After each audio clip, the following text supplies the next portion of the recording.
What could the children...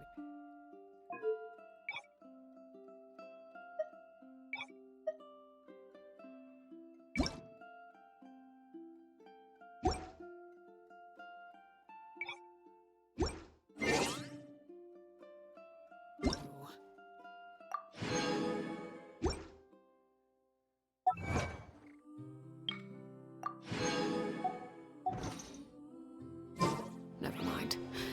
Let them do as they please.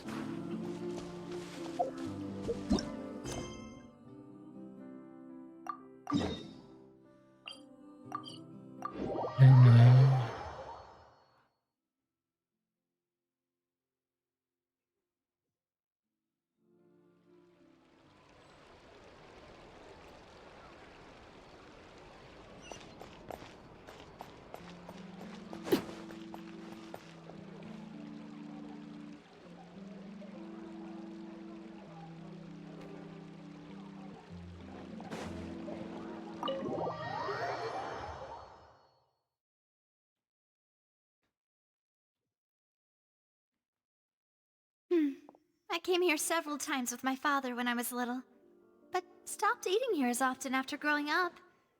I hope the food here will be to your taste.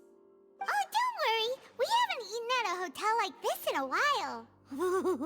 Paimon's getting excited already. In that case, I'll go order for us first. Please wait here a moment.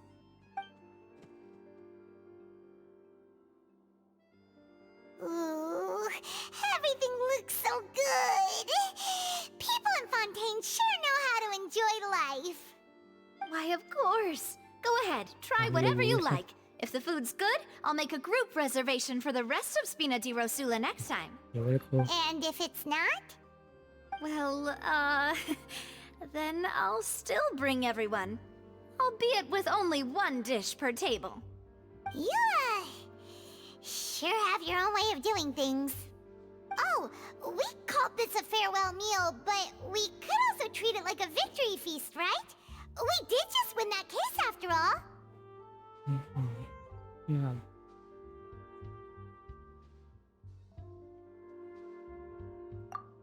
Yeah. True. Very true. In that case, boss, we'll have another 2 dishes. Huh? Paimon didn't mean that you had to order even more food.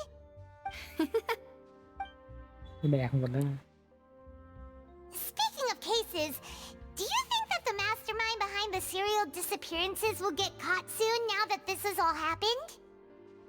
Well, we've certainly taken a big step forward, but I feel that's about it.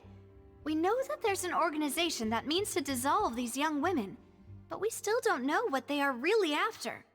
If it hadn't happened right in front of us, Paimon wouldn't have ever believed that a person could be dissolved like that. Right? Yet it was because this was such a preposterous notion that the investigation could never really move forward before. Ugh. If only that guy could have finished speaking! We were so close to hearing who was behind it. In such investigations, even the smallest step can seem like a yawning chasm if the trail of clues is cut off. To be honest, I don't have high hopes for any follow-up that the authorities might conduct. It's not that I don't have faith in their ability, it's just that a different perspective is required in some matters. It's easy to guard against and deceive a single narrow perspective. A shift in thinking is required at such times in order to produce a breakthrough. Which is exactly why the Spina di Rosula exist. Those highfalutin folk are not all-knowing. That's why we exist. To seep into the cracks where filth falls through. Where their watch fails them. That's the kind of problems we solve. Seems Paimon thought things were simpler than they actually are. It's all right. Well, this was supposed to be a farewell meal, so I doubt you have further interest in this business, right? Let's talk about something else. Like, what are your future plans?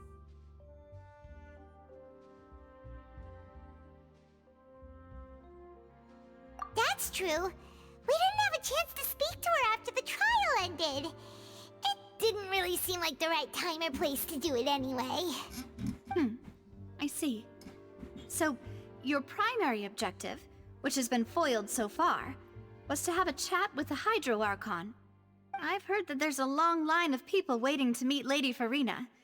I suspect you'll be waiting for quite a while, considering that you missed your chance today. Yeah, we've heard that she's super popular here in Fontaine, and that it'll be tough getting any of her time.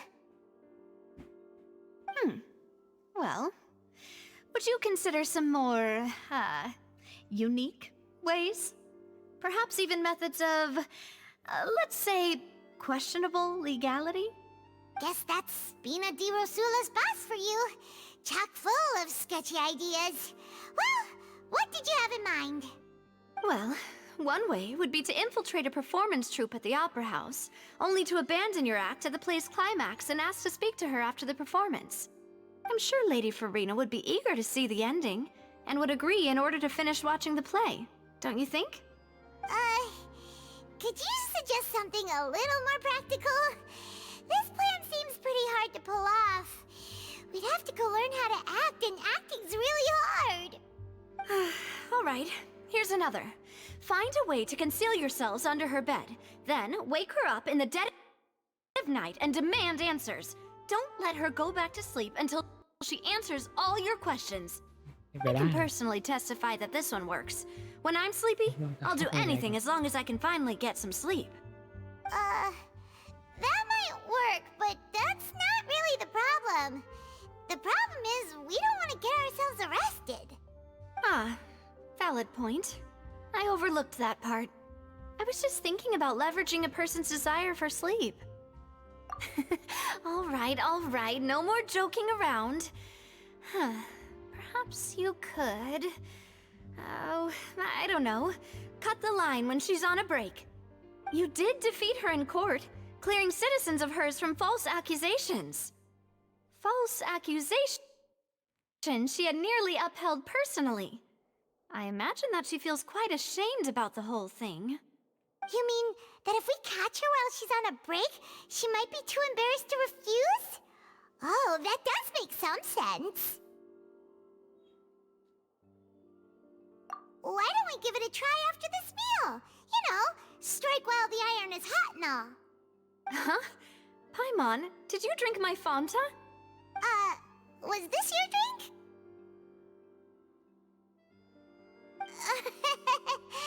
Sorry about that. Paimon wasn't really paying attention and the cup was right next to Paimon. Would you like to order another? No, it's fine. We're just about done here. Alright. Honestly, Paimon wouldn't recommend Fanta anyway. It tastes kinda salty and icky. Is that so? Huh. Well, in that case, we'll have to blacklist the Fanta here then. If we're all finished eating, then I'll go pay. Yeah, we're stuffed. Thanks for the treat, Navia.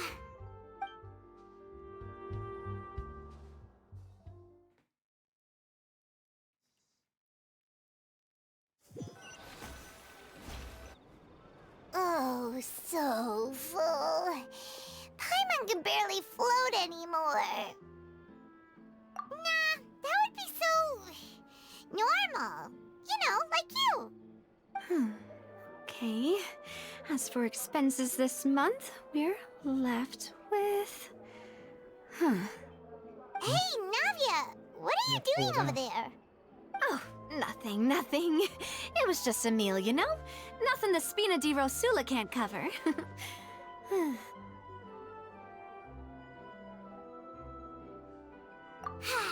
Let's get ready to try to meet the Hydro Archon again. Bye, Navia! So this is goodbye, huh? Well, if you do encounter any other trouble in Fontaine, you're always welcome to contact the Spina di Rosula. I'll give your requests the highest priority. In any case, I wish you smooth sailing. I'll see you again, partner. See ya!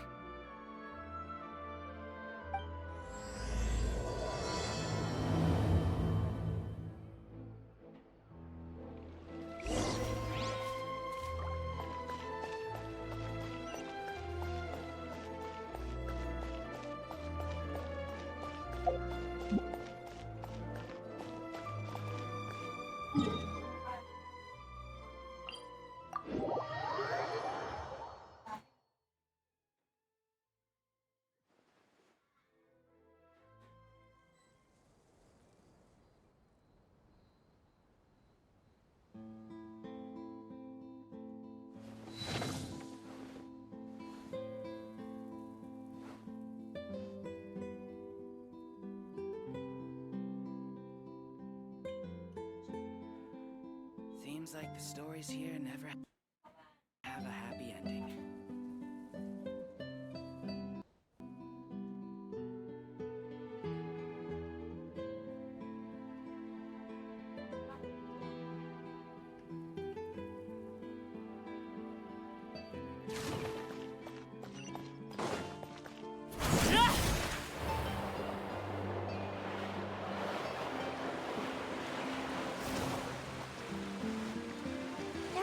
People around anymore. Looks like that boat we took to Araneas might have been the last one. Vache. Looks like we're back here again. Huh? Traveler? Are you hearing voices again? Ugh. That's kinda spooky. Are you sure we don't want to come back in the morning? Vache? Vache. Hey, why are you still walking towards it? There might be something nasty in the water. Huh? Hang on. Paimon can kinda hear a voice. It's calling for Vache, right? Hey, Traveler? Stop walking! Come on, wake up!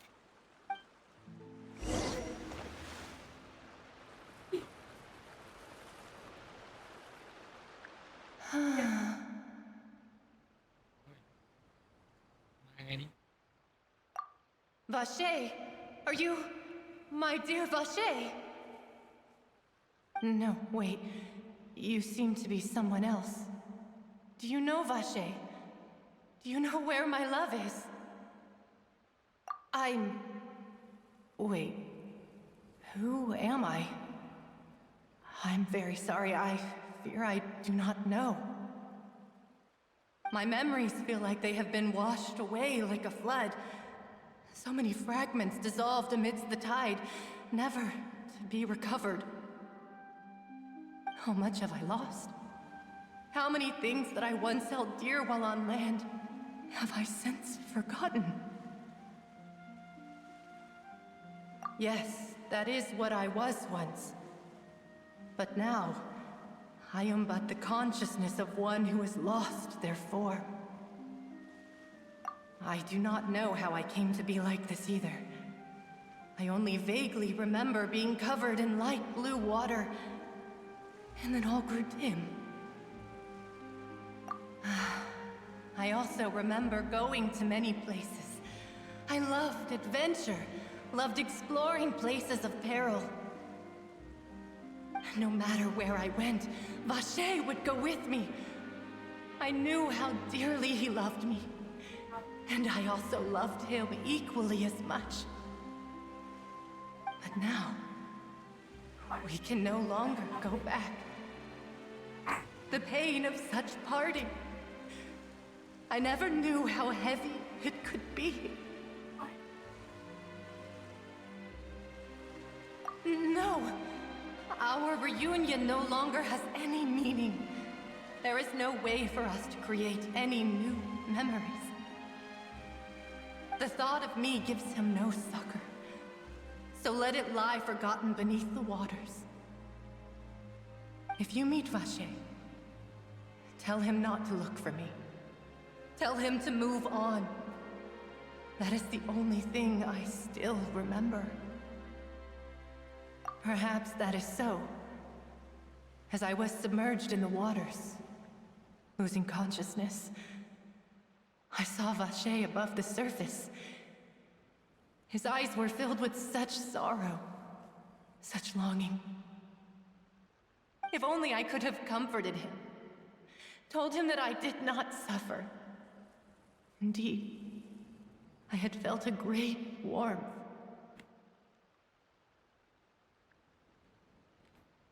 Is that what you call it? Dissolving? If anything, I consider it a form of release. It was a state of neither fear nor frenzy, with only an endless peace, like the water's still surface.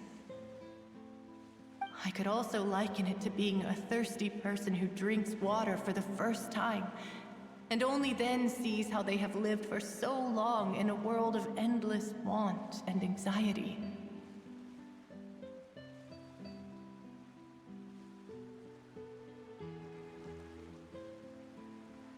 I think I hear your companion. It's time for you to go, I think. Farewell, then. I am glad that you were able to sense my presence.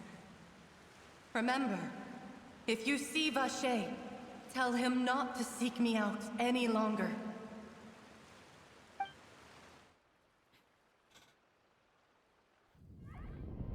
Come on, hurry! Navia's outnumbered! พักตัวมา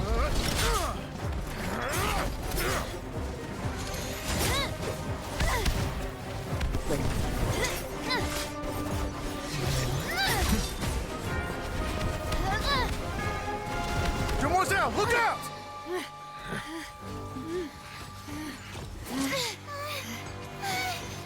Dear God, it's a whole army of Gardamex.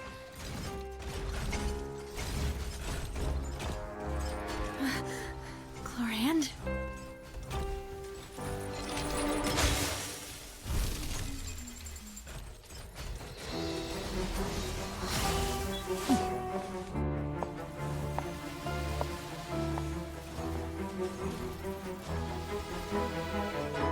Quick, now's our chance!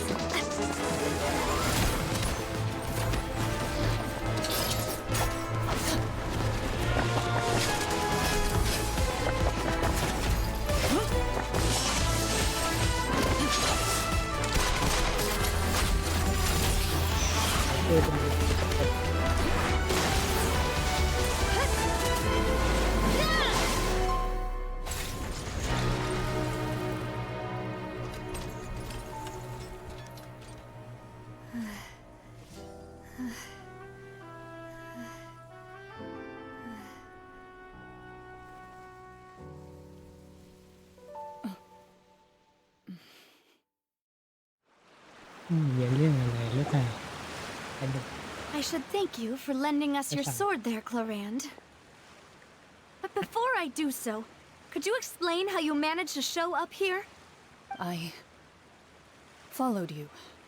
It seemed to me that danger has followed you more closely as of late. I believe that following someone without their knowledge is actually called stalking, is it not? Mr. Callus's last wish was for me to ensure your safety, and I will not betray his trust. He would do the same, were he alive today. Do not speak of my father. Sorry, Demoiselle. I was not strong enough. Thank you for your aid, Miss Clorand, but do keep an eye out for your manner of speech. I believe we all wish to avoid unnecessary emotional harm. Sorry, I did not consider your feelings. Whatever. What else do you know? How did you come to the conclusion that I'd be in grave danger? I doubt I know much more than you, but I believe that the mastermind behind the serial disappearances is very powerful. Your performance tonight will almost certainly attract their attention. I'm sure they've known about me. To be honest, I'm shocked it's taken them this long to act against me. And what about these Gardamex? I thought only those associated with the Maison Gardiennage could control them. None of these mecha have serial numbers. I was sure to check a moment ago. They are not the ones used by the authorities to enforce the law. I can only conclude that some powerful or wealthy party must have obtained them via illegal means, deploying them as a private force of sorts. What? Your point being that they're out of Spina di Rosula's league, then? Yes. Be careful, and do not act rashly. I will continue investigating no matter what. We will bring the truth to light. That's my father's true last wish. Regardless, thank you for your help today, Clarand. But if you get any ideas, tell me first. I don't much appreciate being followed. I do not think that they'll strike again anytime soon. So I shall stop following.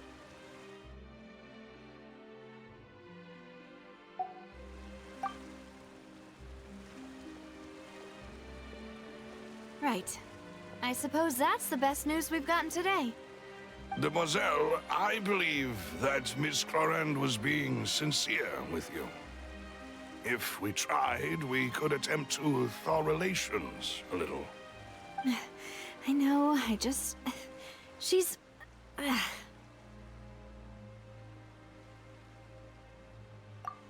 thank goodness! Paimon thought we were done for! Those Gardamex came out of nowhere while you were unconscious, and Nadia and her gang saved us! Oh, and there was that champion duelist named Clarand who came out to save us too! We got lucky there.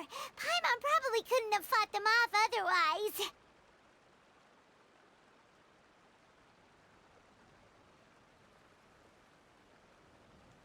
Oh, come now. Forget all that polite talk. That wasn't really a farewell meal we had back there. Not for me, anyway. In truth, I hope that every meal we have together shall be a victory feast. As such, we're still partners. There's no need to thank me. It will take 50 years for me to match Demoiselle's magnanimity. If it were me, I would have joined the Spina di Rosula on account of her goodwill long ago. All right, you two. That's enough. Actually, Navia, how did you know that we were in danger? You sure did show up in the nick of time. Well, to be honest, you're the one who tipped us off, Paimon. Huh? Really? Paimon contributed somehow? Ooh, Paimon's even more amazing than she thought! Yes, all thanks to you grabbing my drink by mistake. How did that help? After we parted ways, I was on the way back to one of our bases when I suddenly thought of what you said. That the Fanta tasted kinda salty and icky. Fanta only comes in sweet flavors, so how could it have tasted salty? The color of the drink, if I recall, had also been a bit off. กันค่ะ So the Fanta had been spiked with water from the primordial sea? Yes. So, if you hadn't drunk that cup for me... Spina di Rosula is preparing the grandest of awards for you as we speak for saving the boss. โอเค Huh. Really? I sent people to Hotel de Boer to investigate, but whoever did this left no trace at all. That's when I figured out that you might be in danger and hurried here as quickly as I could. But why would they go after us too? All we did was defend Linny in court and help clear his name. Ugh, now we're caught up in this mess too, aren't we? Well, you did foil a plan that they were probably pretty proud of, and almost got their name in the process. Speaking of which, did anything strange happen when you drank the primordial seawater? Well, it can't be coincidence that the traveler fainted just now. She said that she heard that voice calling for Vache again.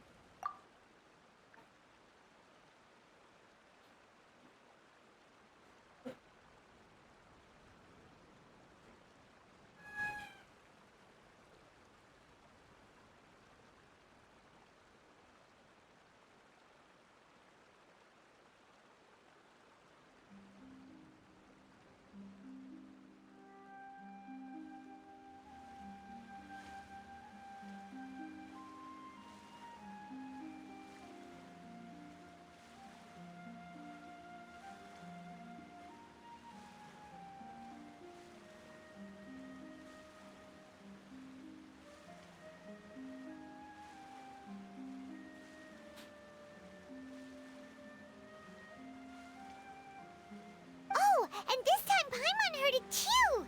But it was real faint. Does this situation have to do with the primordial seawater then? Does that mean the primordial seawater raises someone's sensitivity to hydro when it's used on people who are not from Fontaine? That doesn't sound like too much of a bad thing, to be honest. New intel? While you were out cold? Well, let's hear it, shall we? Oh, that is important. Vache. That name doesn't ring a bell. I suppose he hasn't stepped forward as a witness in court lately. Since he saw that young woman dissolve, he was at least at the crime scene. But he never gave testimony or any information regarding people dissolving in the primordial seawater. Could he have been threatened? Yes, thank you. This is very important information indeed. We will continue to investigate.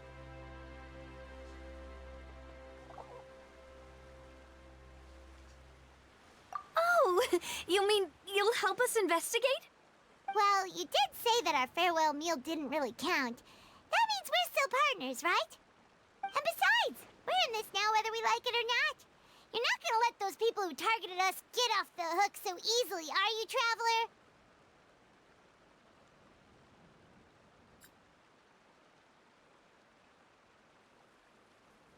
Demoiselle, do try not to look quite so pleased. You are the face of Spina di Rosula, after all. You talk too much. Well, in that case, let's head back to one of our bases, shall we? I'll arrange accommodations for you. We also have some plans to go over, and hopefully we can deepen our bonds as partners. But we'll take that one step at a time, I guess. Don't worry, you two. With us around, our base is definitely secure.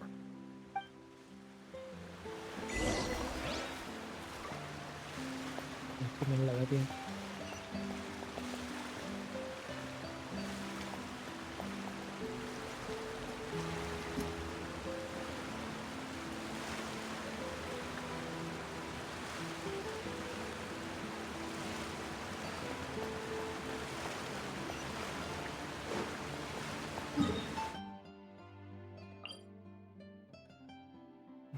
Biết vậy.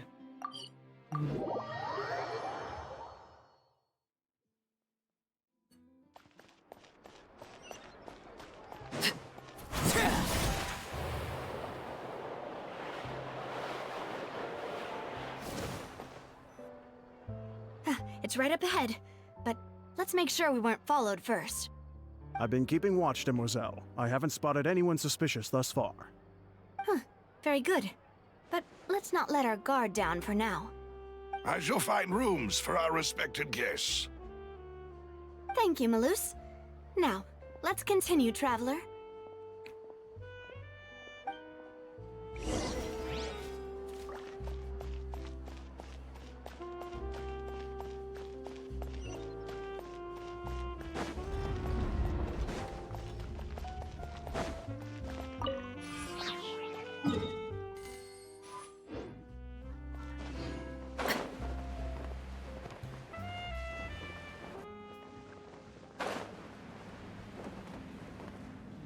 Vàng.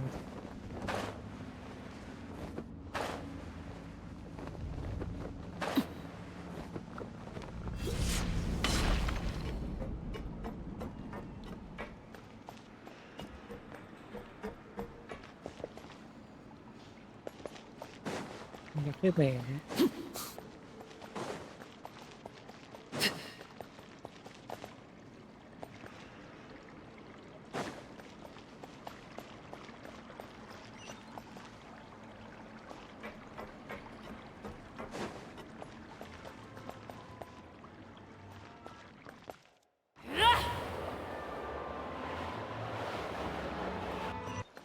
Bè lắm, có hại lắm anh. Vụนี้แล้วพอ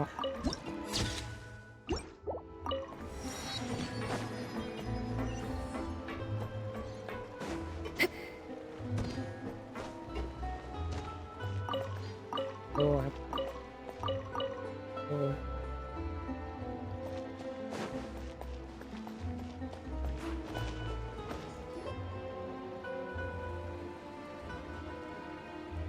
So, is your base? It's not quite what Paimon imagined. Your accommodations have been arranged. Under the present circumstances, I can confidently say it's the best we have.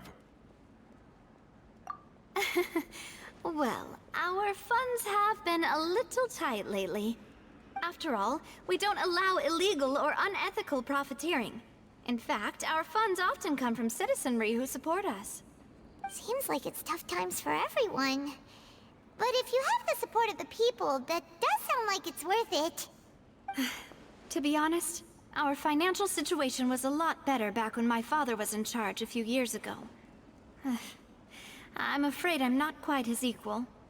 Your father... he was the previous boss of Spina di Rosula, right?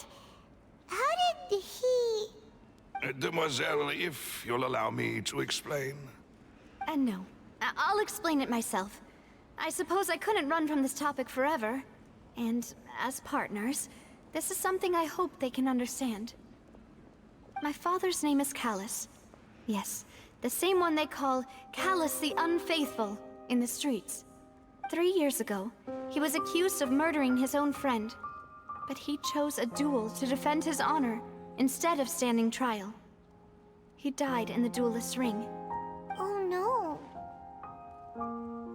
But I do not believe my father was a murderer. I'm sure he was set up. At the time, I believed that if he only stood trial and was duly investigated, something amiss would crop up and prove his innocence. But strangely, he not only requested the duel himself, but rumor has it that even after being seriously injured, to the point where he could be deemed as having lost the duel, he refused to surrender, determined to die in the arena.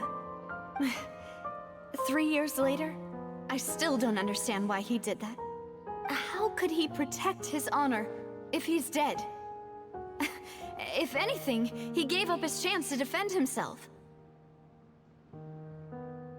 The closest piece of info I have is that my father had been investigating the serial disappearances case at the time of his death. Ah, so that's why you're so determined to get to the bottom of that case. That's right. I've also tried to investigate the murder my father was implicated in, but I haven't found a single new clue in my countless reviews of the investigation records. However, I believe that if the murder case is related to those behind the disappearances, they must know something. I must know what really happened. Was my father coerced? Framed? Even if he really did kill his friend, I must get to the truth. If only he'd been more open with me when he was still alive. He even hid the fact that my mother died due to complications when giving birth to me. And now, here I am investigating his death. You really are a handful, aren't you, Papa?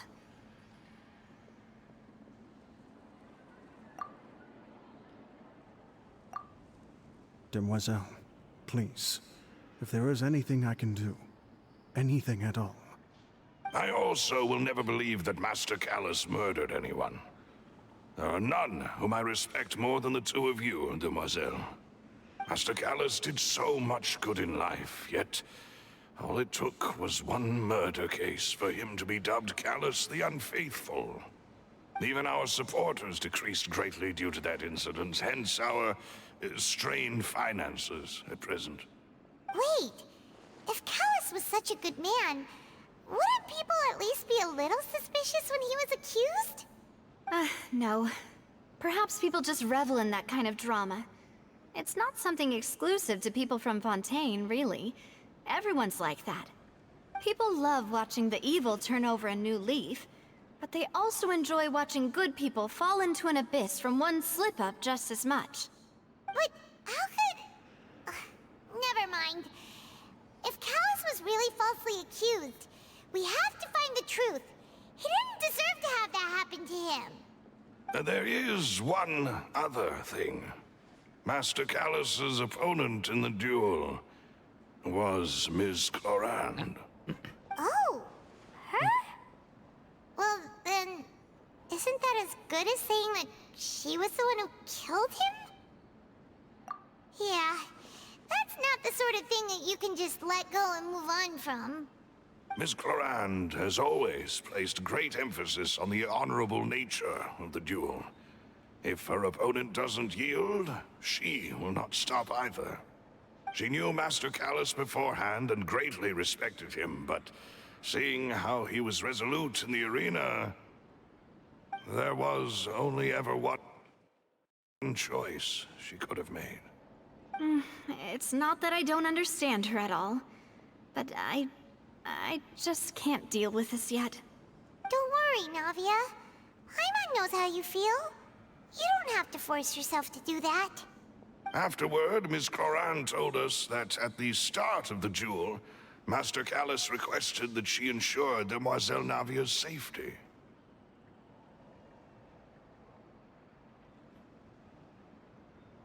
Yes, that is our understanding as well. Oh, Papa. What madness drove you to ask the person who killed you to take care of me? All right, anyway, that's the information I wanted to share with you. Even if it did sound like I was just complaining towards the end. Thanks. You two should go and rest. This was quite a day after all. Yeah. Paimon's feet.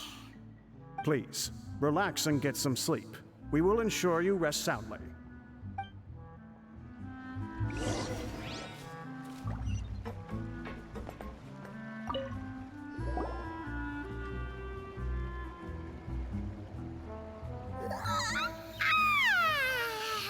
Paimon slept so well. This place feels almost too safe. Huh? Navia? Where did the other two go? I sent them back to Poisson. It's Spina de Rosula's place of origin, and where we have our headquarters. There's not much for them to do here at the moment. Paimon gets the feeling that you're just trying to get them off your back. But never mind that. When did you get back? Were you waiting here the whole time? No, I just returned after going out for a while. I did some investigating yesterday regarding the name Vache. Wait, so you didn't sleep at all? How could I after having such critical new evidence appear? Guess Paimon wasn't speaking for everyone just now, huh? Unfortunately, this name seems to have been wiped from existence. It doesn't seem to have a match anywhere. I suspect that those behind this have already taken steps to hinder an investigation from this angle. But that does prove that this Vache person is a key witness in the incident. Does that mean we're too late, though? No. There is one ray of hope. One place in Fontaine that they would find almost impossible to threaten, no matter how much they wanted to. And that is the archives kept by Chief Justice Neuvillette. A place where detailed files on all the cases in recent years are kept.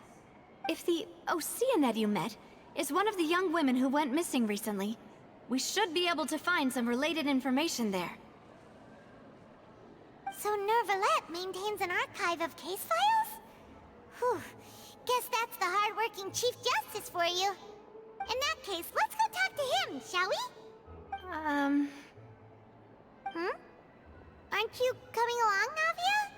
Did you get tired? No, it's nothing. Let's go see the Honorable Chief Justice.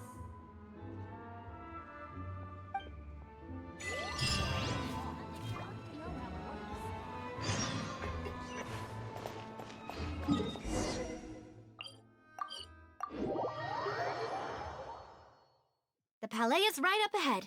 Come on.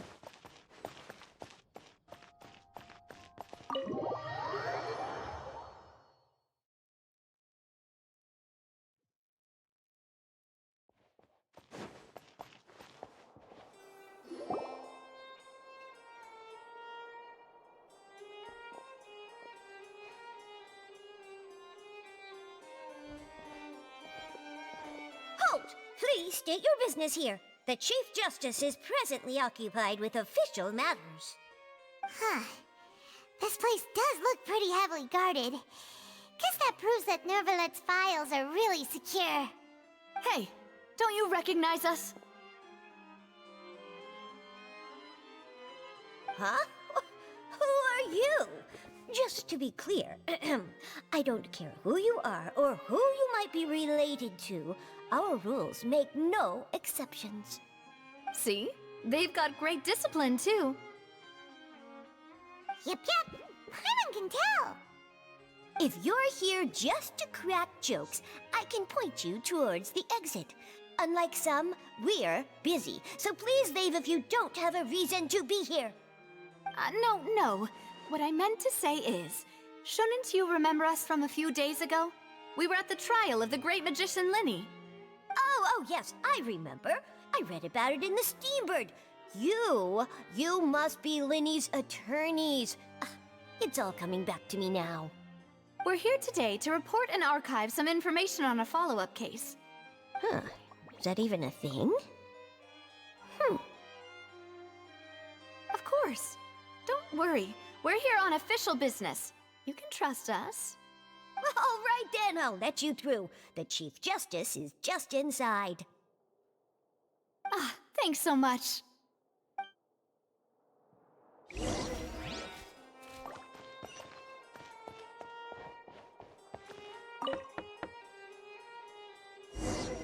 Please come in.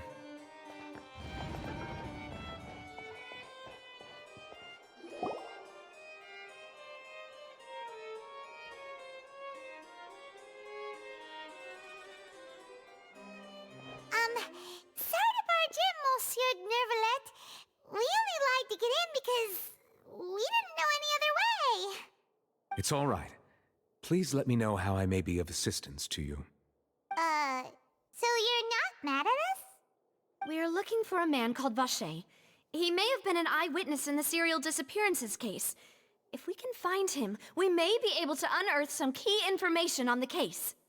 Ah, I see. In that case, please wait here a moment while I browse through the files.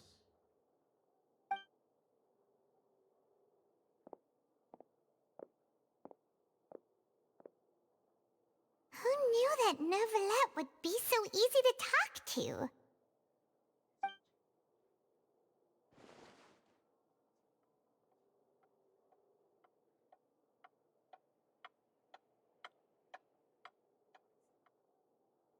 Unfortunately, I'm quite certain that no one by the name of Vache has been involved in any case, criminal or civil, in the past several years. There are no records of him either in the files or in my memory. Traveler, what if it was really just a dream? Is that so? All right then. Thank you so much, Monsieur Neuvillette. We'll take our leave now.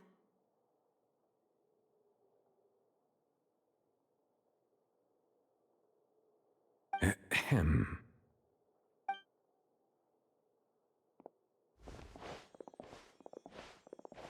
Miss Navia, I can understand how you feel. Your father, Callus, was a truly exceptional man. We deeply regret his passing.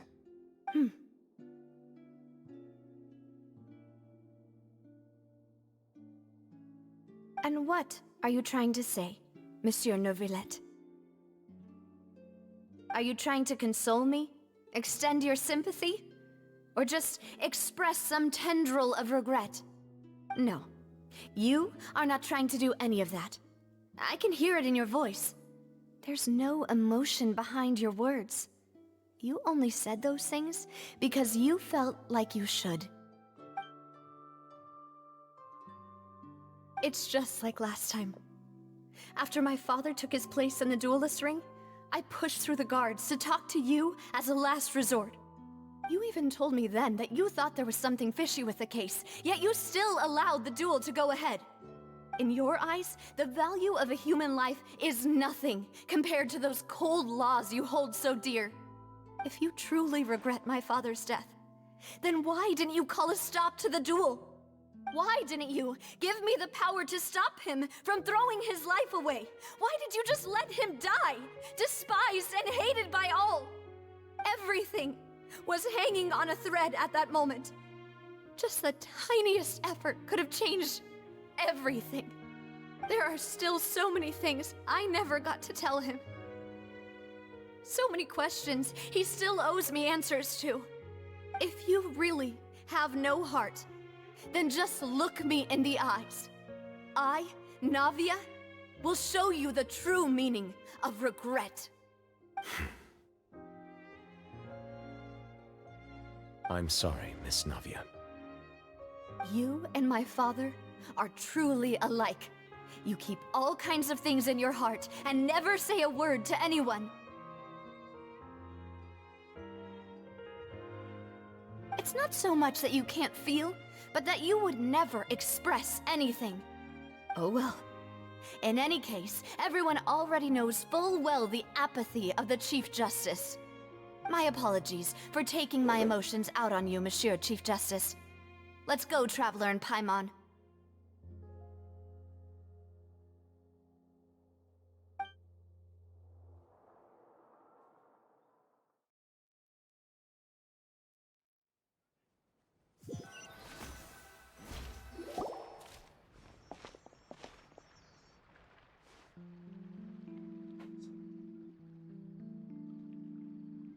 Navia, are you okay?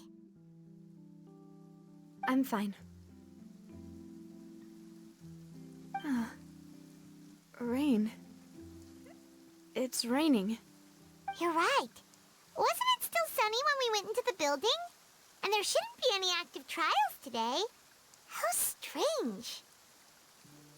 Now that I think of it, on the day my father was convicted of murder, it was also raining. What is it? Did you think of something?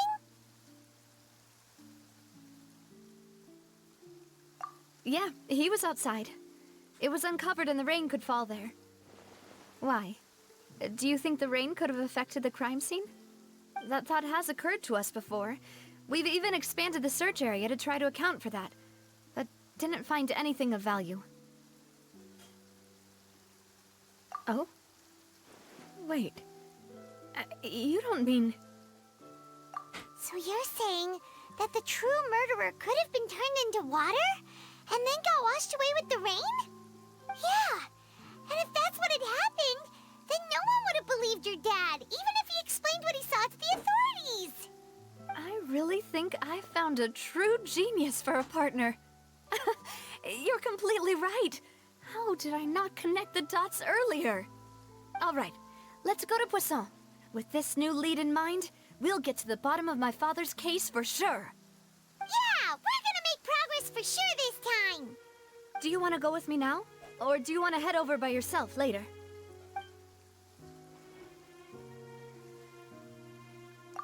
Great. Let's go then.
Whoa!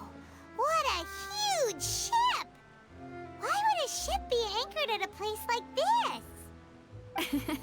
There's no need to be so surprised. While it may look like a ship, it's actually Spina di Rosula's headquarters. My father was the one who asked for it to be built like this. Perhaps our taste in exterior design is the only thing we occasionally had in common. A gigantic and glamorous ship embodies discovery, opportunity, ambition, and conquest. It symbolizes Spina di Rosula's bright and limitless future. And Paimon thought you were bluffing when you said Spina di Rosula had a glorious past. Paimon was confused why a group with such a history would live in the sewers. But now that Paimon has seen this ship for herself, she's been convinced. Well, Poisson is where Spina di Rosula began, after all. It's our main base, our home.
Melus, we're back! Apologies for the wait, demoiselle, and our most important partners.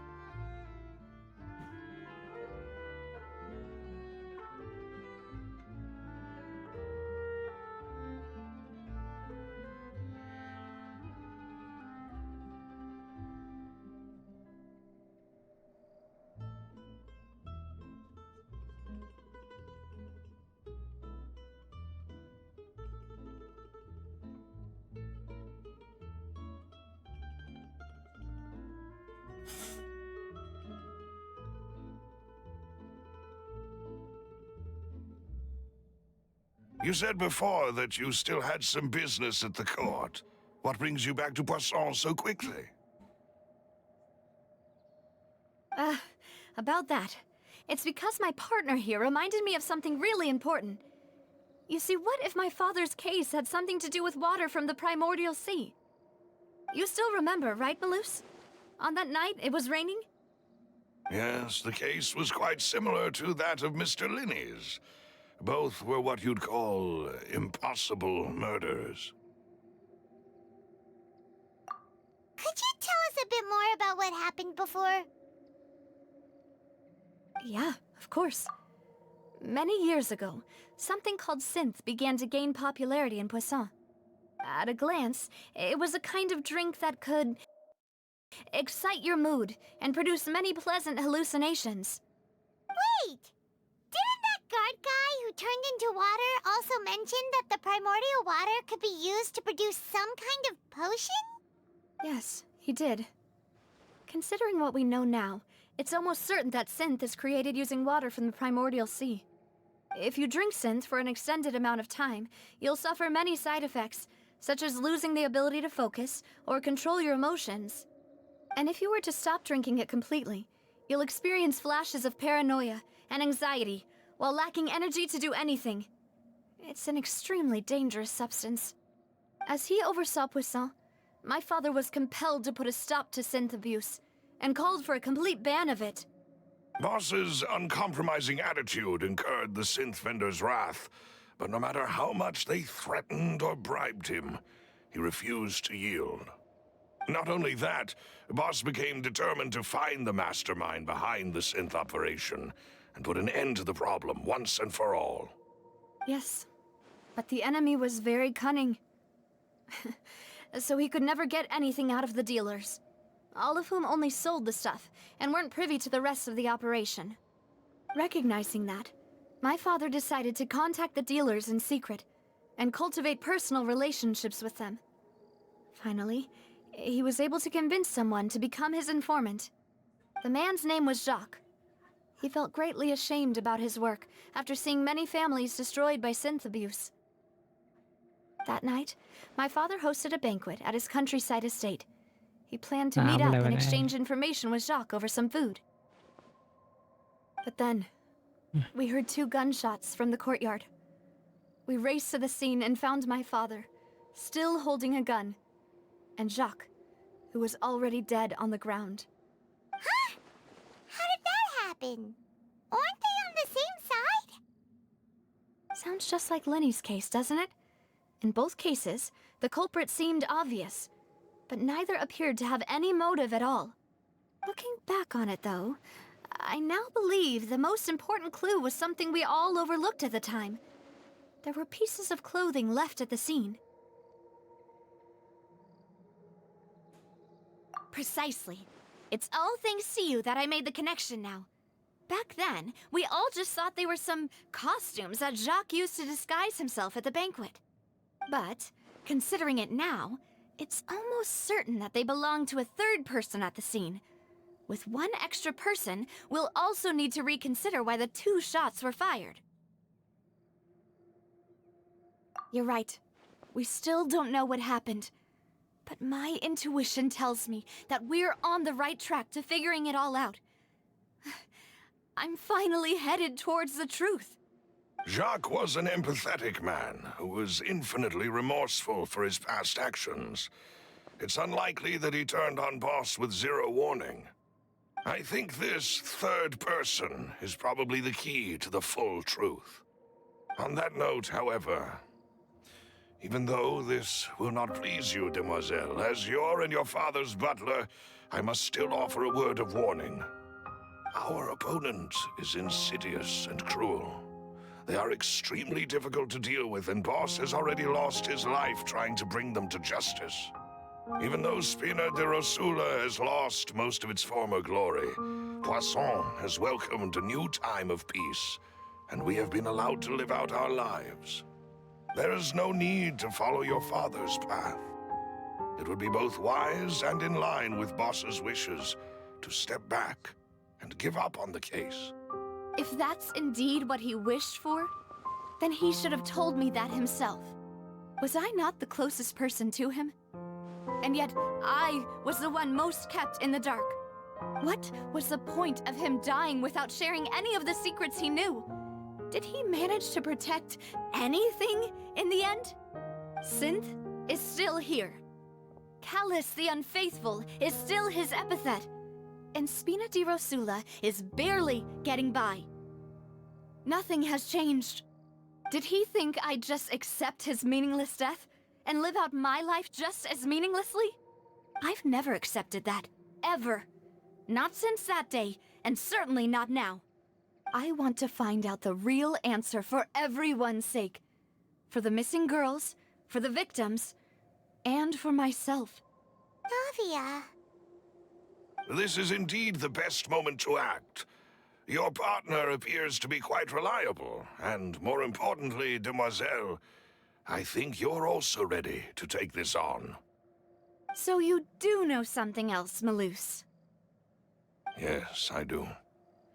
In fact, even before that banquet, Boss already knew of the connection between Synth and the serial disappearances case. But what drove all the tensions to the boiling point was the revelation that you, Demoiselle, had been selected as the next target to disappear. What?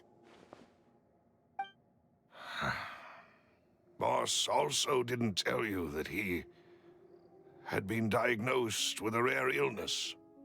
The doctors told him that he had no more than 5 years left to live. And the serial disappearances case caused him great anxiety. 5 years was nowhere near enough time to resolve this long-standing conflict. But once he passed away, all the danger would pass on to you. Knowing all of this, he decided to use one final intimidation tactic before his death. He claimed to have already gotten his hands on some key incriminating evidence for the other side, and even told some members of Spina di Rosula about the details. But as long as you remained safe, he would not share the evidence with the public. If something were to happen to you, then he and all those he told would immediately expose all they knew about Synth and the disappeared victims. Right, so nobody would be able to get off scot-free. As we've seen, Boss's tactic has worked. Even though Boss has been gone for a long time, the other side has not tried to take Demoiselle's life. No, I don't believe it. He never appeared to look sick to me. No father wants their daughter to see them weak and haggard, especially someone as proud as Boss. To him, dying in a duel and suffering lasting dishonor as the unfaithful was still far preferable than losing face in front of his daughter. So he chose to die in silence, so that he could protect me. I'm afraid you're not understanding this correctly, Demoiselle. What Boss wanted to hand to you was not a parasol, but a sword. If Boss's spirit could hear you telling me that you want to find the answer for the sake of everyone involved, I'm sure he'd be extremely proud. That fool. Couldn't he have just given it to me straight? No. He might have set up everything precisely because he never thought I'd be able to understand him. Is that the amount of confidence he had in me? And what if I was never able to make it to where I am now?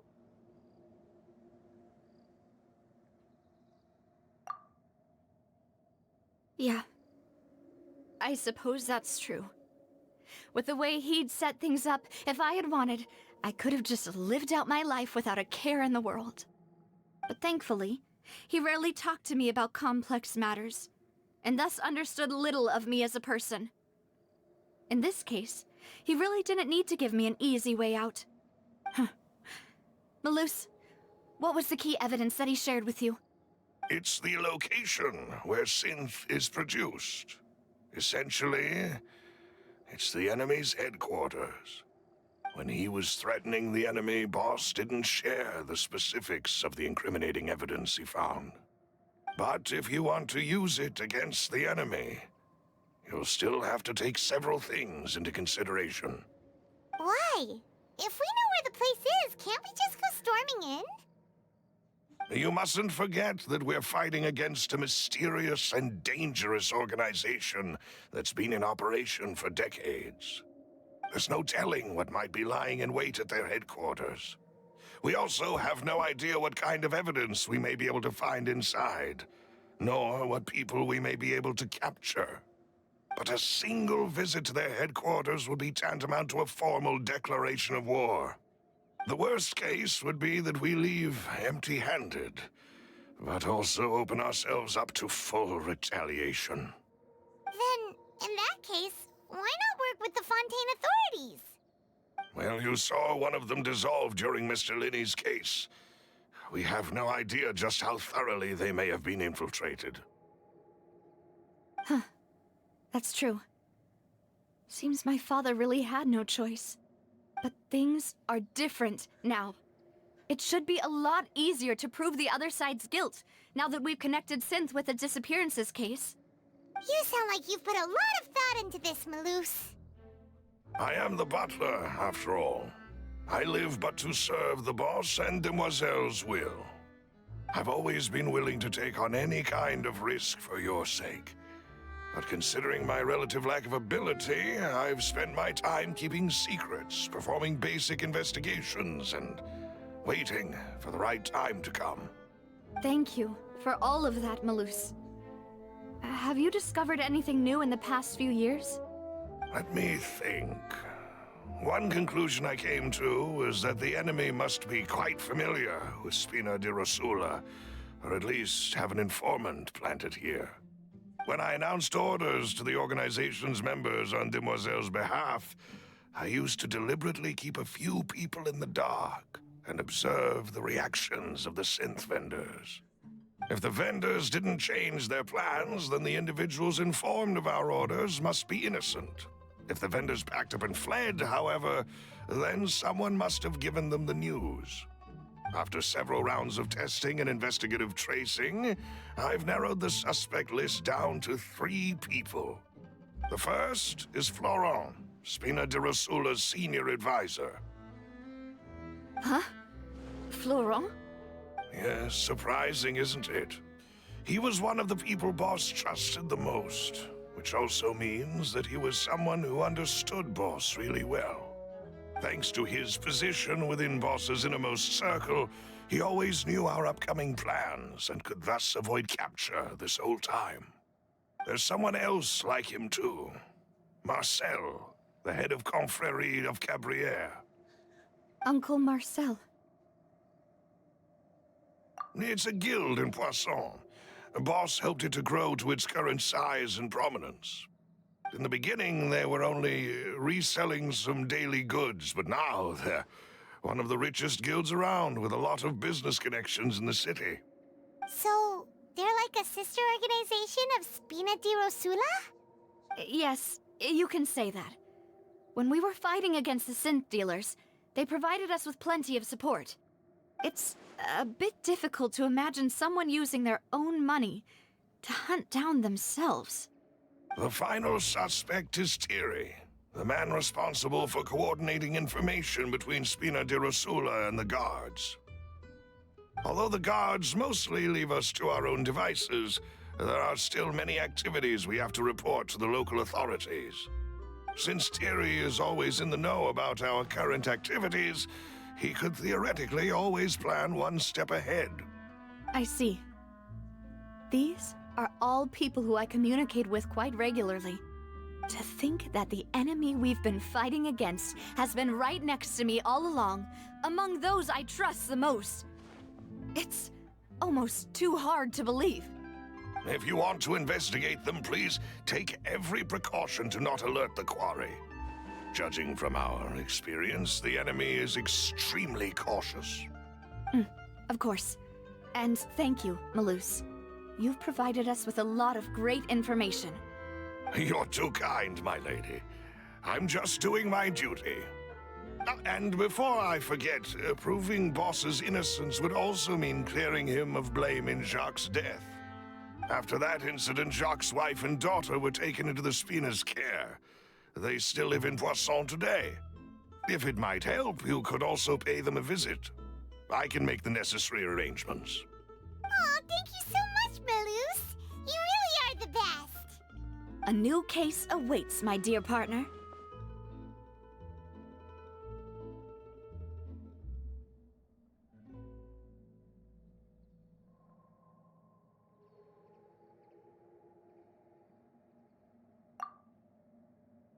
I hope we can work together to uncover the truth and end this case once and for all.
It is settled then. Please excuse me and enjoy your conversation at your leisure. Thank you for arranging everything for us, Malus. Excuse me, miss. Do you need anything from us? Oh, Hey, Navia's all quiet. This isn't like her at all. I'm sorry that I only came to visit after all this time. After what happened, I didn't know how I was supposed to face the two of you. Ah, if it's about that, there's no need to apologize. After my husband died, Spina di Rusula sent us a lot of mora and support. I understood your guilt and apology to be genuine. But aren't all of those things nothing compared to the loss of Jacques? I can understand the kind of pain that comes with losing a father so needlessly. You don't understand at all. I didn't know how to face you, because I didn't know what I could possibly bring as a consolation gift.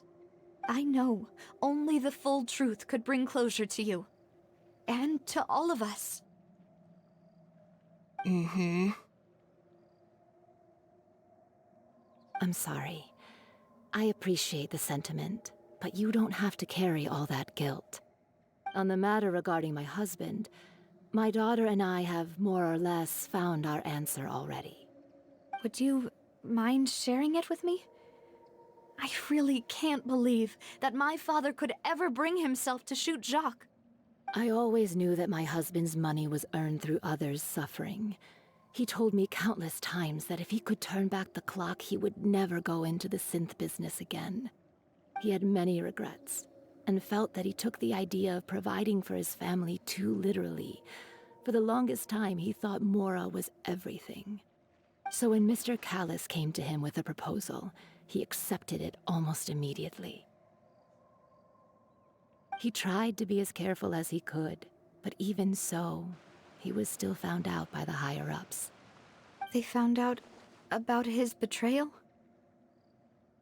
Papa didn't say that exactly, but Papa did tell me that I should never be ungrateful. Before he left that day, he told me that he had no choice. It was only later that I realized it was his final farewell to the two of us. I don't know that for sure, but you could say that's the conclusion I eventually came to. Which is why I'm the one who should feel guilty. Callis had always taken great care of us, both when he was still alive and after he passed away. Even if he fired the shot that killed my husband, it was likely in self-defense. It is impossible for me to hate him for what he had done. But Mama, why is Papa still the bad guy if he did the right thing? Papa always wanted to be a good man, so why did he have to do a bad thing in the end? Well, things aren't always as they seem. You still feel like your papa was a good man, right? Yeah, Papa was a really good man. The best in the whole world. Then you should hold on to that. If a good man had to do a bad thing, then he must have had his reasons. Regardless of whether he left you a parasol or a sword. He must have done so to give you a better life. Oh. Thank you for everything you've told me. I will definitely find the truth. The current state of things is not something I'm willing to just sit back and accept. Thank you. I'm very grateful to hear this from you. Even though your personality is quite different from your father's, your determination when you speak is really similar. You really think so? That's the first time anyone said that to me.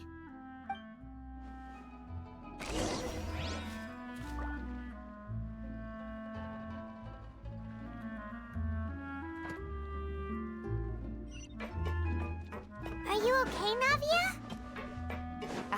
I'm fine. Don't worry.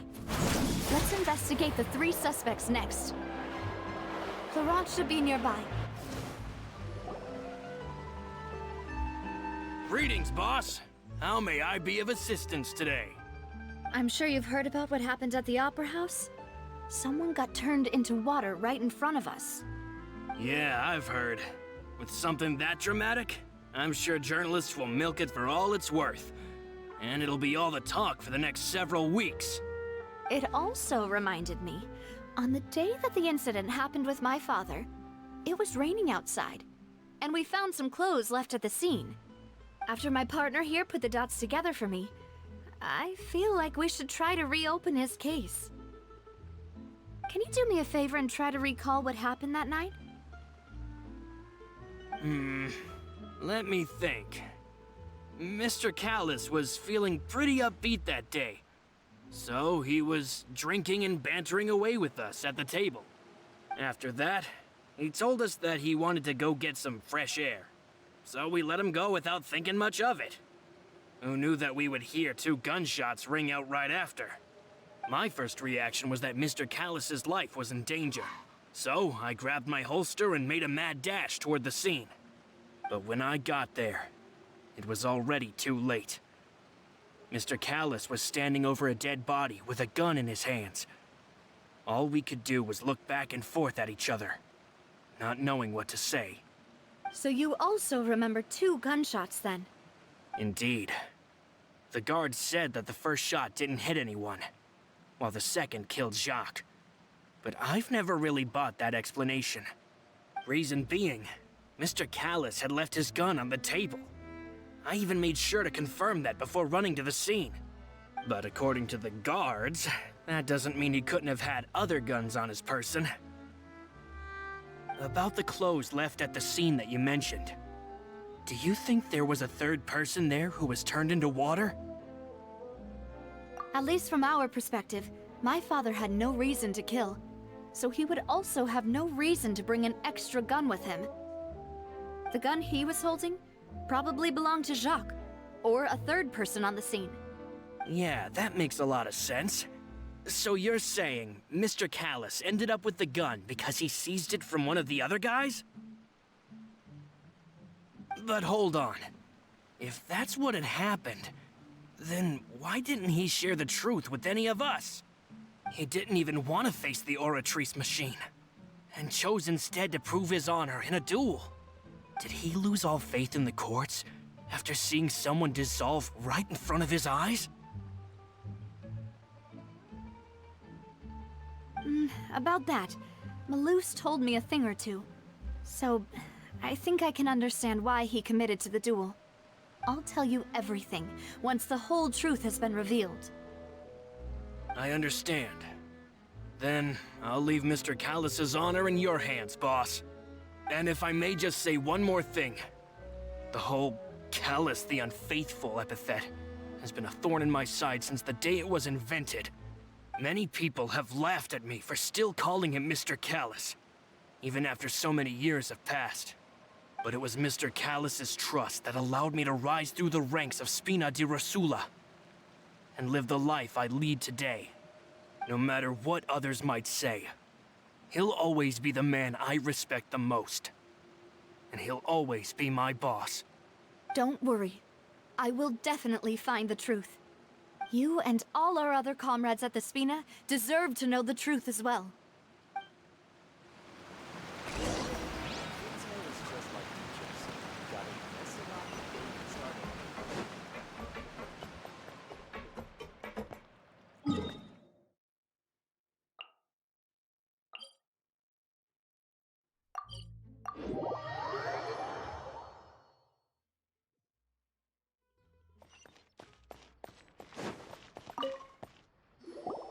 Hey, Thierry, it's me. Oh, now, what brings you here, Miss Navia? I've heard that you made quite the name for yourself at the Opera House. Oh, so you've caught news of that already. Oh, okay. Hey, I'm also a member of the Guards, you know. The way you make it sound, people would think I was sent off to Poisson because I had done something wrong. Are you sure there isn't a little bit of truth in that? Under normal circumstances, shouldn't you have been called back to the city already?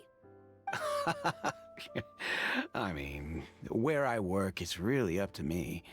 Let's just say I enjoy the ambiance of Poisson. Callis did a fantastic job running the town, building Spina di Rosula from the ground up and clearing many obstructions in my way. It would be next to impossible for me to find a similarly easy but high-paying job in the city. Anyway, enough chit-chat. Are these two friends of yours? You, here for some formal business? Yes. These two are my partners. What happened at the Opera House made us realize that Linny's case and my father's may be related. We're trying to reinvestigate the details of my father's old case. Ah, I get it. You think there might be more to the case now that we know people can be dissolved into water, right? I was also flabbergasted when I first heard of it. If you want to go through the original files from your father's case, I can help you look for them. That'd be much appreciated. Thank you. Actually, I have another question. Do you have the authority to dispatch Gardamex? Of course. Without them, I couldn't possibly handle Poisson on my own. Why do you ask? We definitely can't use them to forcefully get more evidence for your father's case. Well, you see, just recently, we were attacked by a horde of unnumbered Gardamex in the city. So, if you hypothetically wanted to do something against me, all you would need to do is get rid of the mecha serial numbers and send them after me. Then you think too highly of my abilities. Dispatching mecha is very different from controlling them. If I had to make an analogy, when you order a dish, the chef will make it for you. You can ask the chef to cook, but not to massage your shoulders or carry your baggage. If you try to make unreasonable demands, the chef would just think you're out of your mind and ignore you completely. The same goes for me and my Gardamex. Removing a serial number is also not as easy as you might think. There are a lot of complex steps to it, and it's almost impossible to keep it a secret. So I can promise you, those mecha were definitely private units. They're certainly not cheap. So, whoever their owner is must be super rich, powerful, or both. Now that you mention it, though, being in... Oh, then you're officially in the clear, Thierry. Oh, thank you for the vote of confidence, Navia. Jokes aside, I'd like to wish you all the best with your investigation. I'll be staying in the city for a little while, so just come find me if you need any support from the guards.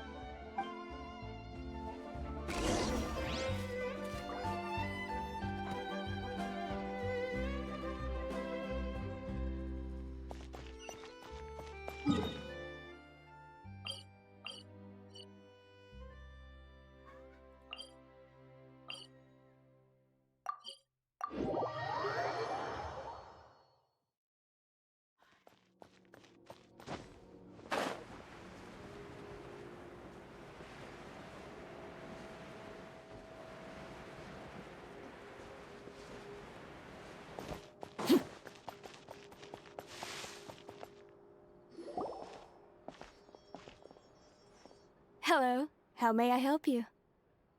I'm here to see Marcel. Could you please let him know? You can just say Navia's looking for him. Sure. I will let him know right away.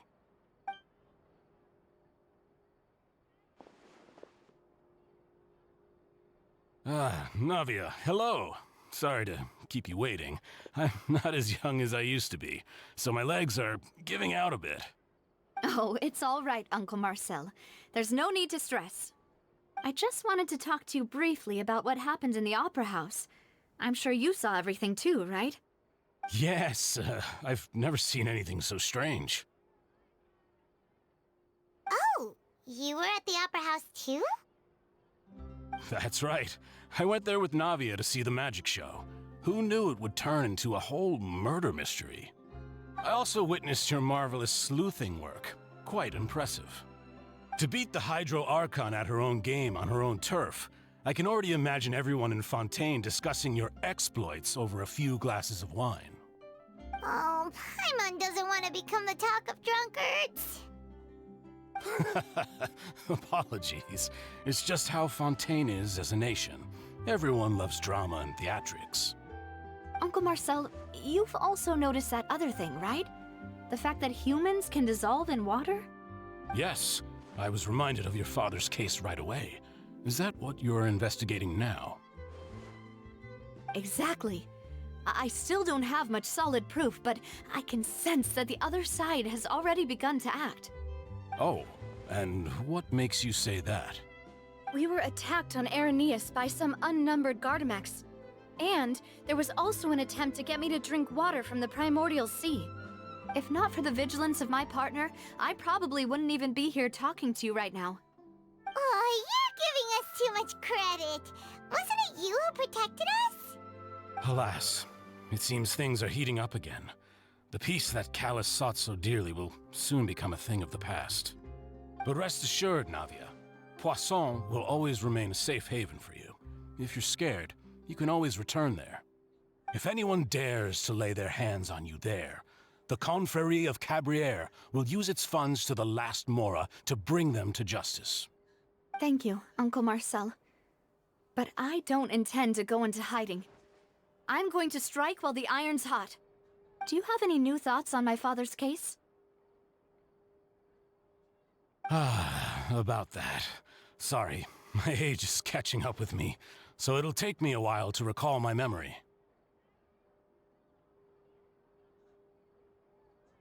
The Confrérie was responsible for that banquet, so I was out and about the whole time making sure things were running smoothly. I didn't even have the time to drink with the guests. Then I heard the sound of a gunshot, and the rest was history. Oh, it's okay. No need to push yourself. We'll ask around some more, see if there are any valuable clues elsewhere. Sounds good. Just let me know if you ever need Mora.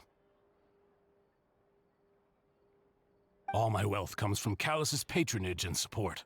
I'll spend however much it takes to clear his name.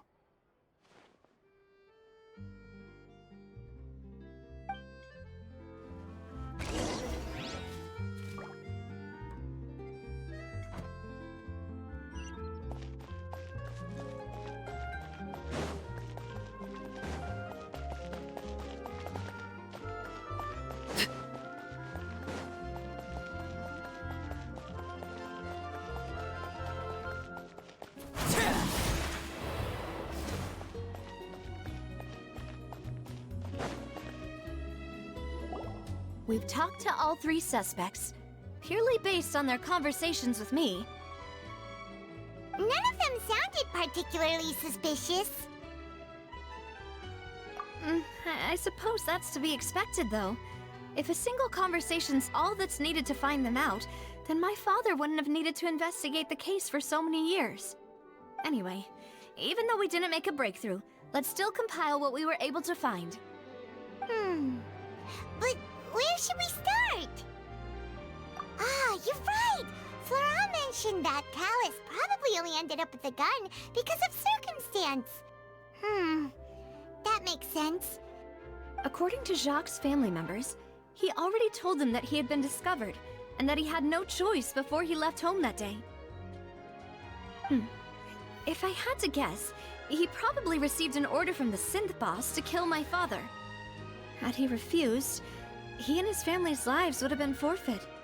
So, Jacques fired the first shot?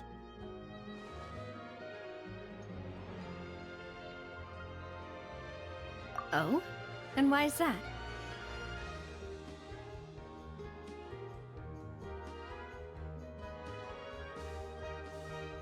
Ooh, that's a good point. Jacques probably already knew that he was just being used as a tool for murder. And once he had completed his mission, he'd be of no more use to his boss. So, what would make more sense from his perspective would be to turn his back on the Order and seek protection from my father. Makes sense. But without evidence, that's still just a theory. Besides Jacques, the attack from the Gardamex has been bothering me quite a bit as well. It's obvious that our enemy has become more antsy after the secret of the primordial seawater was revealed. Do you think he knew, even then, that we'd follow this lead to the end? Given everything that's happened since, it's quite possible. But who among the 3 suspects would have the ability to control privately owned Gardamex?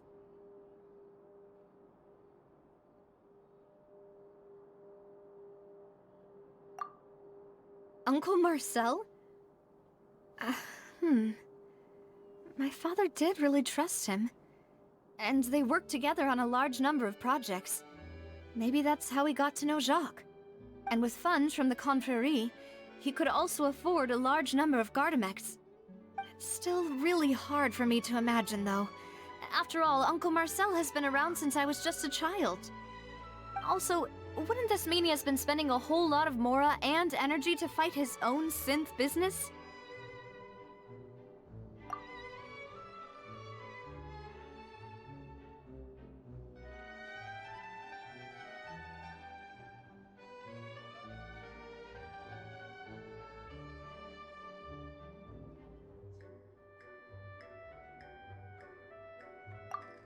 Thierry, you say? Huh.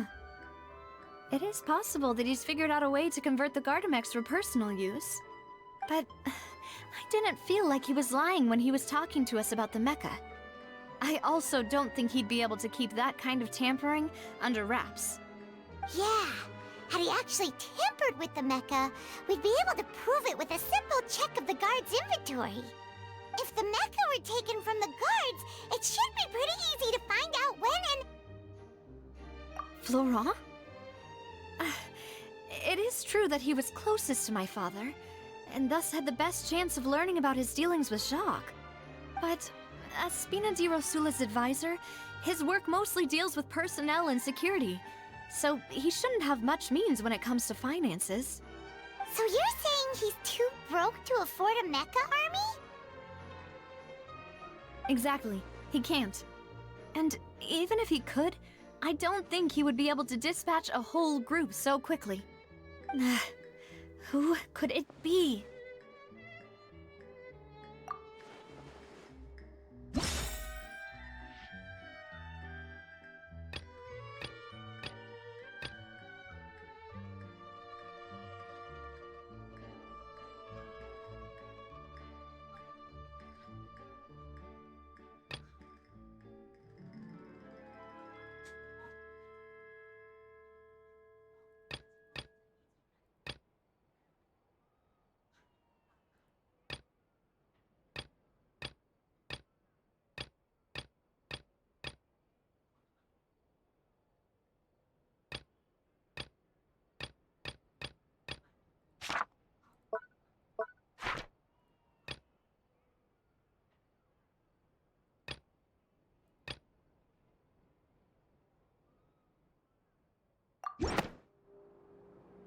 You know, if you think everything through, Uncle Marcel is indeed the most suspicious of them all.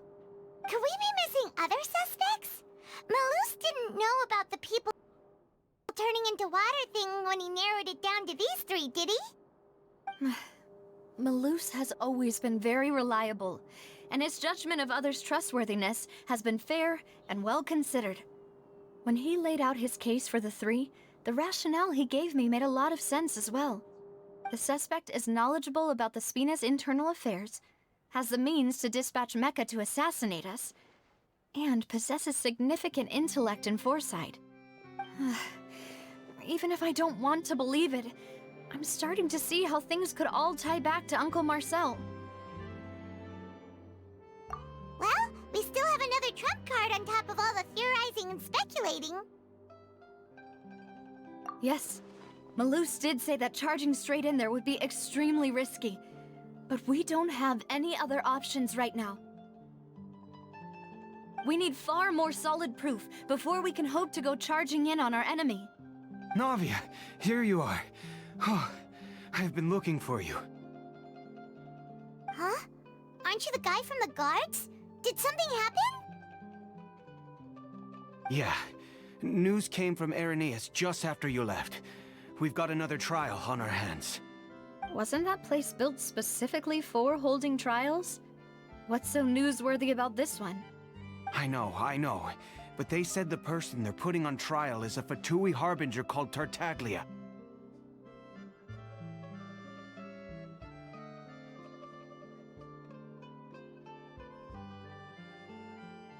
What? Is that someone you know? Yeah, we know him. Maybe even a little too well. Well, he's been accused of being the true culprit behind the serial disappearances case. It's absurd, don't you think? Wait, how? None of our investigations have had anything to do with him. That's what I thought was strange about it, so I came to tell you the news right away.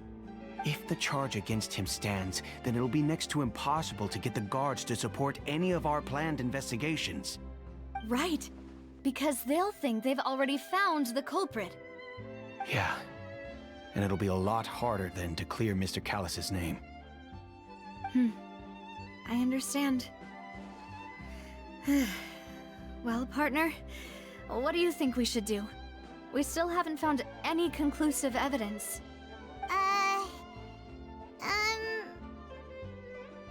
Huh? Split up? What do you mean?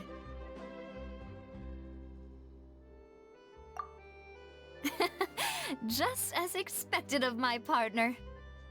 Since this is a trial about the serial disappearances case, the culprit's attention will be focused on Irenaeus, leaving his home base wide open. You're right. This is our best opportunity. All right then, let's do this. I'll stall them at the Opera House and charge Marcel as the true culprit. I won't have any chance of making that charge stick, though, unless we find more evidence. It'll be up to you to make it back in time and hand the decisive evidence to me. We'll help you, just like you helped us in Linny's trial. Demoiselle, please allow us to accompany you. I'm ready. Ah, Malou, Silver, when did you two get here? We heard that you'll be leaving Poisson and figured that you might require our assistance. It's our hope that your confidence will be bolstered with the two of us by your side. Thank you so much. Then, let's make haste for Irenaeus. Paimon, Traveler, I'll see you at the Opera House. See you then!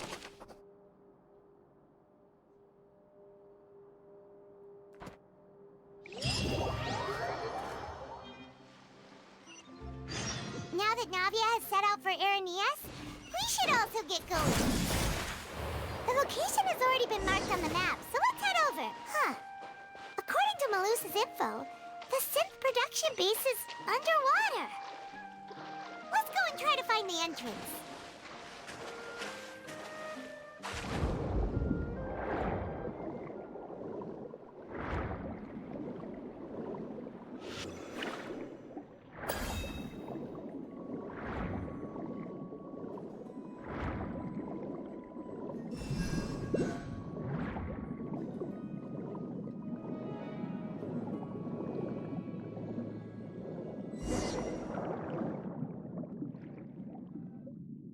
Finally found it!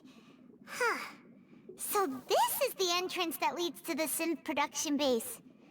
It sure doesn't seem out of the ordinary at all. You're right. An important place like this is bound to have a ton of protective measures and mechanisms. Navia's probably arguing up a storm right now to stall for us.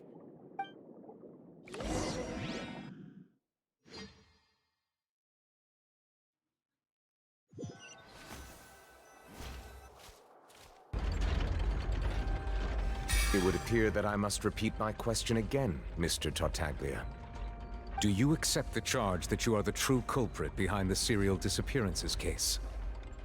To be perfectly honest, I don't understand your country's complicated court system, or the reason why I'm being charged with something I've never even heard of. However, I did hear that people who have been charged can choose to participate in a duel to clear their name.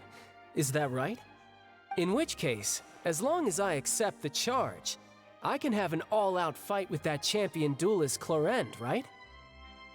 I've got to admit, that's one of the most enticing offers I've ever received. When I privately sparred with her last time, she was obviously holding back. Real disappointing. Hey! Don't you understand?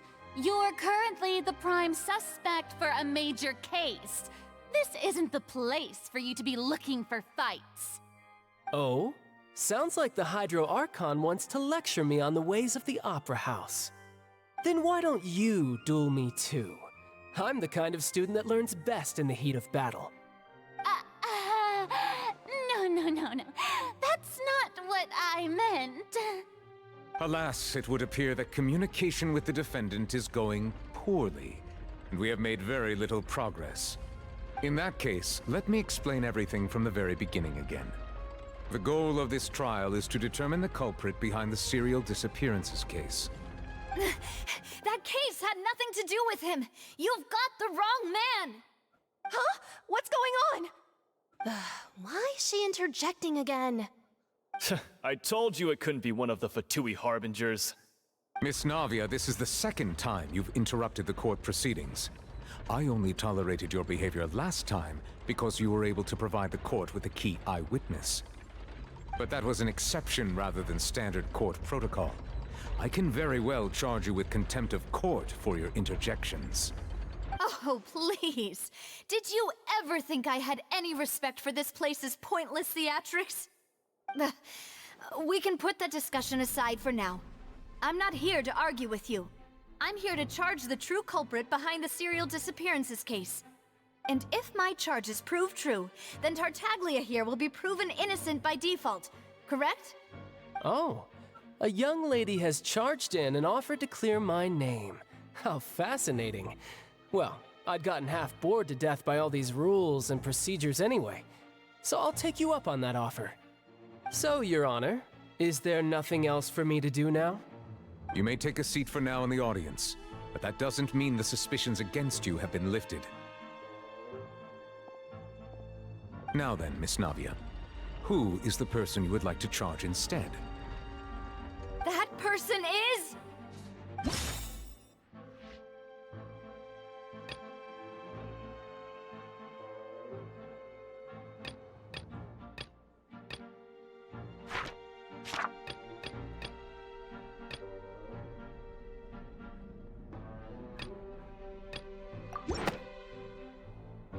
Marcel, the head of Confrérie of Cabrières! Huh? What confrérie? Never heard of them in my life. I've heard of them, but weren't they Spina di Rosula's sister organization? Oh, is this going to be a friends to enemies type situation? Please let me remind you, Miss Navia, that charging someone is an incredibly serious matter. Committing to the charge also means taking on the legal responsibilities associated with it. And if the charge fails, depending on the circumstances, you may also be charged with the crime of making a false accusation. Knowing this, do you still wish to charge this man? Yes, I do. In that case, I declare the charge to be valid. Miss Navia and attorneys, please take your places on the court. Members of the guards, please contact Mr. Marcel right away so that he may stand trial.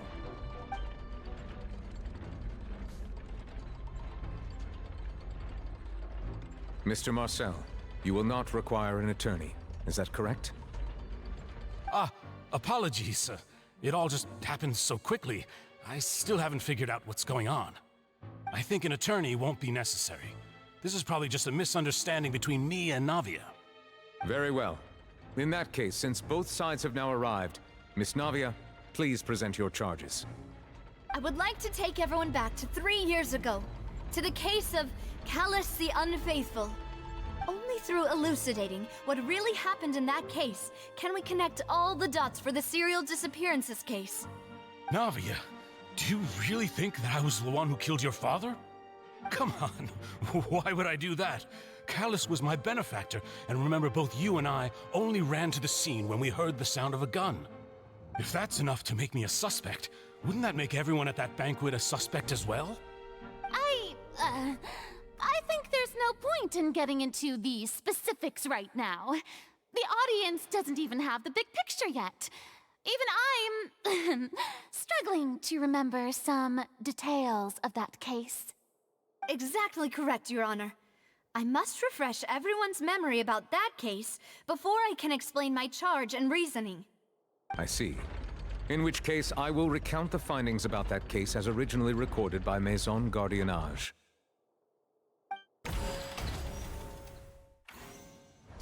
On the day of the murder, Spina di Rosula hosted a large banquet in a countryside estate owned by the Confrérie of Cabrières. During the banquet, all attending guests heard 2 gunshots from the courtyard. When the guests arrived at the scene, they found the primary suspect, Callus, holding a gun, while his acquaintance, Jacques, lay dead from a gunshot wound. The guards' investigation did not recover any other firearms from the scene. As a result, they concluded that the suspect's first shot must have missed, while the second must have taken Jacques' life. The suspect did not dispute this conclusion, and also declined to defend himself in court. Instead, he chose to prove his innocence through a duel.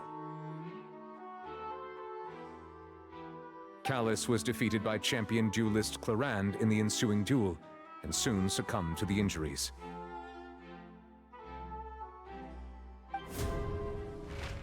These are the known facts about the case.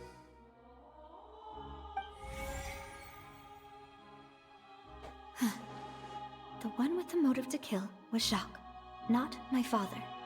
And even so, Jacques still had no reason to pull the trigger. In truth, the third person shot Jacques first, and was shot in turn by my father when my father seized the gun from him. After that, the true culprit turned the third person into water, erasing all traces of him from the scene. Thank you for the summary, Your Honor. Of course, the guard's conclusion appeared quite sensible to us at the time. However, we should revisit the case now that we've gained new information about the abilities of water from the primordial sea.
A pile of clothing was found at the scene.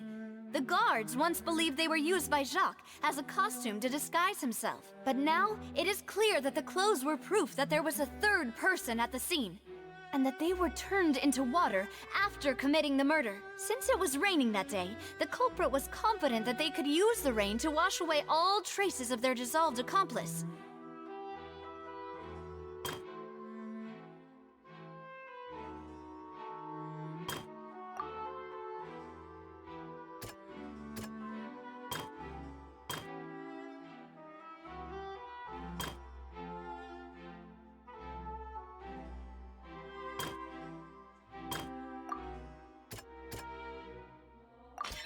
The testimony of the victim's family confirms that Jacques had thoughts of assassinating Callus when he set out for the banquet. However, in the end, he reconsidered, and instead shared everything with Callus, hoping to seek the latter's protection. Unfortunately for Jacques, the true culprit had already considered this possibility, and had sent out another assassin.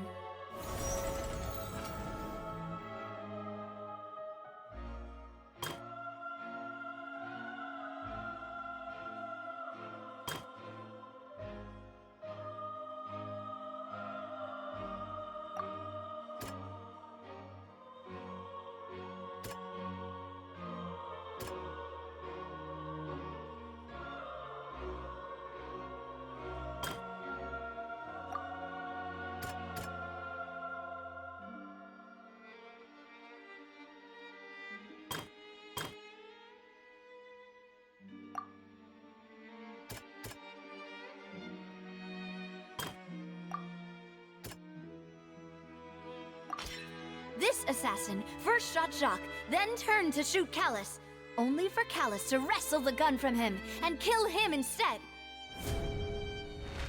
Realizing this, the true culprit caused the hired assassin to dissolve into water, leading everyone to believe Callus was responsible for Jacques' murder. This is the true version of events.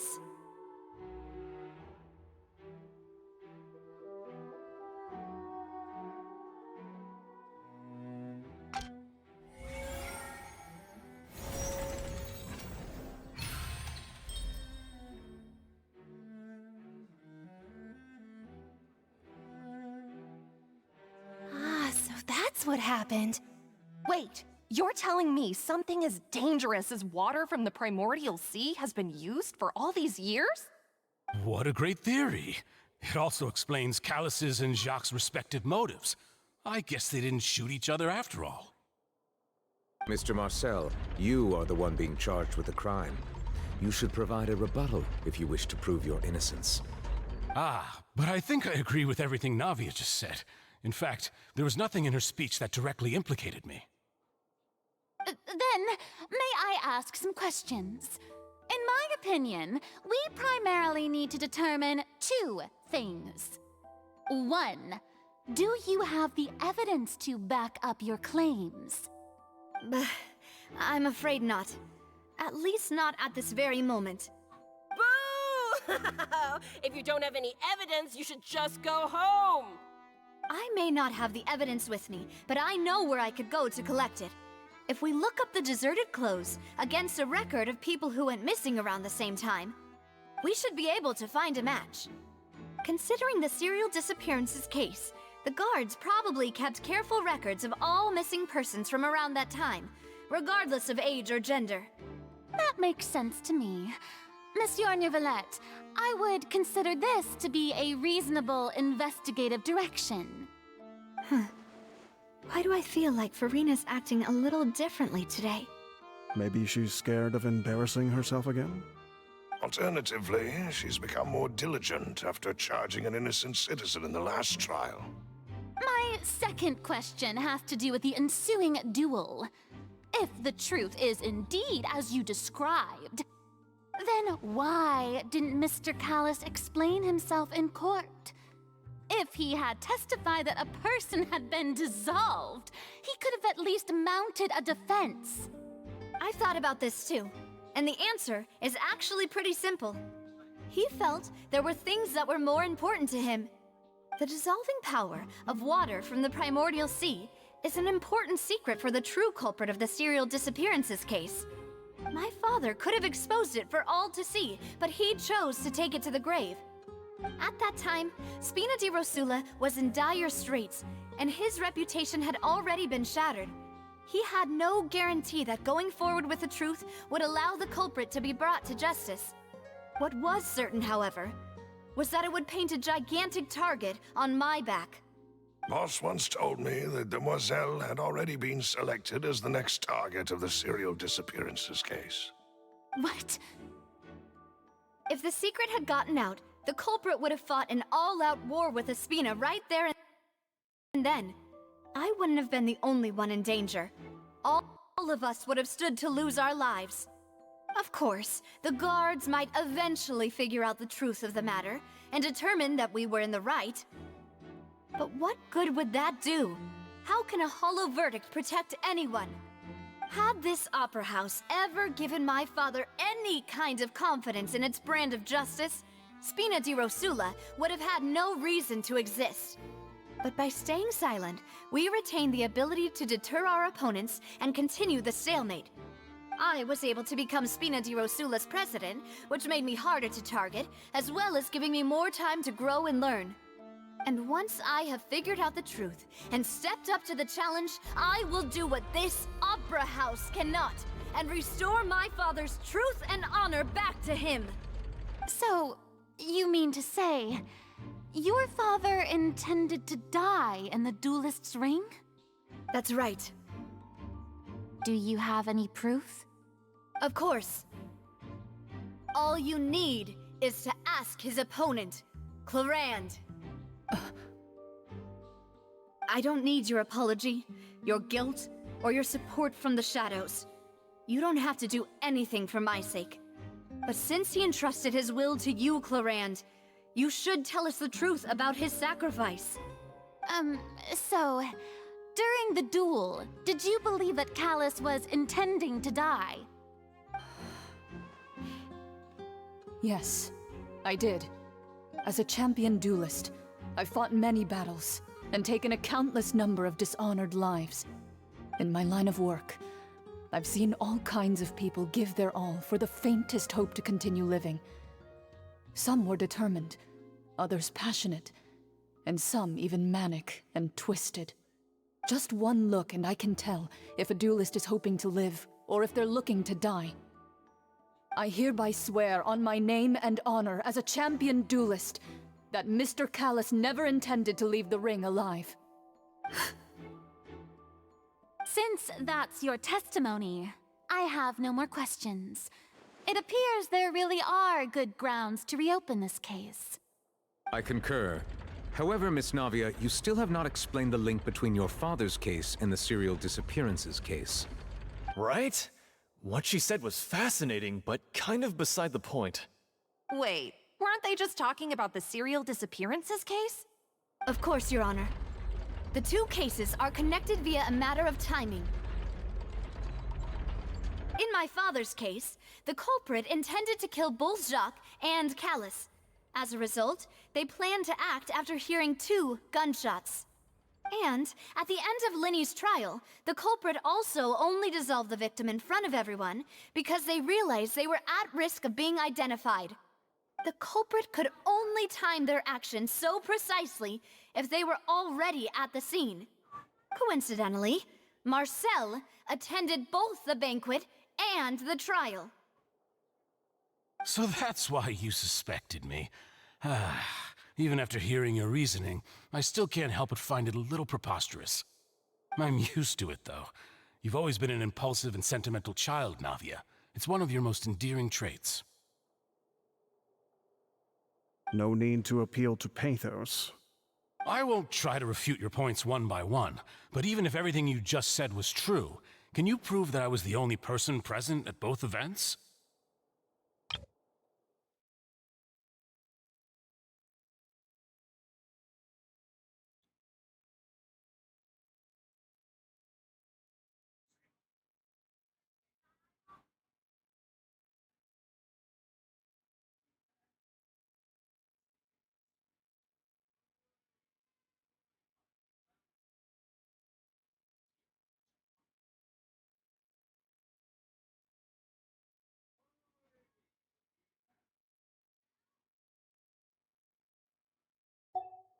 On top of that, does a person have to be physically present to control the timing? Can't someone remotely monitor the place?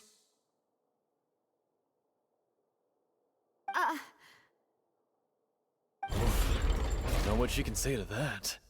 I know that even with that, you might still think you can reduce the list of suspects with some further investigations, until I'm the only one left on the list.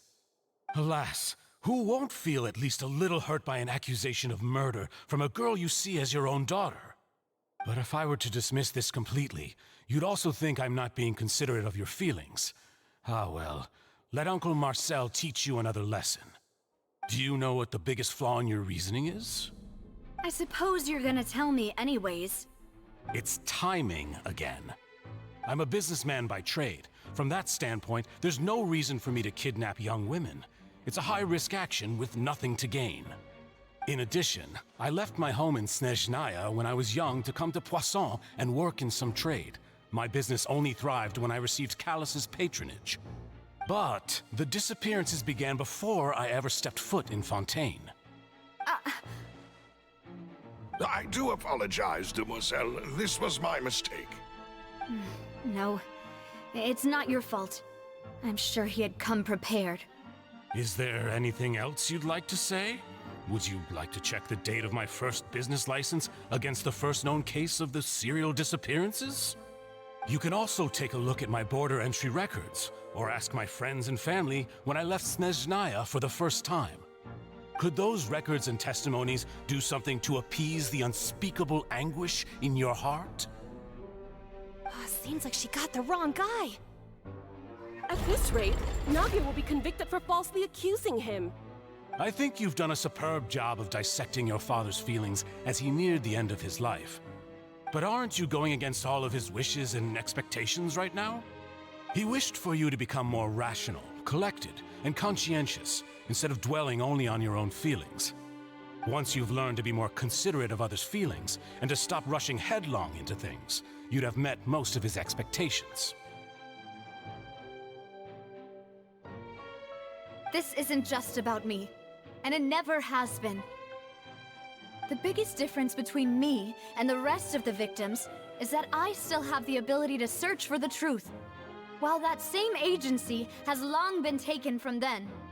The people whose families were destroyed by synth abuse, the people who lost their loved ones to the serial disappearances, and the people who suffered tragic ends due to their sense of justice. Many people's images are flashing before my eyes. I'm sure some are coming to those of you in the audience as well. And whose image do you see, Marcel? Is it a man named Vacher? Oh, so you do know that name. I'm merely surprised you'd suddenly say the name of someone I've never even heard of. I was waiting for you to say that.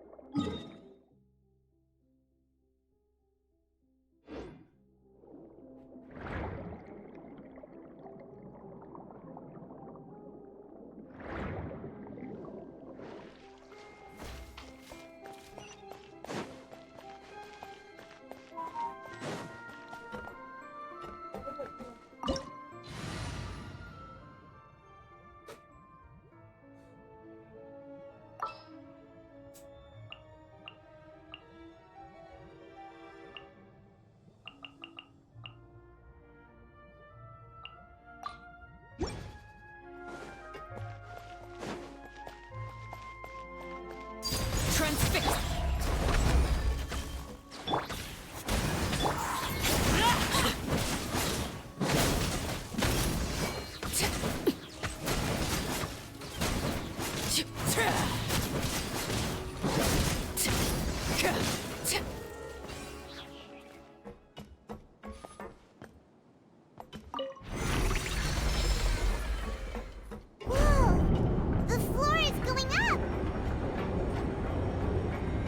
Because of this mechanism in the middle? That guy really prepared a lot of stuff for this place.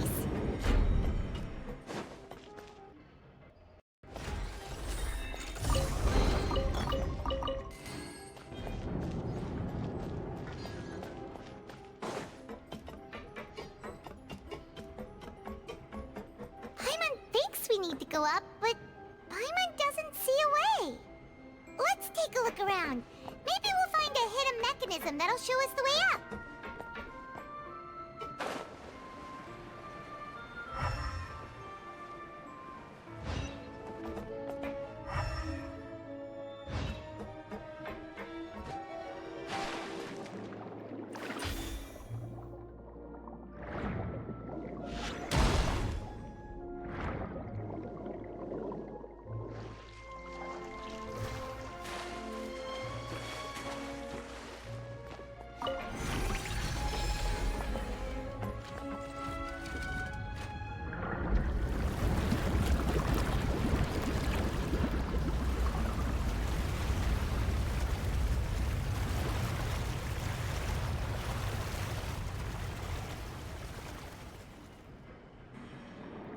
The water level is rising! Now we can swim to the top! But this is still a ways away from where we need to go.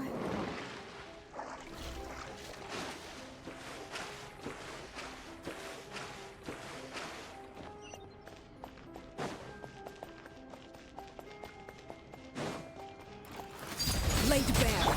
By royal Let's light it up! go and fly!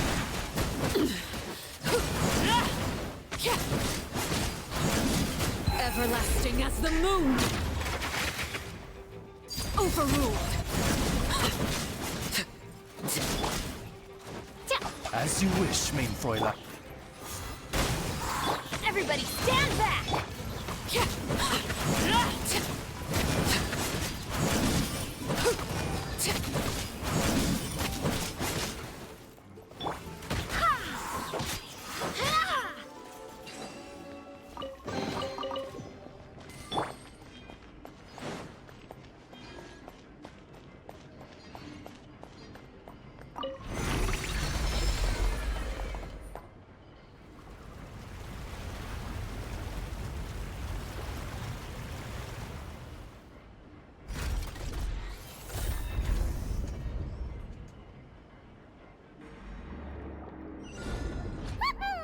Now the path is clear! Let's go!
Get out of here!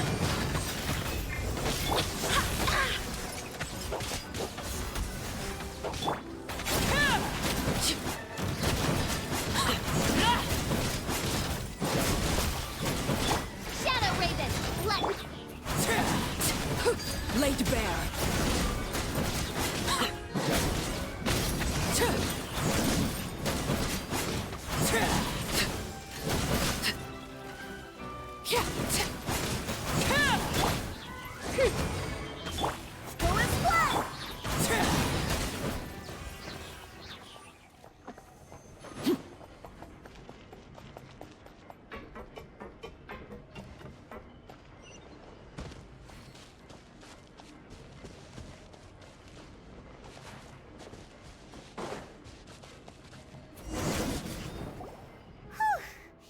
After all that, we finally made it to the innermost sanctum.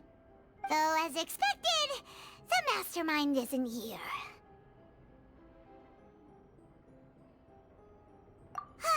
That's right. Then let's hurry up and find some evidence so we can get back to the Opera House and help Navia!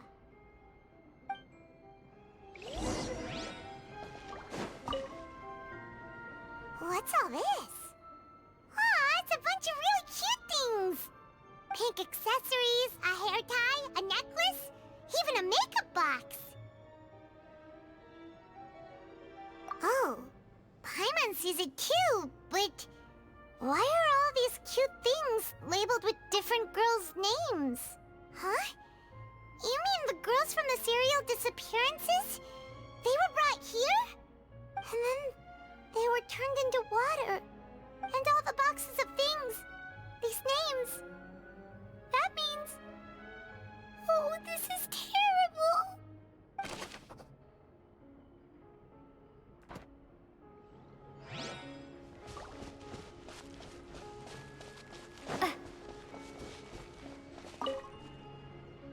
Let's see what's written here. Nothing escapes Detective Paimon's eyes. Callus. Navia's father. Oh, this seems to be an investigation report on him. Yep, it's about finding someone to assassinate Jacques and Callus because of a lack of confidence that Jacques himself would go through with it. This should prove the existence of the third person, right?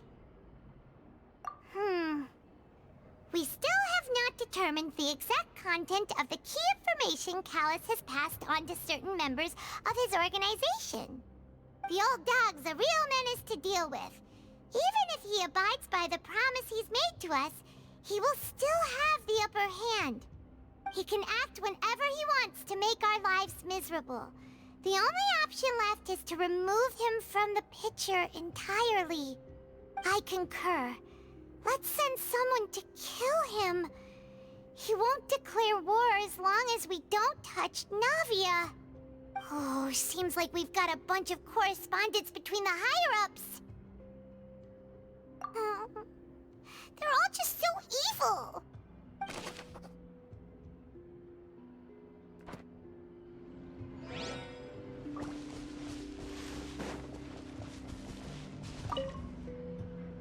Oh, look! There's an important-looking basin over here, and it's full of water. That means this is where they make all the synth, and that special water is the main ingredient. If you dilute it with normal water, you'll get synth, but the pure stuff can dissolve a human. Paimon will take notes on this incriminating evidence.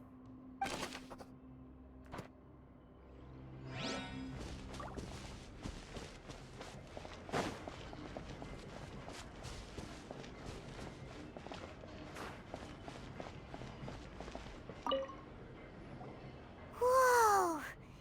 There's so much synth here! And so many bottles of ingredients that probably just contain the waters of the primordial sea. Mixing in progress, ready to drink, stock sample? Huh. They've also got all the synth pretty clearly labeled. Whoa, there's even fruit-flavored synth? Yep, it's super obvious.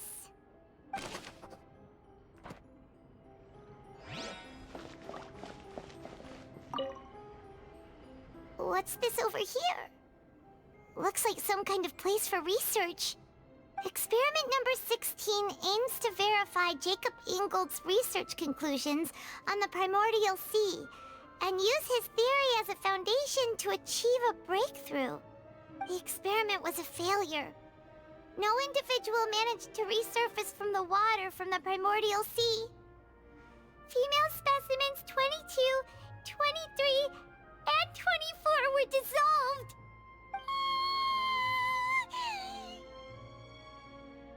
Sorry, Traveler. Paimon will try her best. It's just that Paimon's never read something so scary before. How can someone write something that terrible in such a matter-of-fact tone? You read the rest. Paimon's too scared to keep going.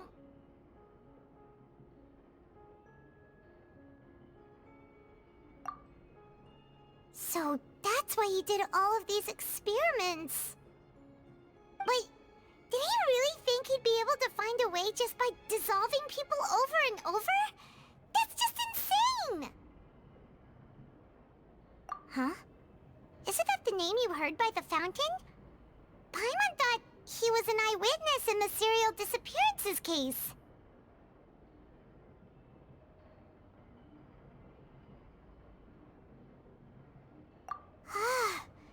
You mean Vache is the one who did all of these... experiments? So that's it! Vache was no victim, but personally took his lover and... No, that's not it either! If that's the case, why would he want people to resurface from the water? In any case, Paimon will write it all down.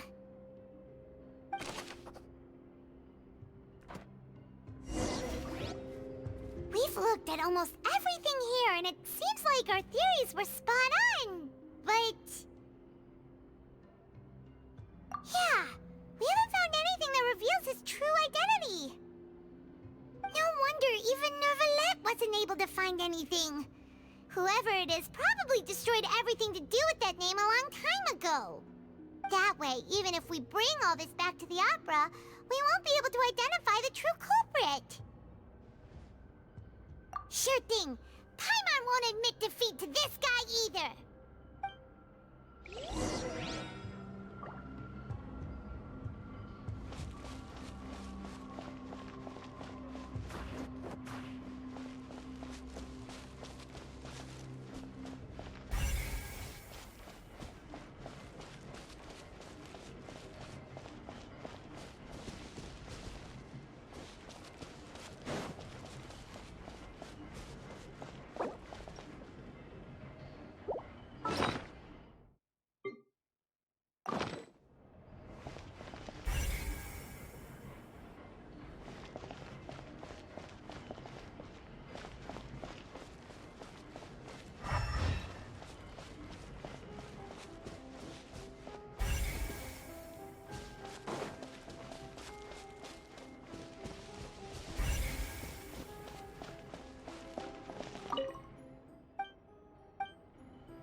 lover's name?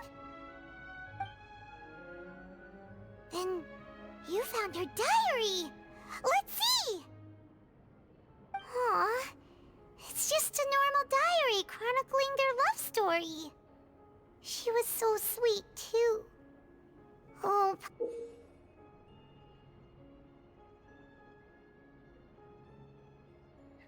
So many! A whole page's worth! But they're all crossed out. Was she unhappy with all of them? The final name she decided on was... Marcel. Wait, but Marcel's pretty old. Has this case been going on for so long that he's Vacher and Vinier's grown son?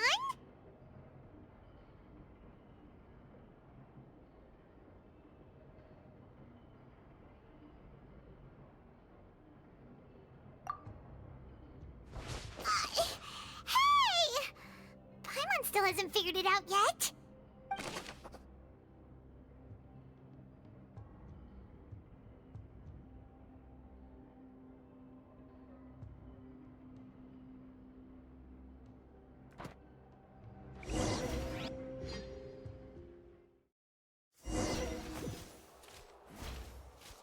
And whose image do you see, Marcel?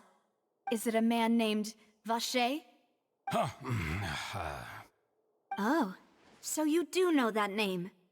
I'm merely surprised you'd suddenly say the name of someone I've never even heard of. I was waiting for you to say that. Navia! We're back! As expected of my partner.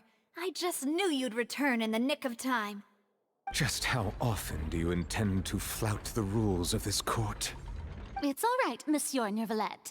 Given their confidence, I expect they've found the crucial evidence.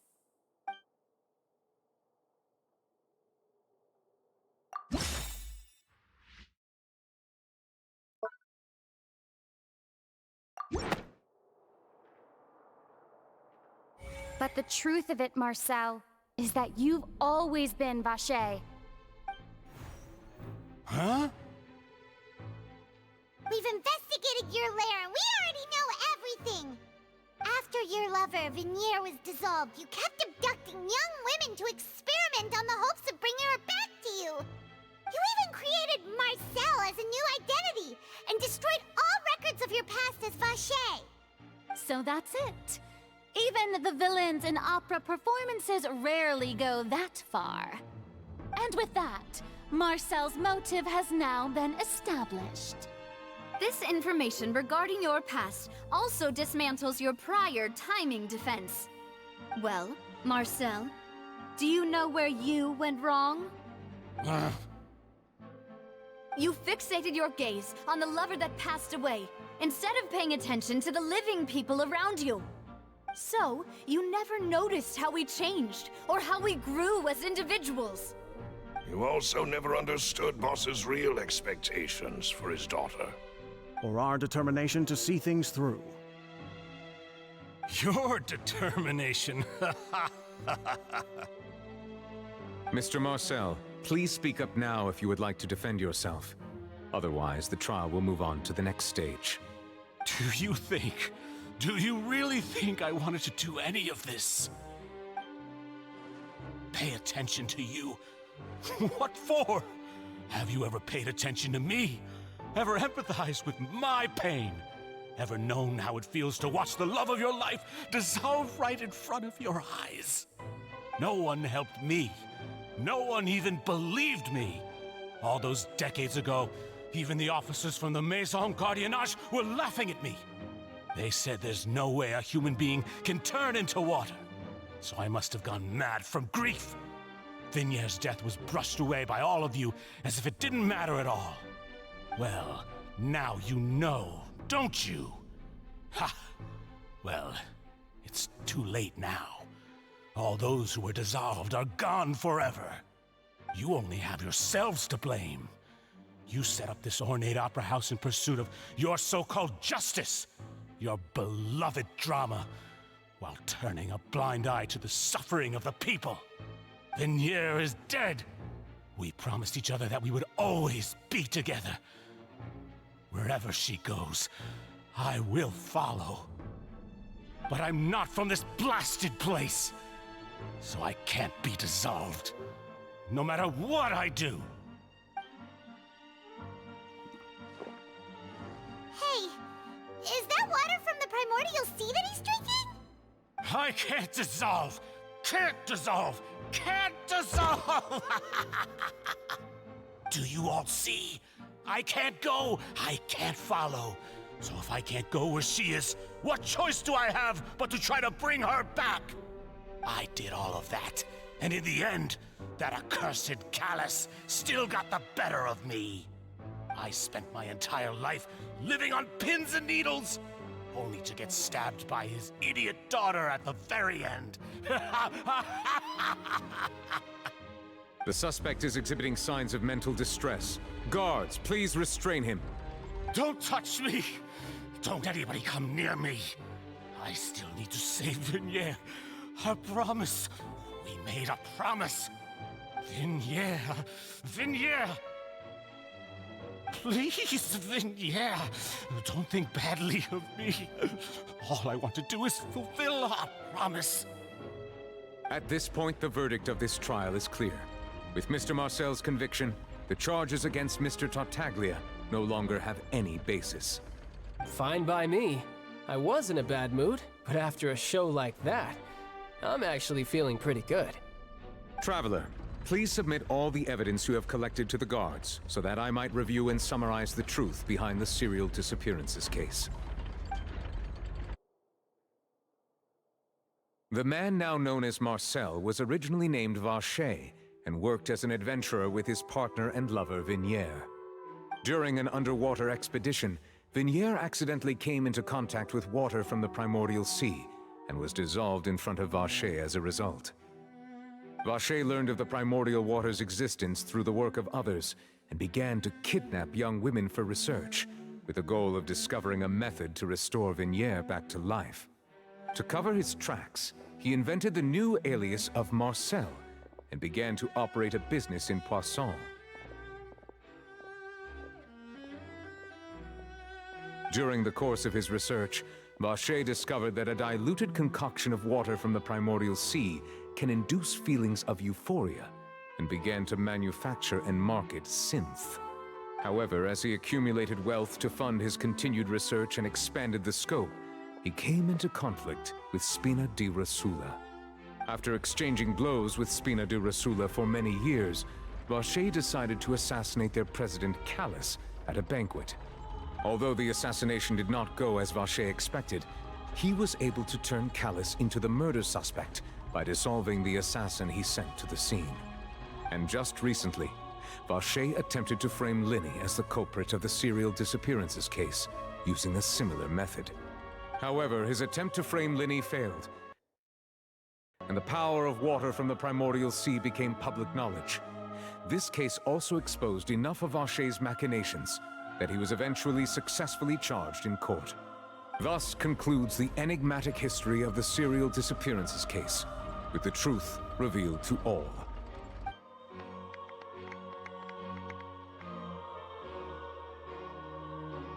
The Oratrice will now deliver the final verdict regarding the charges against Mr. Vacher.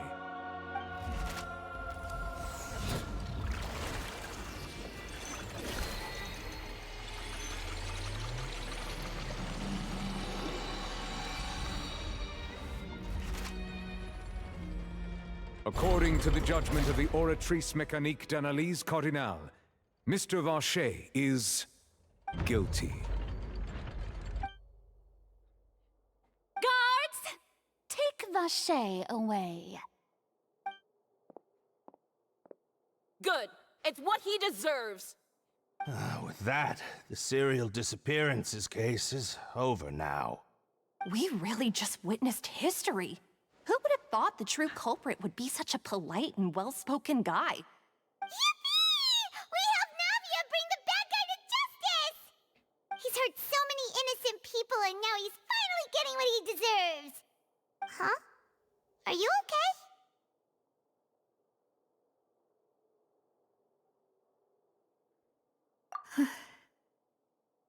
Demoiselle, you were absolutely brilliant. The day our late boss had always hoped for has finally come. You can rest easy now, knowing justice has been served. Yeah. Yeah. It's finally over. It's all thanks to you guys. And my partner. See, Papa? Spina di Rosula's still doing well with me at the helm. Well now, hasn't this been a most delicious piece of drama? The villain has been caught, justice has been served, past wrongs have been righted, and it's a big ol' happy ending. Since it's been such a great show, I'll just let the false accusations against me slide. Either way, I've still got some business to attend to, so if you'll excuse me... Please wait just one moment, Mr. Tartaglia. What now? None of this has anything to do with me. According to court protocol, since this trial was initiated due to a charge against you, a verdict must also be made regarding the initial charge before the trial can conclude. Oh, come on. Is this really necessary? Haven't you already caught the real criminal? Isn't it time for side characters like me to exit stage left? Please respect the laws of Fontaine. This has always been the rule. All right, but this sure is a lot of hassle. All I need to do is stand over there, right? Let's just get this over with. Through evidence presented in the public trial that was just held, it has been established that Mr. Tartaglia has no direct connection to the serial disappearances case. The guilty party has been identified, and thus it is logical to suppose Mr. Tartaglia is innocent of the charges. We now turn to the Oratrice Mécanique d'Analyse Cardinale to render the final verdict on the charges.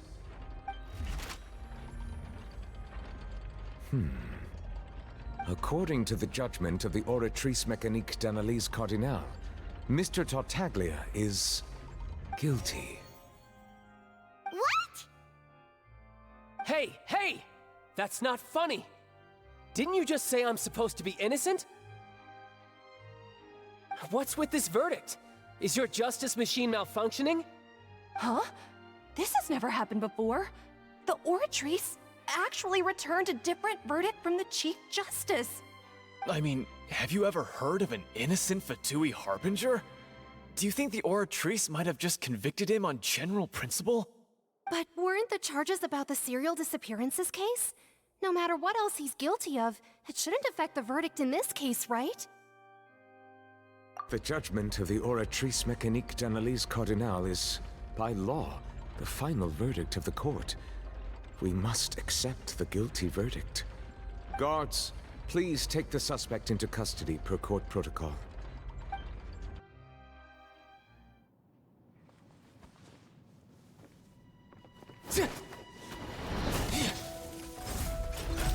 So this is how justice is done in Fontaine. What a joke. You've got your rules. Well, I've got mine too!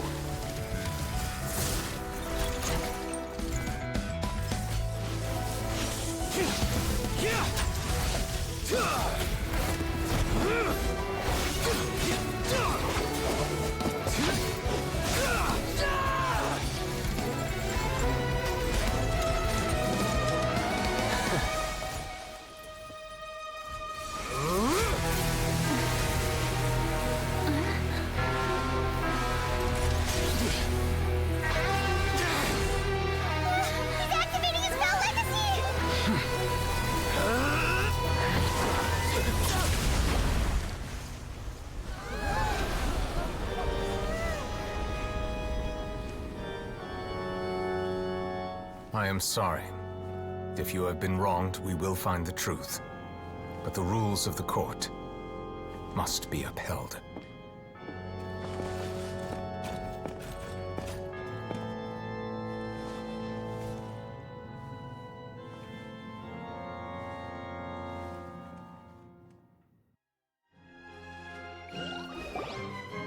Hey, Monsieur Nouvelette, what's going on? Shouldn't they have been cleared already? Apologies. This is also the first time I've encountered such a situation. However, according to the rules established at the conception of Fontaine's court system, The Oratrice's judgment is the final verdict of the court. All I do is follow court procedure. As for why the Oratrice arrived at the conclusion it did, you should probably ask someone more knowledgeable than me. Why are you looking at me? I had nothing to do with it! I don't know what happened there either! Hey, stop staring at me! What does Lady Farina mean by that?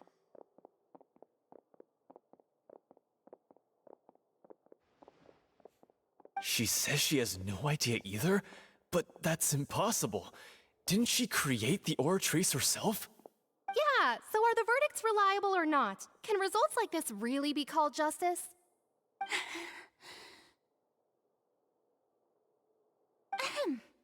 My dearest citizens, did you really think we'd allow an incorrect verdict to be handed out in this court?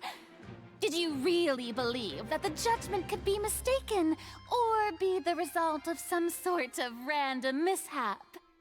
Don't tell me you thought even I had been blindsided by the Oratrice's result. But the way she looked just now, it was pretty obvious she had no idea what was going on. However, given the state of things, I shall give you an explanation. Everything that just took place, including my supposed shock and bafflement, was a part of an elaborate performance, with every action meant to stir up drama and excitement. And, of course, for every performance there is a script. Everything has unfolded exactly as I expected from the very beginning. As the embodiment of the very concept of justice, the Oratrice shall never render an arbitrary judgment! If you thought Child had nothing to do with the serial disappearances case, it is only because you've been blinded by the superficial appearance of innocence. Everything he's done, not to mention the danger he poses, are beyond ordinary comprehension and completely unforgivable! All shall be revealed in time. You will come to understand my noble intentions, as well as the absolute correctness of the Oratrice's verdict.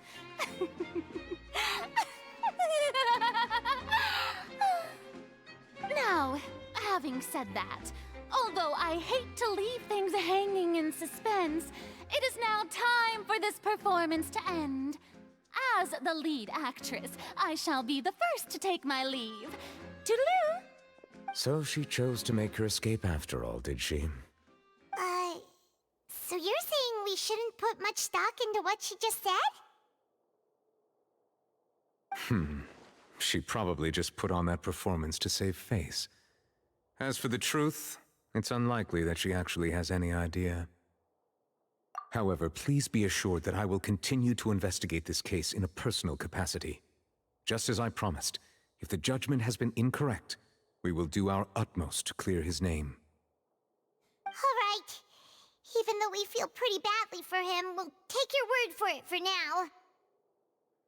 After all, he's done plenty of bad stuff, so he should have known he'd go to prison someday, right?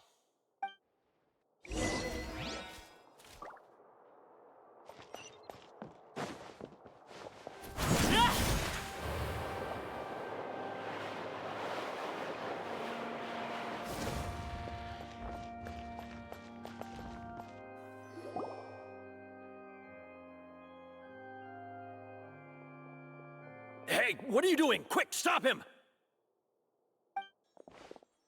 Traveler! Hey! Traveler! Marcel! What are you doing over here? Stop resisting arrest! Cease, or we'll add another charge to the list. No, wait! I just want to ask the Traveler something. I'm not looking to run away. Please, just let me ask this one small thing. Go on. Thank you. I was being led away when I finally realized something. Where did you first hear the name Vacher? I erased all records of that name. So, unless... Are you still trying to prove your innocence? Give it up. You've already been convicted. Really? You did? You're sure? You met her? But how could that be? How did you manage to do it? The Fountain of Lucine? Then she's been so close to me all along. And I just never... Please give me a chance to talk to her again. Just let the Traveler take me to the fountain to see her one last time. This is the last request I'll ever make in my life. You can do whatever you want to me afterwards. I don't care. What? Give an inch and you want to take a mile? Do you think serial killers get to make requests like that? Paimon agrees. Why should we give him what he wants when he's only done a ton of super terrible things? This request, is it worth as much to you as your life? Of course! Wait, no. It's worth even more than my life. Humans. Will they betray the instinct to live just to satisfy spiritual needs? Very well. I will grant your request. Your Honor, I fear that... I will go with him. You do not need to worry about any escape. In that case, I shall leave him in your most capable hands, Chief Justice. Thank you, Your Honor.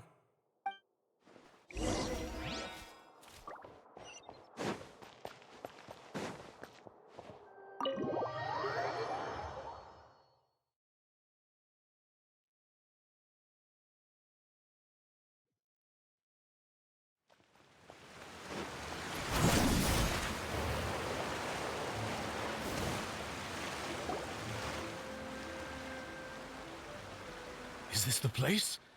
You said she's here, but what do I need to do to see her? Yeah, and even Paimon could hear her after drinking that thing. Didn't you just drink a lot of it on the stage as well? Oh, in that case... Vache! Ah! Yes, that's it! So you heard it too!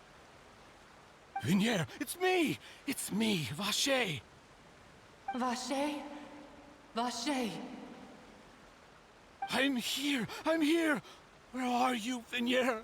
I'm coming for you. I'm finally here for you. Hey, wait! Be careful! Hey, wait! Vignier, is that you? It's me, Vache! Vignier! Vache, why did you come?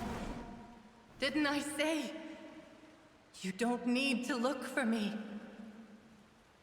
You look a lot older than I remember. How long has it been? It's been more than 20 years. I've suffered for over 20 years since the day you left. All this time, only the thought of bringing you back has kept me alive. Nothing else mattered to me. I must be dreaming. Who would have thought I'd get the chance to tell you all of my feelings like this? Vignier, you are my everything. I really don't know how I could live without you. But Vache, if you ask me, this world would be better off without you. What are you saying? If not for you, I would have finished my law degree and probably become a top-tier attorney one day. If not for you, I would have continued to pursue my love of the arts, and my works would have been displayed in the Palais Mermonia itself. If not for you, I would at least have been able to take care of my mother. And she would not have grown old and died alone, with nothing but the tears on her cheeks. It's all because of your selfishness, Vache. It's all because of you. You... Wait, you are not Vignier. Who are you? You're right. I am not Vignier. I am the sacrifices. Every woman who died by your hand, as our bodies dissolved, our consciousnesses flowed back to the primordial sea. Our thoughts circulated endlessly within the primordial sea, and we were no longer individuals, but we became one, just as streams of water come together in the sea. I'm Cressy. I'm Lemony. I'm Azine. The only one I am not is Vignier. Why? But then, where is Vignier? She doesn't want to see you anymore. Every tendril of her consciousness is avoiding you. This is what you get for your selfishness. Your selfishness robbed us of our lives and our futures. You said time and time again that you'd do any and everything for her. But did you ever consider whether she'd want to see you do the things that you did? If she would despise you for what you became?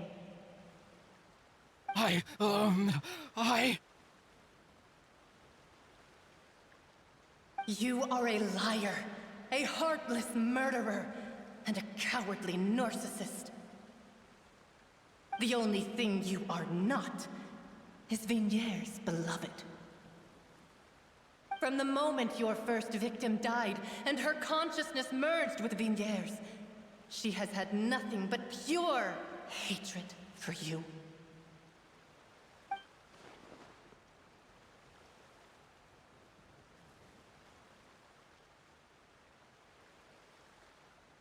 No! Vignier! She can't hate me. Let me see her, please. Have mercy. You still don't understand. When I said don't look for me, that came from the real Vignier. She really doesn't want to see you anymore.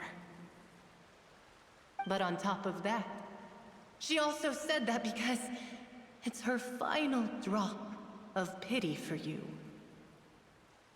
She said that because she knew that if you did come here, we will show no mercy to you. Vache. Vache? Vache. Vache. Vache. Vache. Drown.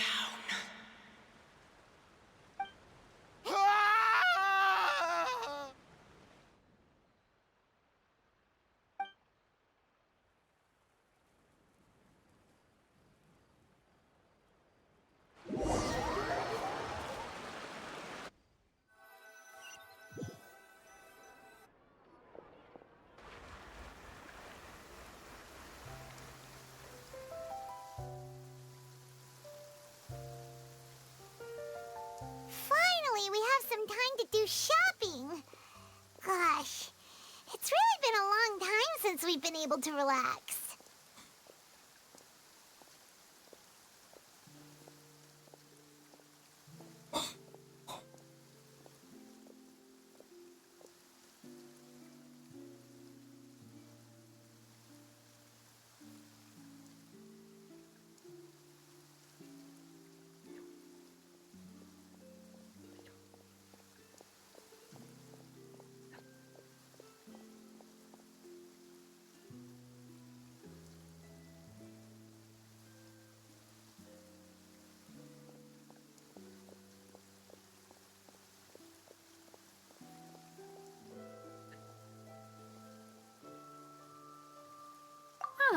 Well met, partner.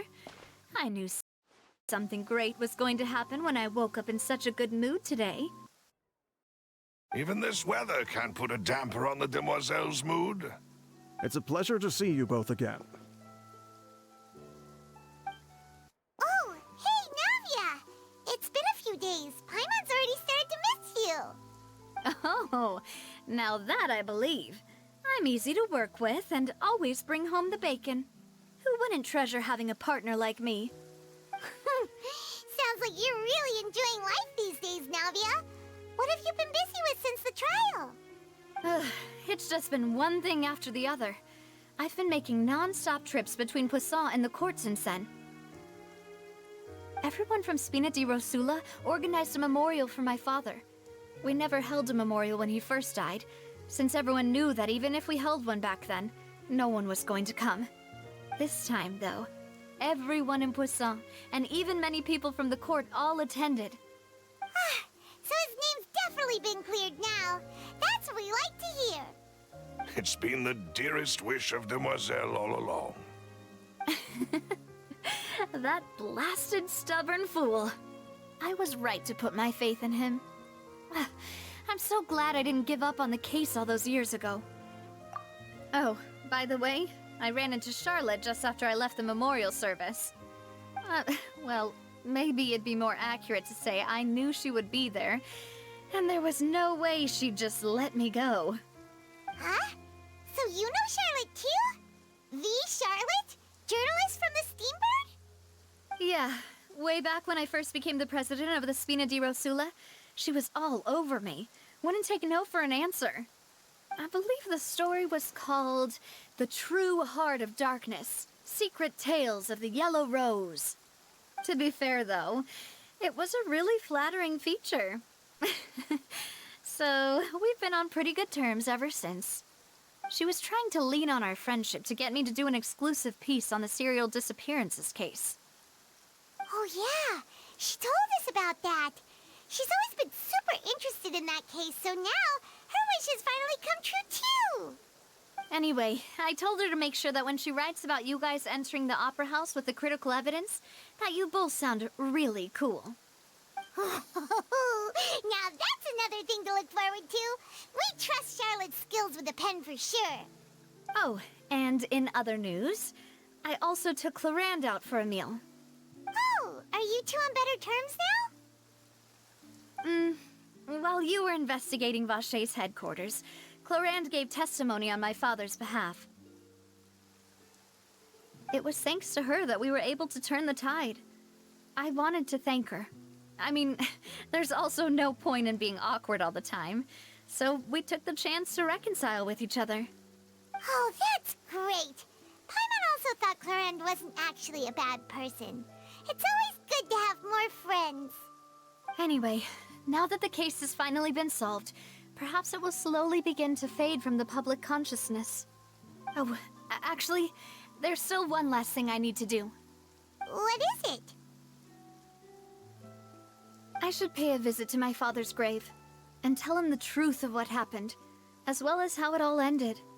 And on top of that, just how much people still look up to him, to this day. That includes me, too. Miss Navia. Indeed. We want to go too! We also think Callus is a really admirable person. Sure thing. I'd like you two to share the moment with me. After all, without you, there might not have been such a positive ending. And in that case, everyone, let's be off. Considering the recent weather, we'll be lucky if we can reach Poisson before dark. Yeah, you're right. It's been raining non-stop for a few days now.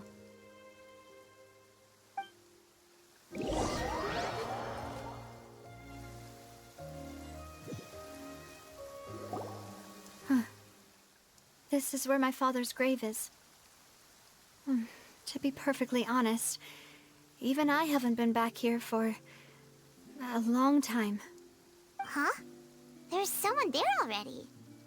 Wait, that figure. It can't be. Hmm? Isn't that Nervalette? Why would the Chief Justice be here? Huh? Navia?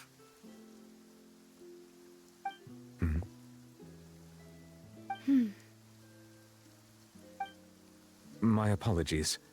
I should have asked before coming to pay my respects. Don't say that. Sorry about that. Oh, I was trying to say there's no need for you to apologize. I wanted to show my father how much I've grown, but still, I doubt I've grown to the point that even the Chief Justice would feel compelled to apologize to me over and over. In that case, I will stop apologizing for now. You really could use some pointers on understanding human emotions, Monsieur Neuvillette. In any case, why did you come to Poisson? Well, ever since that day, I've been turning a question over and over in my head. Just what is justice anyway? There was once a time when I didn't want to believe that there could be anything more important to humans than life itself.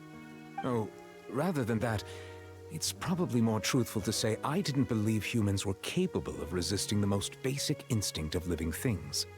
That they could rebel against their own nature, or consider certain things to be more important than their own lives. Which is also why I didn't stop your father from beginning that fateful duel. I believed that a truly innocent man would never throw away his life like that. That there was nothing, should have been nothing more important than one's own continued survival. But Mr. Callis proved me utterly and decisively wrong. If not for his sacrifice, the serial disappearances case would have remained unsolved to this day. Mr. Callis made the choice he did for his daughter, for his associates, and for many people completely unrelated to him. And in the end, from a certain perspective, one could say that he did it all for the sake of justice. A justice that's higher than life itself. So, you asked me why I came here. I just wanted to say my apologies to Mr. Callis in person. I should have noticed all of this much sooner. This regret has filled me with a sadness that has haunted me for days. That high and mighty chair in the opera Epiclese indeed insulates one from many important things. Spina di Rosula, thank you so much for your hard work and perseverance. I'm sorry for being mad at you before. So, you're actually one of those types that's cold on the outside, but pretty thoughtful on the inside, huh? That reminds me of Silver, one of my guys. Sorry about that. Self-expression is not one of my strong suits. Didn't I just say you don't need to apologize? Ah, so Navia and Neuvillette seem to have made their peace as well. Let's not disturb them for now. We can wait till after they're done.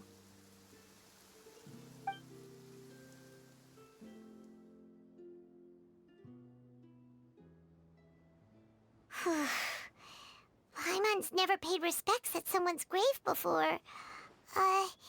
Did Paimon do anything rude there? Huh? Oh, Paimon didn't know that was a thing. But Paimon doesn't know what she would do if she can't fly. Oh no. Paimon hopes Miss Navia won't be too mad. Anyway, Neuvillette is still standing around there. It's not often that we can catch him alone like this, so why don't we go talk to him for a bit? If we can't talk to Lady Farina, we can at least talk to him, right?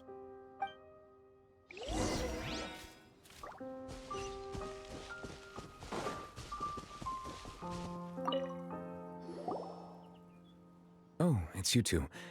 Did Miss Navia invite you to come pay your respects to her father? Mm-hmm. We ran into Navia on the streets today, so we just followed her here. I see. Then is there something that I can help you with? Well, it's pretty hard to run into you like this since you're usually super busy. So we figured we could try to ask you a few questions, if that's okay. Please feel free. Though outsiders, you helped us solve one of the greatest mysteries in Fontaine, and it would be my pleasure to return the favor.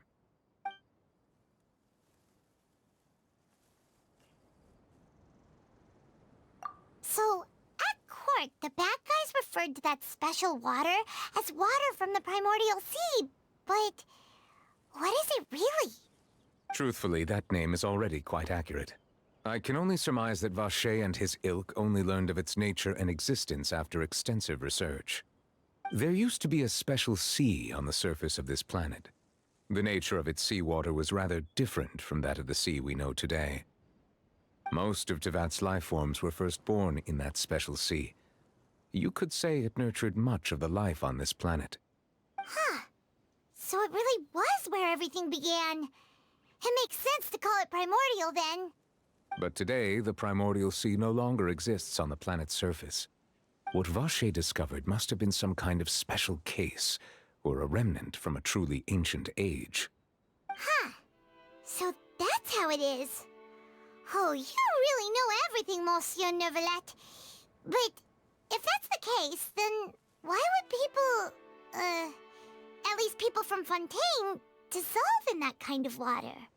Indeed. Why would the primordial sea, which was known to engender and nurture life, suddenly reverse itself and devour life instead? To be frank, that also doesn't match my understanding of this world and its laws. There must still be some unknown secrets around the people of this land. Is there anything else you'd like to ask me about?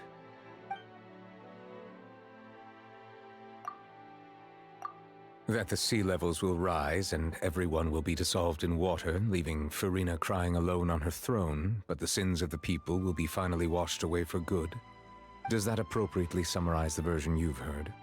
That's right! It was Linny that told us back then. And that about covers all the main points. Yes, up to the present, I think we reached a point where we have no choice but to confront this prophecy directly. Rumors have it that this prophecy is rooted in the last words the former Hydro Archon left to the world before she passed away. A prophecy? Of the former Hydro Archon? Wow. This is the first time that we've ever heard of it. 2 parts of the prophecy have already proven correct. The rising sea levels, and the ability of the people of Fontaine to be dissolved. We should be more vigilant, and stay on the watch for further signs. Speaking of the prophecy, Furina has also always taken it quite seriously. Indeed, she has been collecting information and intelligence from across Tevat for this purpose. If the rumors were true, then perhaps this prophecy is the conundrum left to Furina by her predecessor. But with Furina being the way she is, can we really trust her to solve it? Is there anything else you'd like to ask me about? My apologies. My investigation has still not reached its conclusion. However, I still believe the judgment of the Oratrice was not rendered arbitrarily. Huh? But you also said you thought he was innocent. For many years, I have been quite aware that the Oratrice does not simply mechanically repeat the verdict that I give on each case. As a divinely created mechanism, the people's unified faith in the concept of justice is integrated into it. Not only can it produce the incredible power of indemnitium, but it likely also possesses other traits, such as self-awareness. Which is all to say, I have been prepared for a situation like this for a long time. Huh. So when Linny told us that he heard a human voice from the room where the Oratrice's core is stored... I was not aware such a thing had occurred. Perhaps that could serve to prove my conjecture. I will add that to the list of items to investigate. In any case, I am inclined to believe that the Oratrice does have a methodology all its own. We just do not have enough information. Based on Furina's reaction, I doubt even she had any idea what was going on.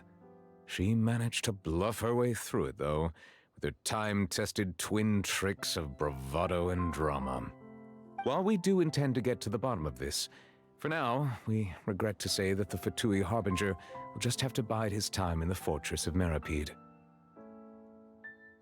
If we did incorrectly convict him of crimes he did not commit, we will most certainly compensate him to the fullest extent allowed by the law.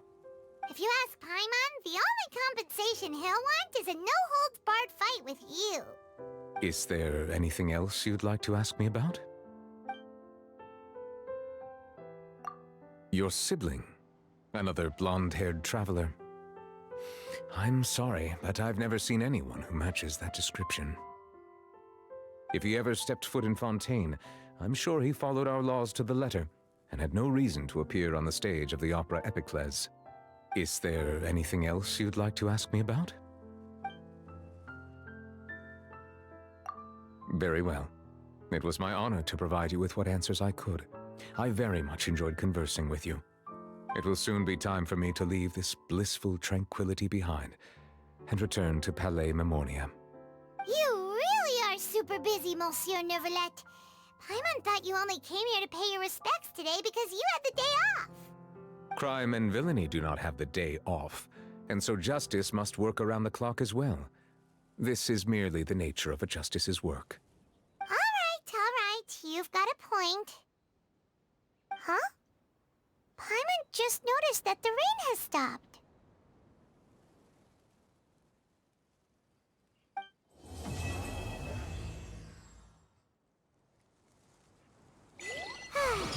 You know, we've been walking around for a while now.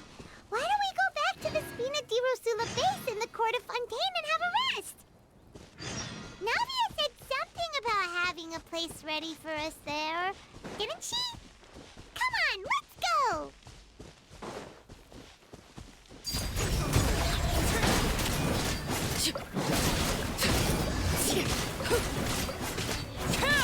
Witness my rise. Transfixed.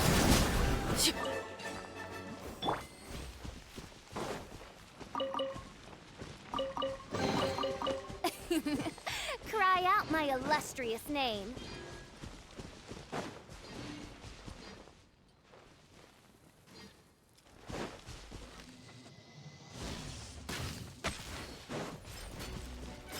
No rest for the wicked. Laid bare.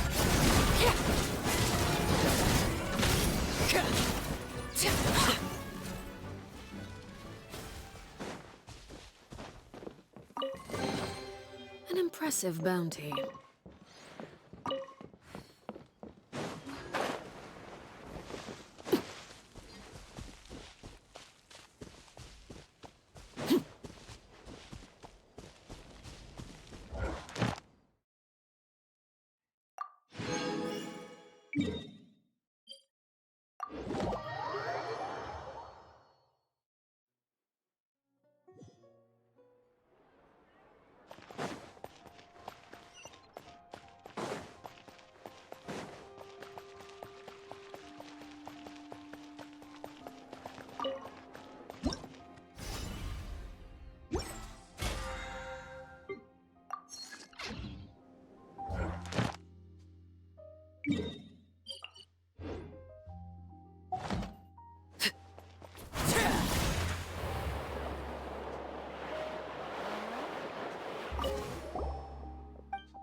Ad Astra.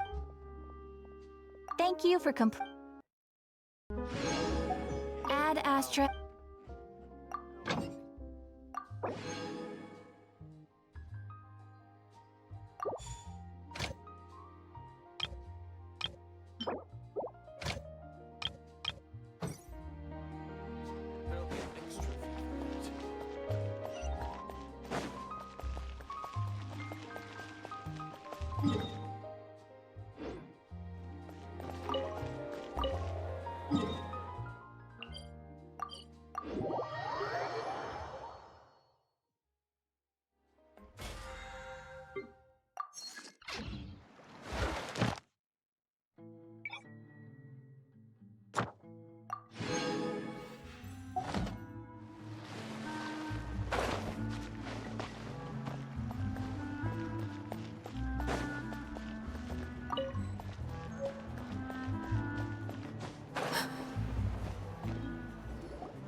Yep, here's the room, and it's empty and waiting for us as promised.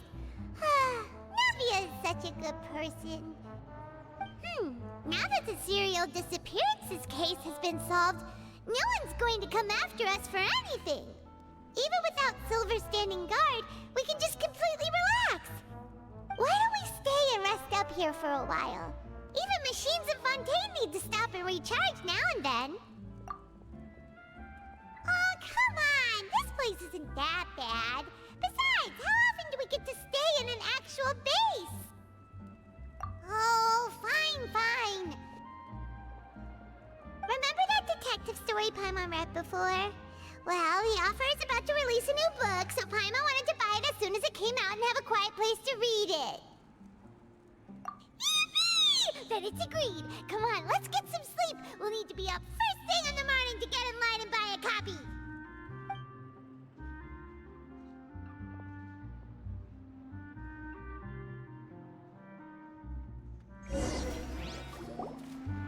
Paimon didn't expect that style at all. Even though it's a detective novel, it's also like a social documentary. Whew. It's actually pretty good. No! Paimon just spends a bit more time sleeping than you, that's all. Excuse me, but do you know if the Traveler and Paimon are lodging here? Huh? Who are you? Paimon doesn't recall seeing you before. Wait, you're not here to give us trouble, are you? A blonde traveler and a chatty little fairy. Whew, looks like I found the place. Good thing I asked the Spina di Rosula. Seems they sent me the right way. Hey, what do you mean by chatty? Paimon's always careful not to talk too much. Most of the time, anyway. It's an honor to meet you both. I was sent from the Palais Mermonia. Monsieur Nourilette wishes to see you. It seems he has something important to discuss in person. Nourilette? He wants to see us again already? Huh. We talked so much the last time we met. Has something happened since then? I am not privy to the details. It would be best if you came to the Palais Mermonia and asked Monsieur Nourilette in person. If you say so, but Paimon has a bad feeling about this. Now that I've delivered the message, I'll take my leave. Thanks! We haven't left the room for a few days, so we'll head over once we've freshened up a bit.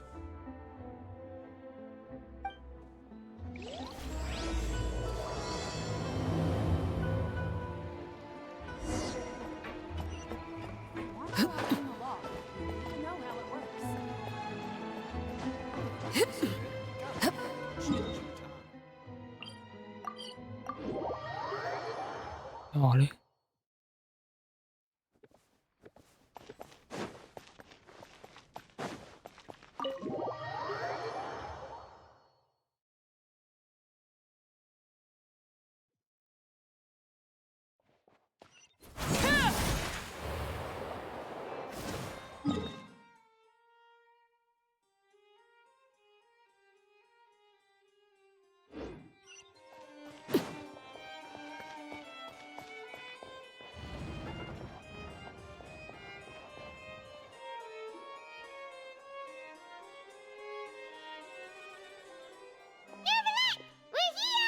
Did you want to see us about something? Huh? Why were you just standing there? You daydreaming or thinking something over? Yes, I did send someone to fetch you. But as for what I'd like to discuss next, well, I still have some reservations. Given that we've already made the trip here, you should just tell us. Bet you need us to help you with something, right? I do indeed have something I'd like to ask you to do. However, you should wait until after I tell you the details, then decide for yourselves whether you'd like to help or not. The situation is this. If I'm understanding you correctly, the Snezhnayan Harbinger known as the Knave has essentially requested a diplomatic meeting with you, correct? I heard that she was originally from Fontaine, but for her to suddenly arrive here and abruptly request such a meeting like this, I sincerely advise you to refuse her invitation outright.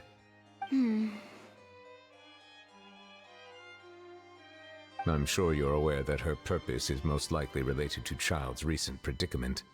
We convicted one of the Snezhnayan Harbingers in a court of law, but we have yet to provide any form of detailed report on the matter. This does indeed provide an opportunity for Snezhnaya to put pressure on us.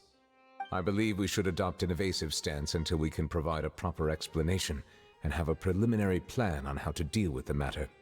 No, we shouldn't.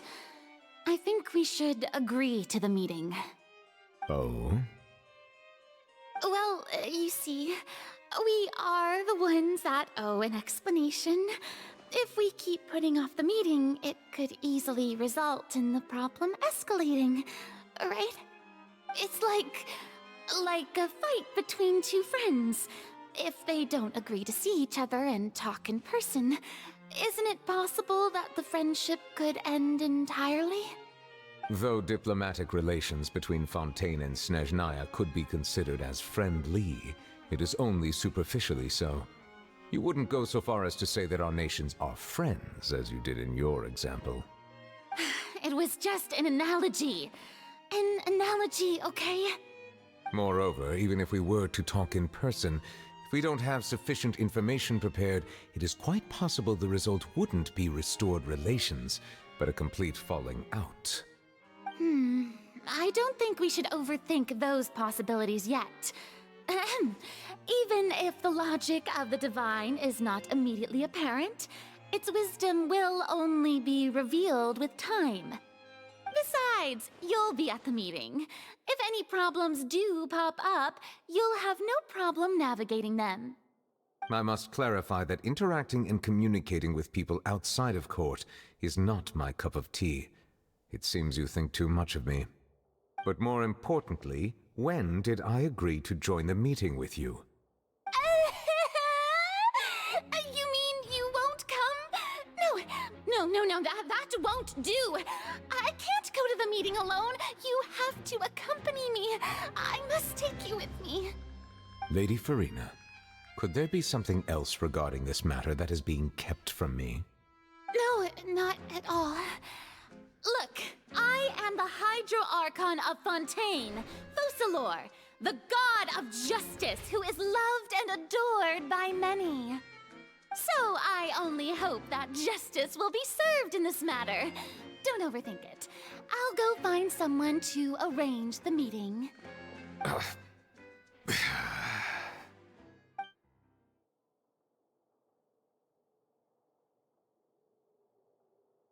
Though it could officially be considered a diplomatic conference, I prefer to see our meeting today as an ordinary tea party.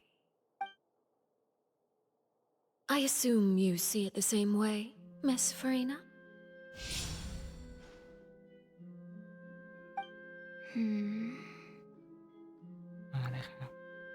Lady Farina? Yes, that's right. Just like you said, a tea party. I should thank you for providing the pastries. They look delectable. To make this tea party even more lively, I've invited someone else to join us today. It's a pleasure to meet you, Monsieur Neuvillette. I was born in Fontaine, so naturally, there's no need to introduce the nation's revered Eudex to me. Hello. The pleasure is also mine. First, I would like to thank the two of you. I'm often away on business outside of Fontaine, and I'm told that the children of the House of the Hearth have been well taken care of by you. Oh, I'm not referring to when my children, Linny and Lynette, were falsely accused by you. Please don't misunderstand. The children of the House of the Hearth are often misunderstood, perhaps due to the reputation of the Fatui. There's no getting around that. All I meant to say is that Fontaine has been stable in recent years. The people are well off and the children lead happy, fulfilled lives. That is something truly worth cherishing, and no one wishes to disrupt such peace. Now then, you have come regarding the matter of child, correct? Well, yes. It appears the ever-busy Eudex Neuvillette doesn't wish to waste time with diplomatic pleasantries, and hopes that we can get straight to the point of our talk. Yes, as you surmised, understanding child's situation is indeed one of the goals of this trip. As we are both diplomats from Snezhnaya, as well as Fatui harbingers, Child and I have always been colleagues. Were anything to happen in Fontaine, each of us would serve as the other's attorney to resolve the issue. So now, in my capacity as his attorney, I request that Child be turned over to Snezhnaya. We have a responsibility to cooperate with Fontaine and resolve what has happened to him together. The rules governing attorneys only apply before a trial has concluded. Since a verdict has already been rendered, we see the case as settled.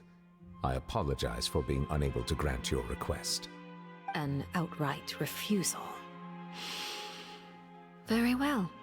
I respect all the rules of Fontaine's courts, just as I respect you as Chief Justice. Okay, why don't we back up a step? You don't need to transfer Child to us. I only request to enter the Fortress of Meripede to see Child and confirm his condition. It's not like you couldn't even manage to fulfill a simple request like that. Right, Miss Farina? About that. The Fortress of Meripede has always been completely autonomous. Even we have no authority to interfere there, and diplomatic issues do not suffice as an excuse. However, if you absolutely must confirm the situation of the Harbinger, I have a proposal.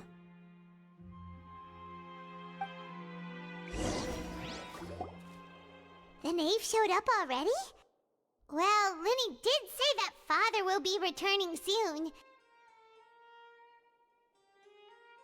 We didn't even know that Linny was from the House of the Hearth at the time, so we kinda overlooked that information. Yes, thank you for your kind advice. I'm well aware of the situation. I also noticed that Lady Farina acts a little odd and unnatural whenever I bring up matters related to the knave. Could the knave be threatening Lady Farina or something? If that were the case, then why wouldn't Lady Farina inform me? And what means could the knave possibly have to twist the arm of an Archon? So maybe that's not very likely. Even though Farina can act a little weird at times, she's still an Archon. In reality, this problem is even more thorny than it appears. According to reports from the Fortress of Meripede, Child recently disappeared under mysterious circumstances. The details are still unclear. We cannot rule out an escape, but there have also been no reports of him outside of the Fortress of Meripede. Special guards oversee the fortress, and its internal systems are extensive. Combined with the special characteristics of the surrounding terrain, an escape should not be possible. I suspect that there's something else behind Child's disappearance. I was only willing to share this information with you because you are friends of Child, and it is my duty to see justice done.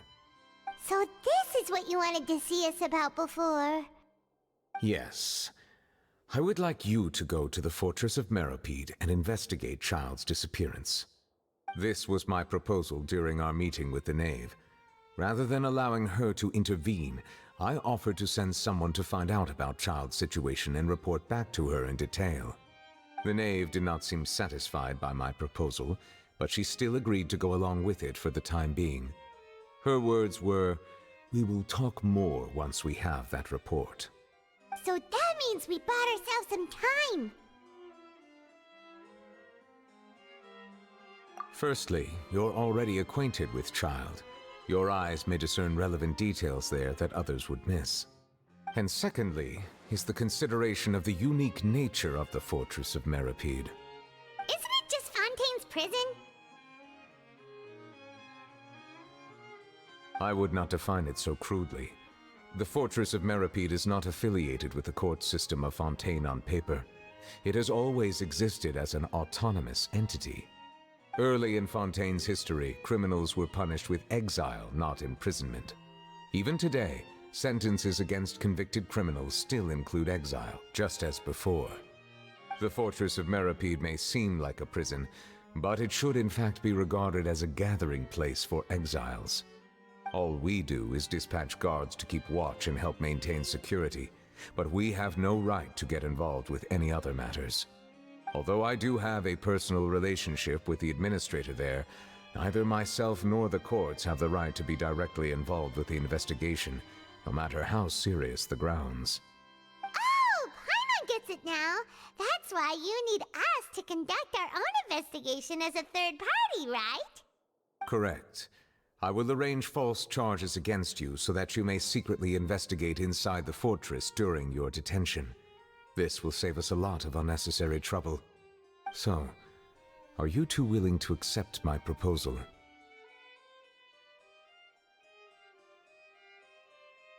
Yeah, it seems we're the best choice. Alright, we hereby accept this difficult task.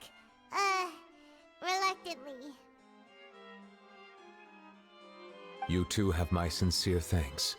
This matter is of critical importance to Fontaine's current situation.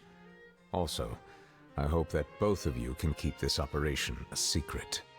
We will rendezvous at the Fortress of Merope's entrance on Erinius once you've prepared yourselves. I will arrange for someone to take you inside. Prepared ourselves? Is there something we need to prepare?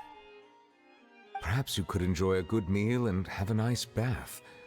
I'm afraid that living conditions inside the fortress are nothing like those on the outside world. Alright! Even though we'll be there on trumped-up charges, we'll be in prison for real.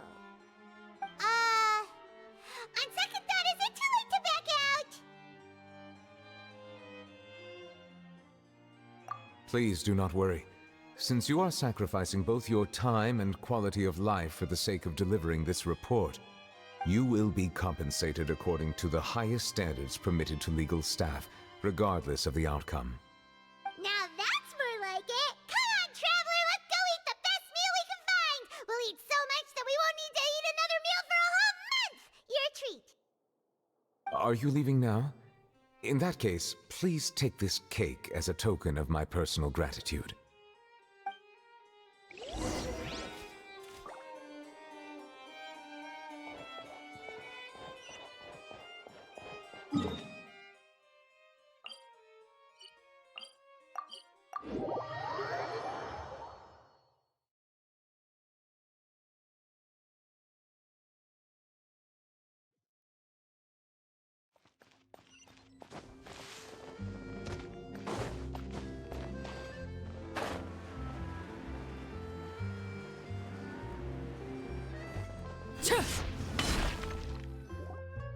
Paimon will have that, and that.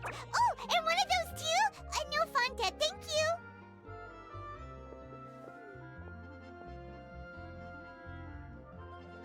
That cake was pretty good.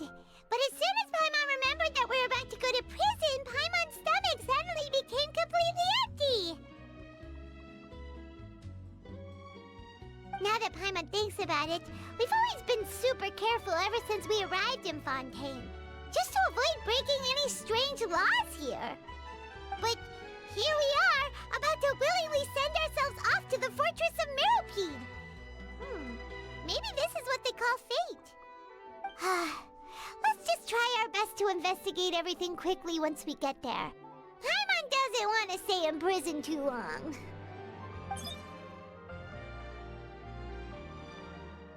Oh, what is that I hear? Is it the taste of a breaking story? Hey! You can't hear a taste! And what are you doing here, Charlotte? Oh, don't remind me. I invited an eyewitness to a case to eat here, and I was planning to get some great material out of him. But he didn't even show up. Calm down, calm down. This is nothing new. As a journalist, you should be used to this by now. And as long as you can score some juicy tidbits from the Traveler, you might still be able to recover the cost of the meal. You know we can still hear you, Charlotte. Never mind. It's nothing. I just heard you mention the Fortress of Meropide. You didn't commit a crime, did you? Please tell me all about it. No way! We would never! We're just going there to...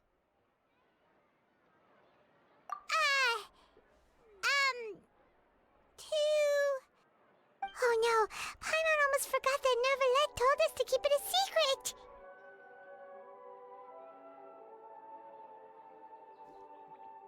Huh? You're being arrested for that?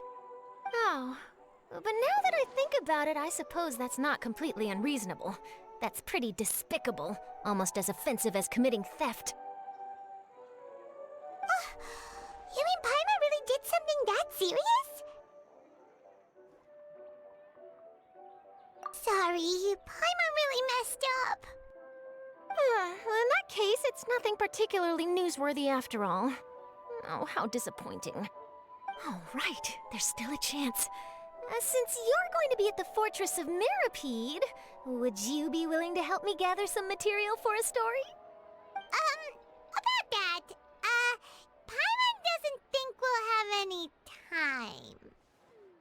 nothing difficult. All you have to do is think of a way to get some time face-to-face with the warden of the fortress.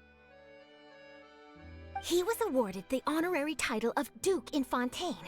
Sounds really cool, huh? Only those who have made significant contributions to the nation have been conferred this title. It's incredibly rare. On top of that, the Fortress of Meripede has never been under the jurisdiction of the courts. Practically nobody, including journalists like me, knows anything about the person in charge there. Oh, if I could write an exclusive article about him, I bet it would sell a boatload of papers.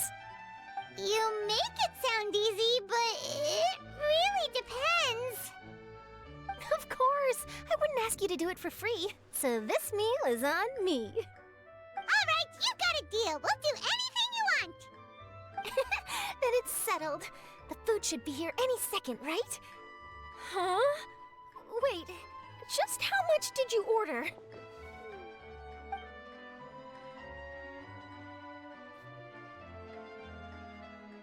Oh, I'm so full. Well, guess we have nothing to regret now, so let's get going. Wait.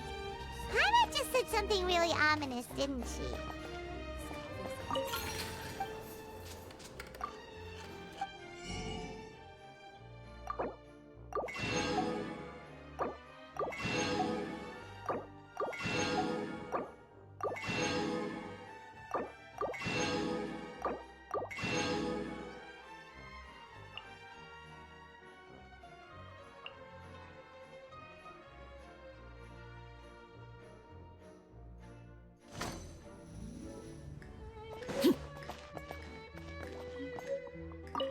I had no idea you could eat so much. That didn't go according to plan. Please, please, don't forget about the material for my news article.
I hear the children singing. All right, Neverlet, we're ready. Is this where the entrance is? You have come just as promised. Yes, this is the one and only entrance to the fortress of Meripede from Araneus. Careful. You may want to step back a bit. Whoa! So you have to go down from here? Is the prison underwater? Utilizing both the barrier of the water as well as the fear humans have of the depths, the fortress of Meripede is naturally the perfect place to confine and guard criminals. But do not worry.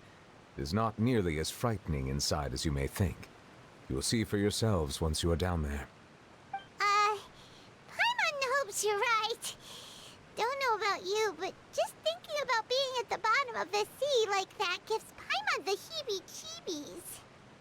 Oh, and there's one more thing. I mentioned that I have had personal dealings with the administrator of the fortress, Writhsley. He's a very shrewd fellow. Yeah, we heard about him too. He's that Duke, right? Correct. He is the highest-ranking manager of the underwater prison. Even though you are going there to investigate at my behest, it would behoove you to avoid any confrontation with him or any of his subordinates. The Duke rarely ever leaves the fortress of Meripede, but that does not mean he is not privy to all that is happening inside and outside the fortress. He is quiet, but not unaware, so please bear that in mind. All right, it's about all the time that we have to talk privately. I'm counting on you two. Don't worry, we won't let you down. Good. Madeline! I'm here, Monsieur Nervalet. These two are the newest convicts, I presume? Don't worry, they won't escape on my watch. Like we would try. Please follow me, you two. I'll process your paperwork for entering the fortress of Meripede.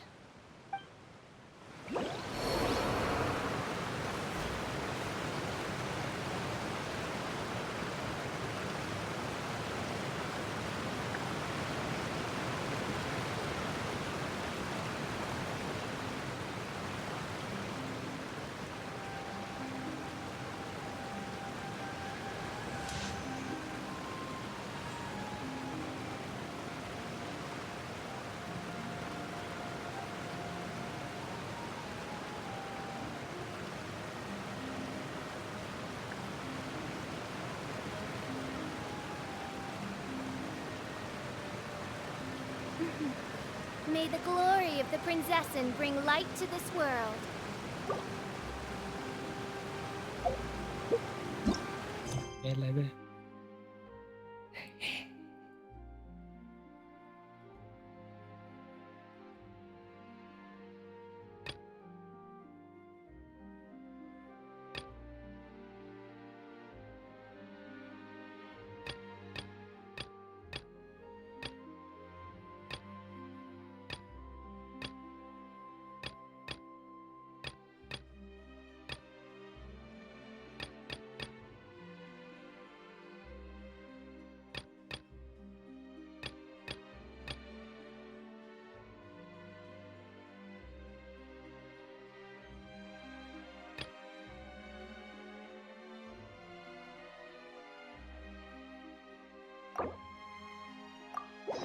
I created...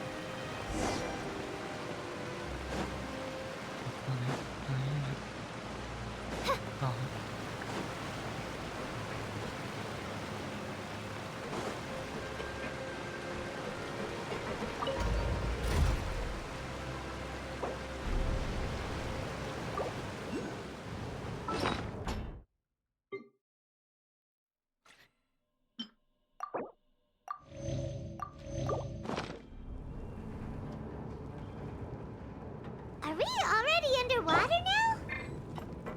Huh. So this is what it feels like to be a criminal in Fontaine. You two seem to be taking this pretty well. It's rare to see convicts in such a good mood.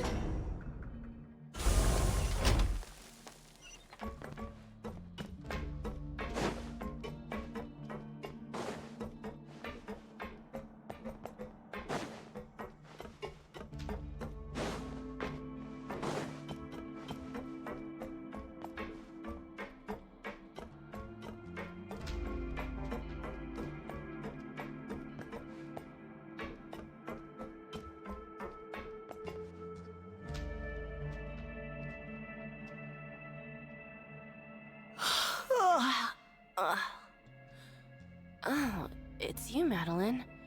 Why'd they make you make the trip down here today? Monsieur Nervalet personally requested I escort these two convicts. I suppose he was concerned others might not be up to the task. Well now, aren't you the lucky one?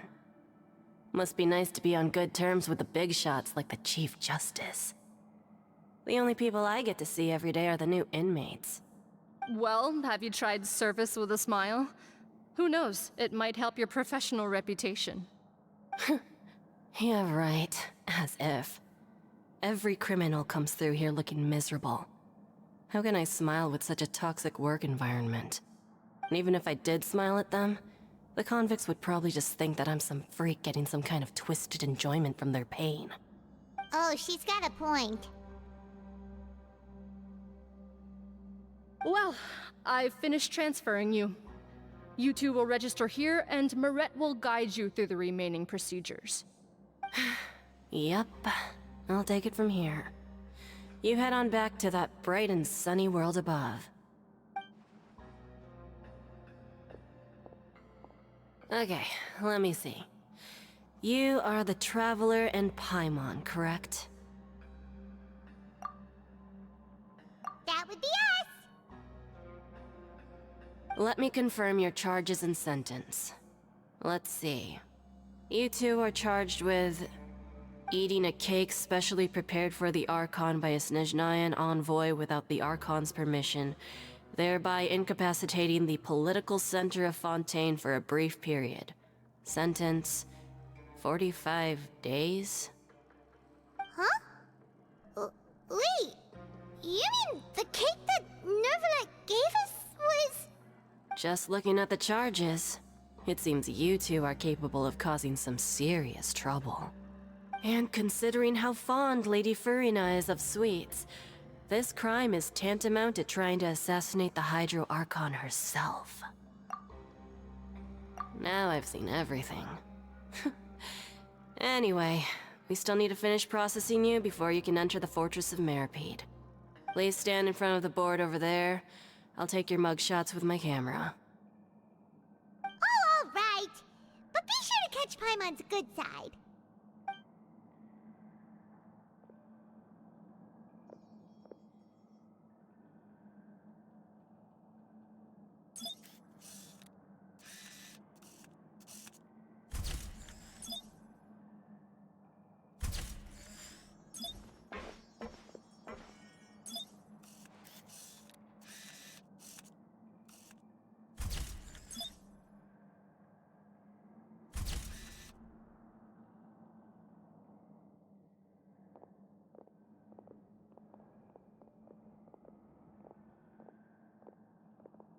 And we're done. Thank you for your cooperation. Next, someone will be along to guide you inside the fortress. Please be sure to cherish this opportunity for rebirth. Huh? Rebirth? Isn't that a little much? We're only gonna be here for 45 days! You two are the new inmates, right? Follow me. Oh, okay! Paimon is Paimon and this is the Traveler! Save it.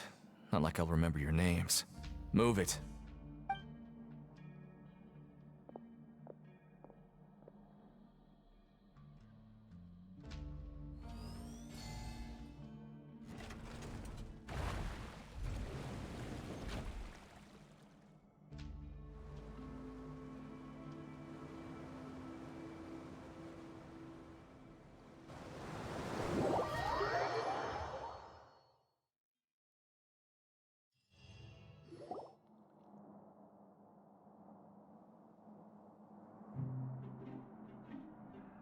So, are you one of the guards here? Is there anything we should be careful of while we're here?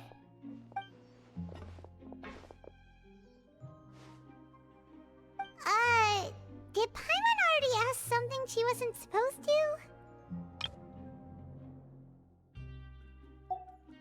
Why should I tell you anything? What's in it for me?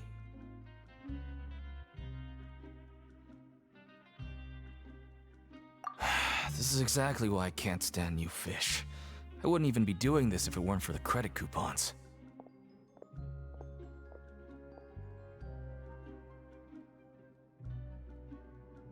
coupons? Alright, seeing as you're not the annoying kind that's getting dragged in here crying and blubbering, I guess I can tell you a few things. But next time, it'll cost you some coupons. Mora means nothing here. Here, we use credit coupons. Coupons can get you almost anything in the Fortress of Meripede. Desires? Fulfilled. You want power? No problem. Coupons can even change fate itself. So, credit coupons are a currency that can only be used here? It's not as simple as that. Like Moret said, everyone gets a chance at rebirth.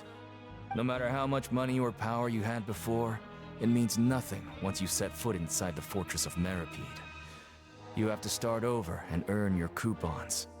Everyone starts from the same place, and you have a chance at a new, less terrible life. I guess that's the real purpose of the coupons. They symbolize true fairness and true justice.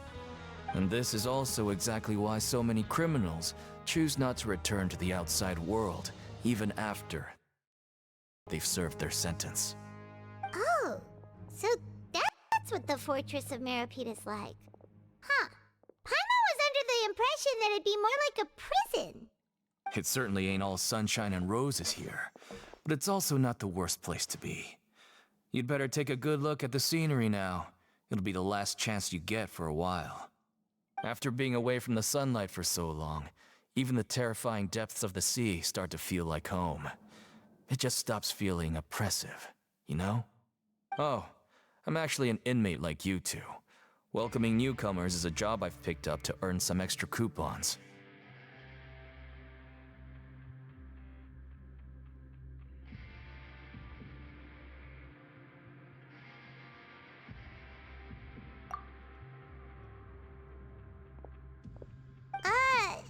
Why aren't you answering us again?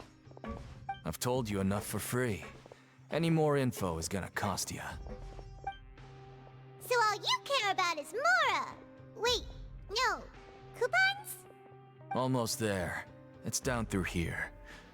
Your turn to give it a try.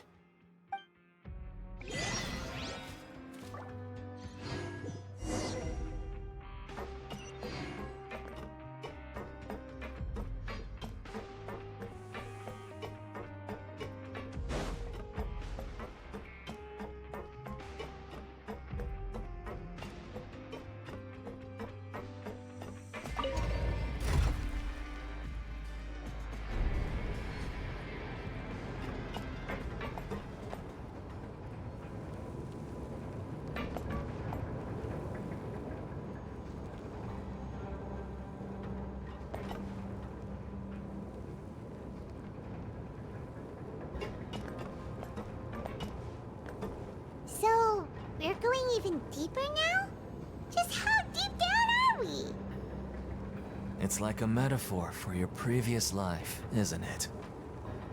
Our lives weren't that bad.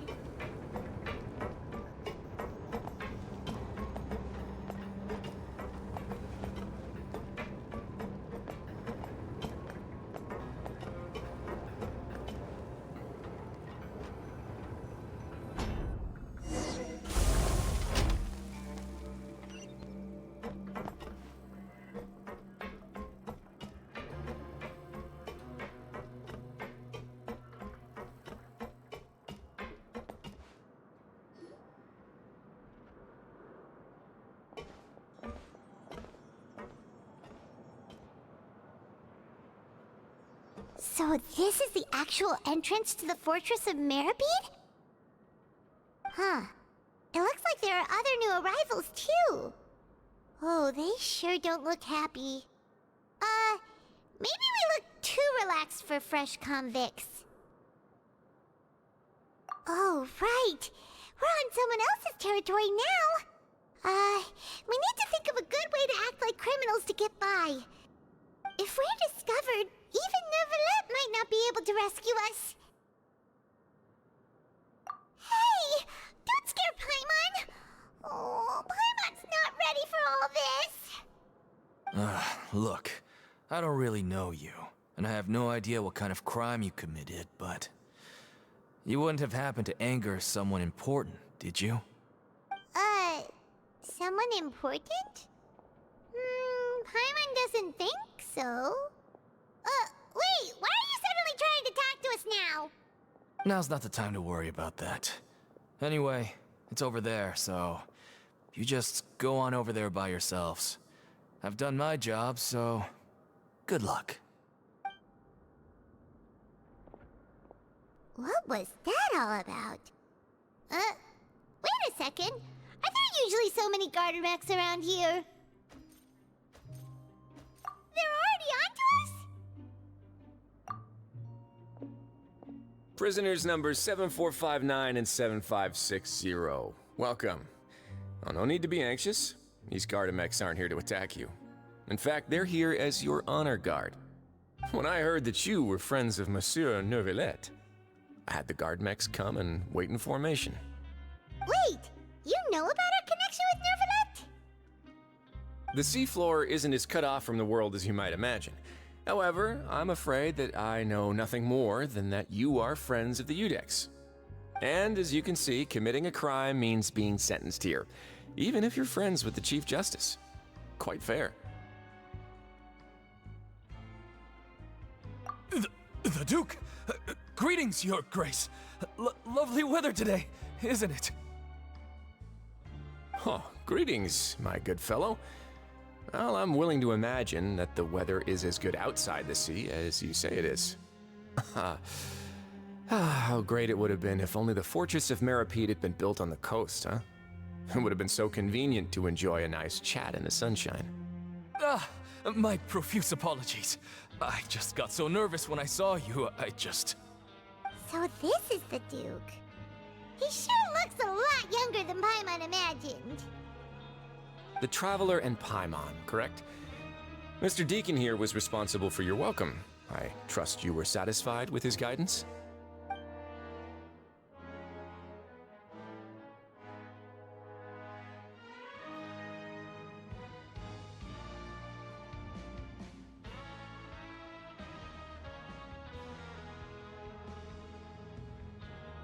Ah, I see.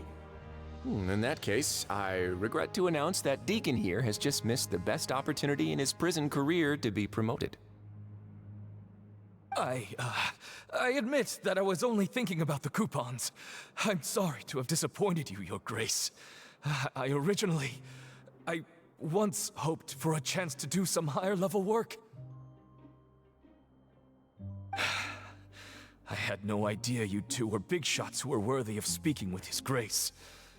Losing out on such a big opportunity because I couldn't see past my own nose. Plenty of time ahead, Deacon. There'll be more opportunities. Well, I believe that concludes the introductions. We've already taken enough time here. Deacon, if you would. Yes, Your Grace. I'll take my leave now.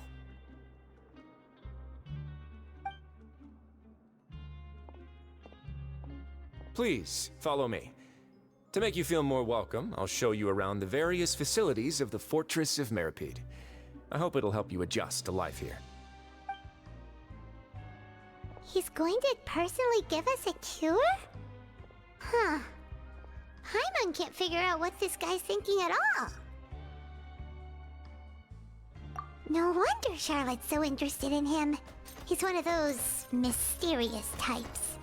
Alright, let's keep up with him.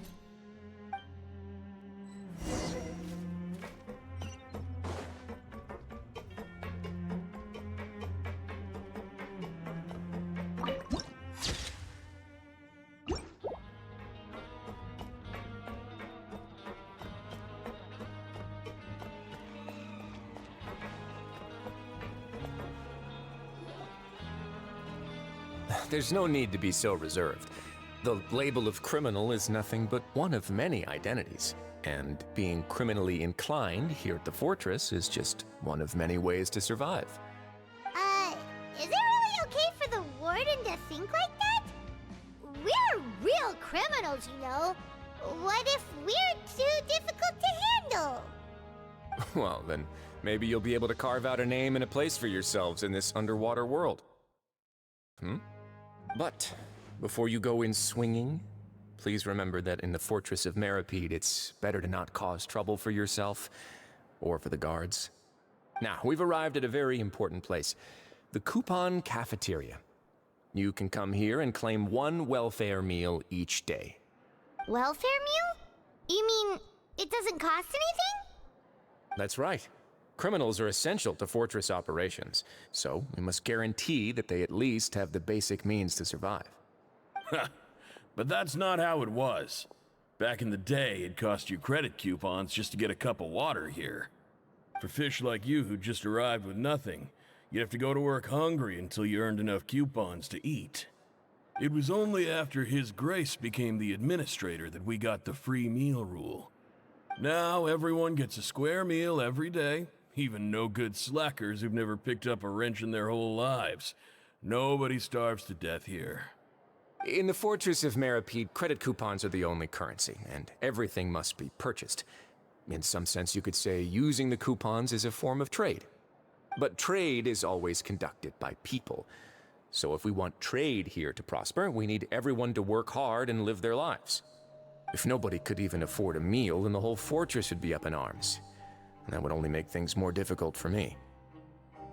So, rather than saying that we're giving everyone a free meal here, you should say that everyone's hard work has improved the living conditions in the Fortress of Meripede. Your Grace's reasoning is correct, but what I said is also true. Whatever the case, hard work is rewarded here. You'd be hard-pressed to find anywhere else as fair and reasonable. Right! Paimon sees your point. By that logic, this place doesn't seem so bad after all. Oh, wait, no. We shouldn't drop our guard so quickly. But it seems the inmates really respect the Duke because of his attitude, right? We should still try to verify the truth with our own eyes. Let's continue this way.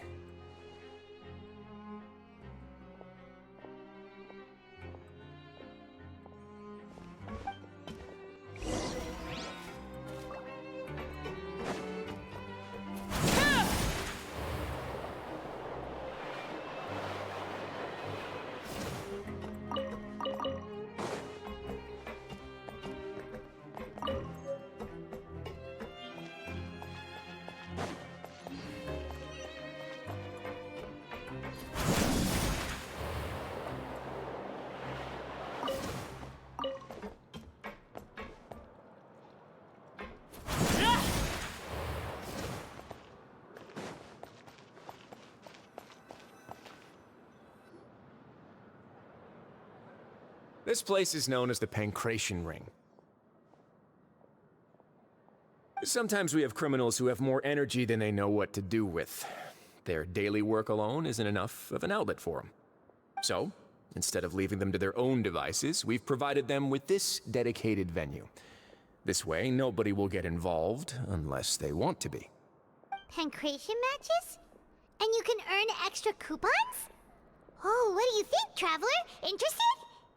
But I must warn you that your sentence will be extended if you fail to restrain yourself and end up seriously injuring or killing your opponent. So, did you set this place up too? No, actually. I just granted approval for the organizer to use this area to build the ring, and I collect a portion of the proceeds in return. Of course, the fees are also quite useful. Oh. Do you mind if we ask what they're used for? Sure. Ensuring personal safety, maintaining the arena, and resolving any conflicts that arise. Why? Are you interested in how to manage a pancration ring? Oh, no. Paimon was just wondering if that's how you paid for everyone's welfare meals. A reasonable guess. I see you have a talent for entrepreneurship. Oh, you hear that? Paimon has a talent! So we can start a business here? That is something you can discuss between yourselves later. Let's move on for now.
Your Grace.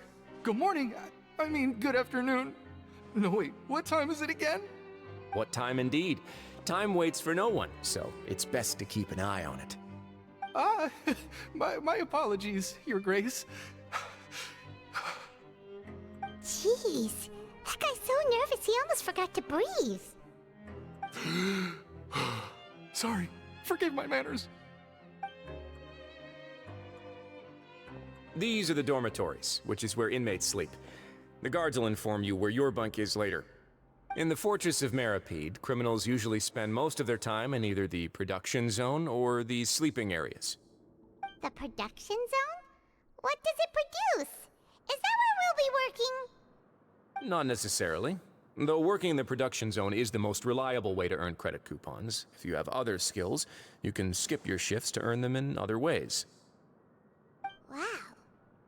Wait, you're the manager of this place, and you're just telling us to our faces that it's okay to skip work? The fact that the Fortress of Meripede has continued operating completely autonomously is proof enough that most people are willing to work honestly and earn a stable income. As for what we produce, many of the clockwork machines seen all over Fontaine originate from our workshop.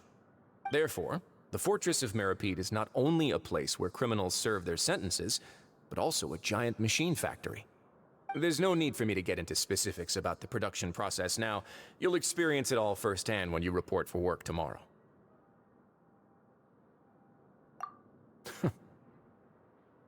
Let's move on. The tour continues over this way.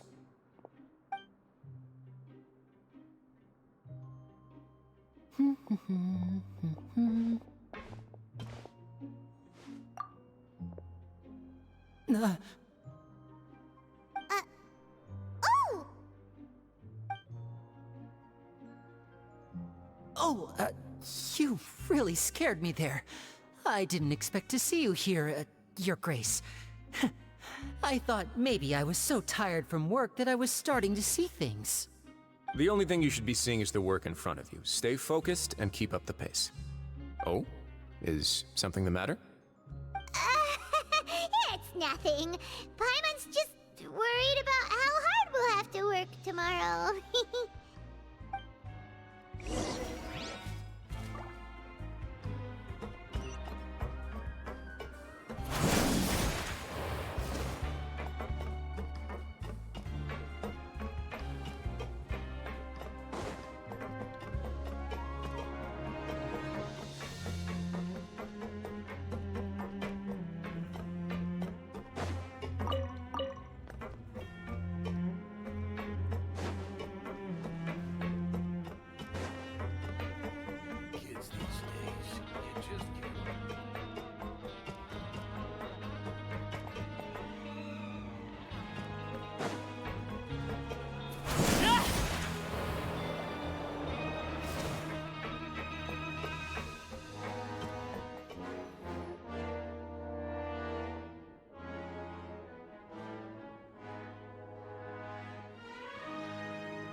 Your Grace?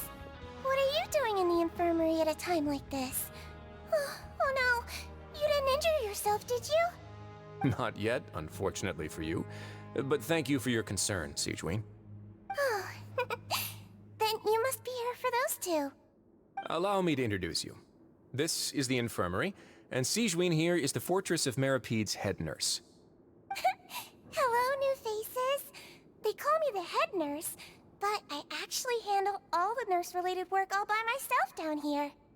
Since you seem to have some rare downtime with no patients, perhaps you could find the time to join us for dinner? Oh, then these two must be some important convicts. Sure, I'll join the welcome party. Thank you. Your presence will be the pièce de résistance for today's tour. Oh, so the tour part is over now? I believe I've already covered the primary aspects of life here in the fortress. As for your work, there'll be someone else to guide you through the details. Is there anything else? I seldom conduct tours, so why don't you just ask if you have any questions? Well, this is our first time here. Paimon's not sure what Then let's head back to the coupon cafeteria. Maybe a meal will help you think up some questions. You should at least try to be excited. Our free meals are actually pretty good here.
What do you think of the food?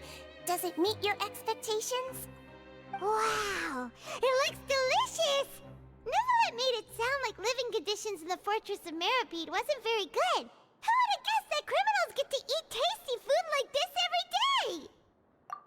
Oh, isn't that the meal box that only super lucky people manage to draw?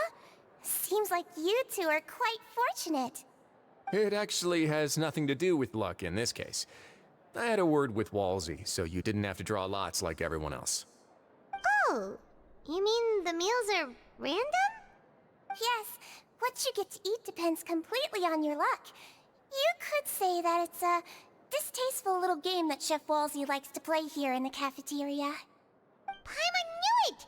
If criminals got to eat tasty food like this every meal, the crime rate in Fontaine would skyrocket for sure! Excuse me, did I hear you mention Nervulette just now? I've been wondering how he's doing. Is he busy with work? Has he been taking care of his health?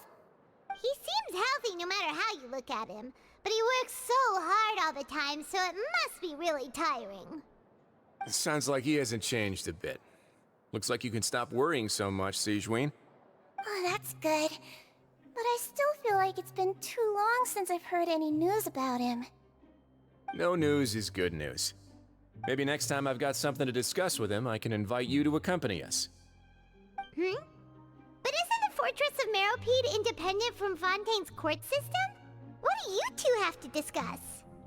Well, we provide all kinds of mechanical products for official use, and some essential goods have to be obtained from the overworld, so we naturally have to stay in touch about this and that. Monsieur Nervulette's character is unimpeachable. No matter the question, you can discuss it openly and freely with him. Talking with him feels quite effortless. In light of that, I am quite willing to go out of my way to show respect and accommodate him. In fact, right now, I'm treating you two as guests invited by Monsieur Nervulette. But unfortunately, I can only do so until the end of this meal. After this, you two will just be inmates here. You're very welcome. Well, your new life awaits.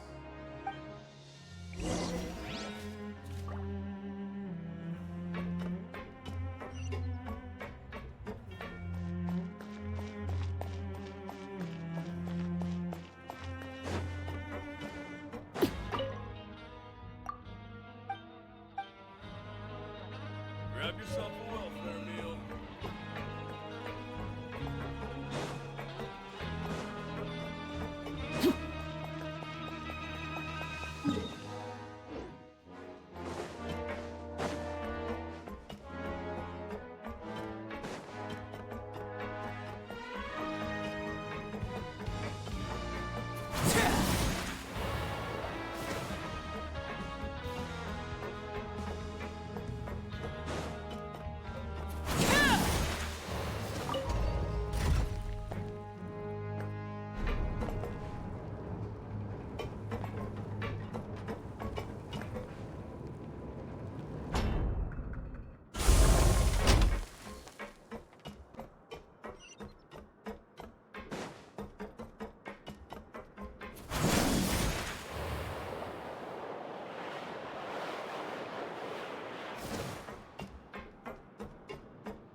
The Traveler and Paimon, right? Listen up. As new inmates, the only thing you need to worry about is what to do and when to do it. Don't make any extra trouble for yourself. Your bunks are right over there. Follow me.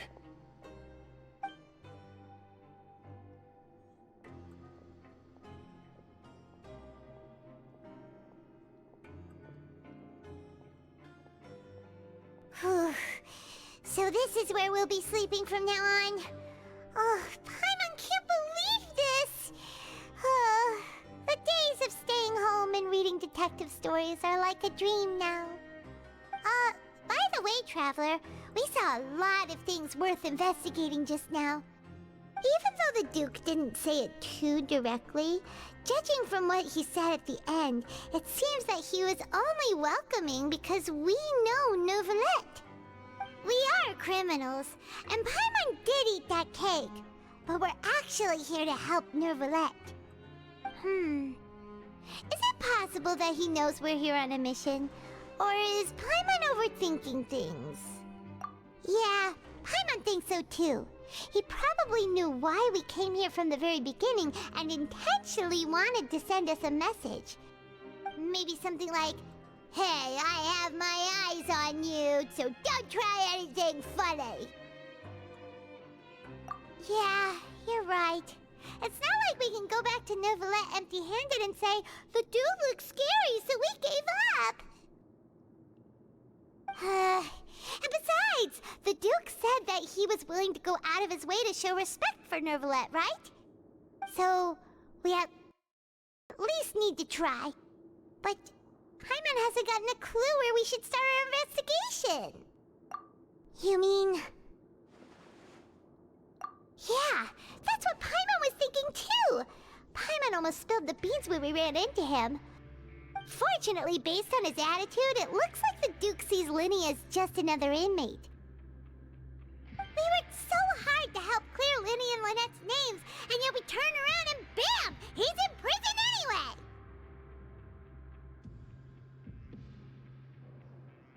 Oh, right! Linny and Lynette are from the House of the Hearth. They work for the Knave, so they could be here to investigate too! Huh? Oh, it's a card! Paimon didn't notice it earlier. It looks like a magician's prop. Lenny must have left it here. He's in prison and still doing his little tricks, huh? Let Paimon have a look. It was nice to bump into you again. Let's catch up in the production zone tomorrow. What in the world? It's written like he's greeting a buddy on the street. Paimon thought he'd write something important. If you say so, we can ask him what's going on tomorrow. Let's get some rest now.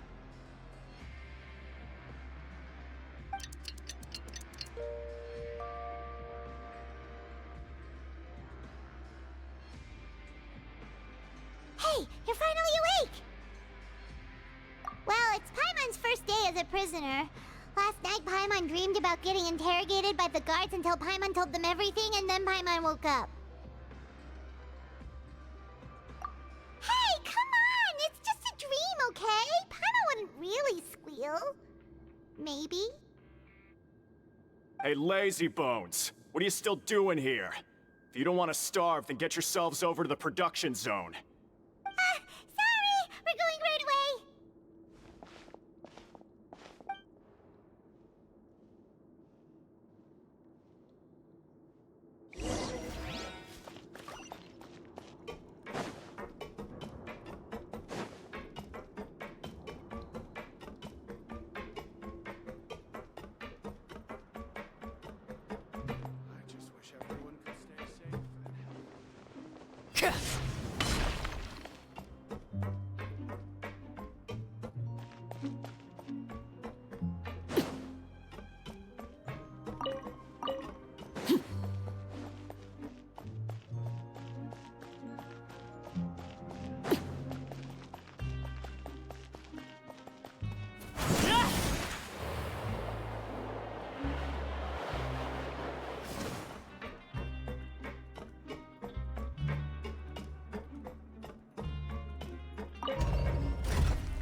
you must be the catch of the day. Looks like you've got some luck getting assigned this space. Yep, we just arrived yesterday and... Don't interrupt me when I'm speaking! Yes, sir. Listen carefully to my instructions. I don't want any mishaps. Every machine here is worth more than the both of you. Working around these machines can be very dangerous. Do your job well, and you can eat in the cafeteria after your shift. Get sloppy, and you dine in the infirmary. Anyway, the Fortress of Meropee doesn't want to lose a single one of its machines. And it also doesn't want to waste the production potential of any inmate. You got that? Got it! Your job is to use the machine over there to process widgets. Watch carefully, and make sure you step on the pedal at the right time. If the machine gets jammed, then give it a little maintenance with your fist. Here, take this. Bring me the process widgets, and I'll give you some credit coupons in exchange.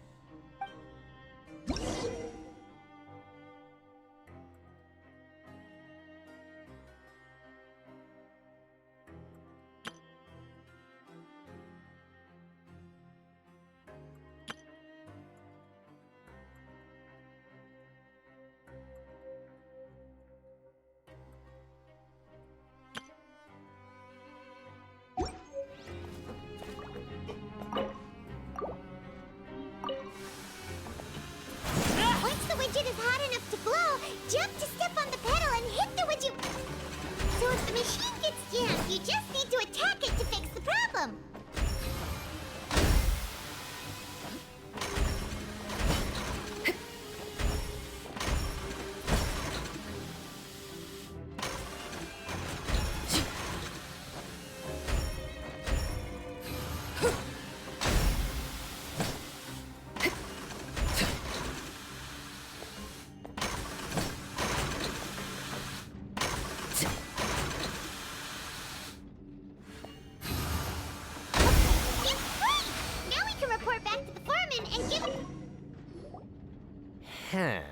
This one is tolerable. Though since the processing is done by machine, the product is all pretty much the same anyway. Alright, I'll pass you for now. And we'll count up how many credit coupons you've earned.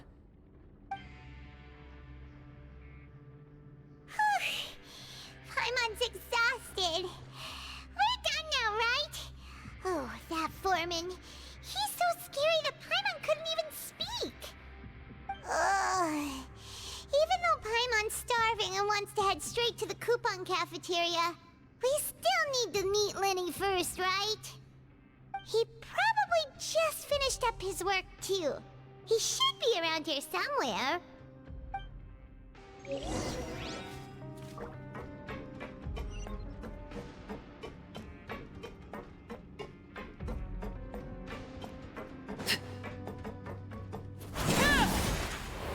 Lenny? Mr. Magician? Where are you? Oh, this had better not be some disappearing act.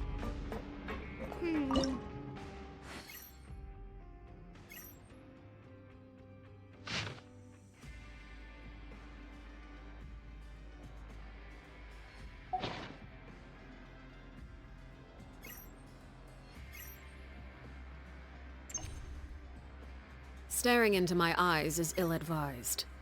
I can't promise you'll like what you see.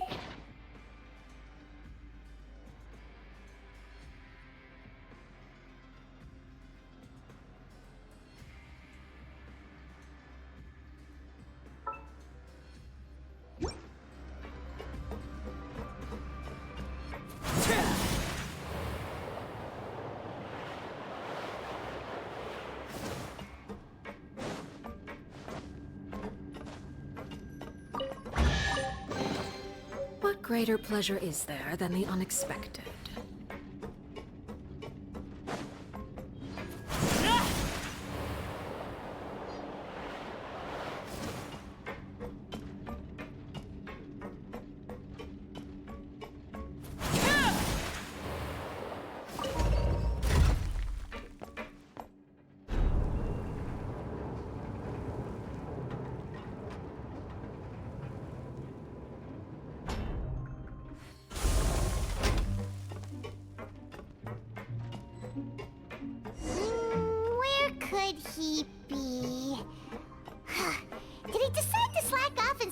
Melee?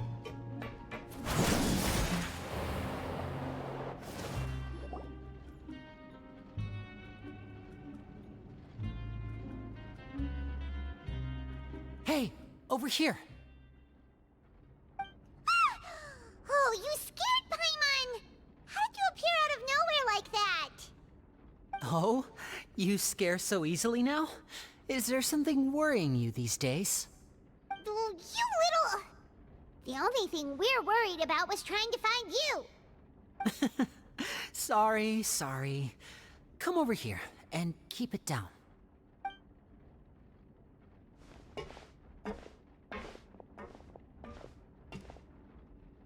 Oh, Lynette!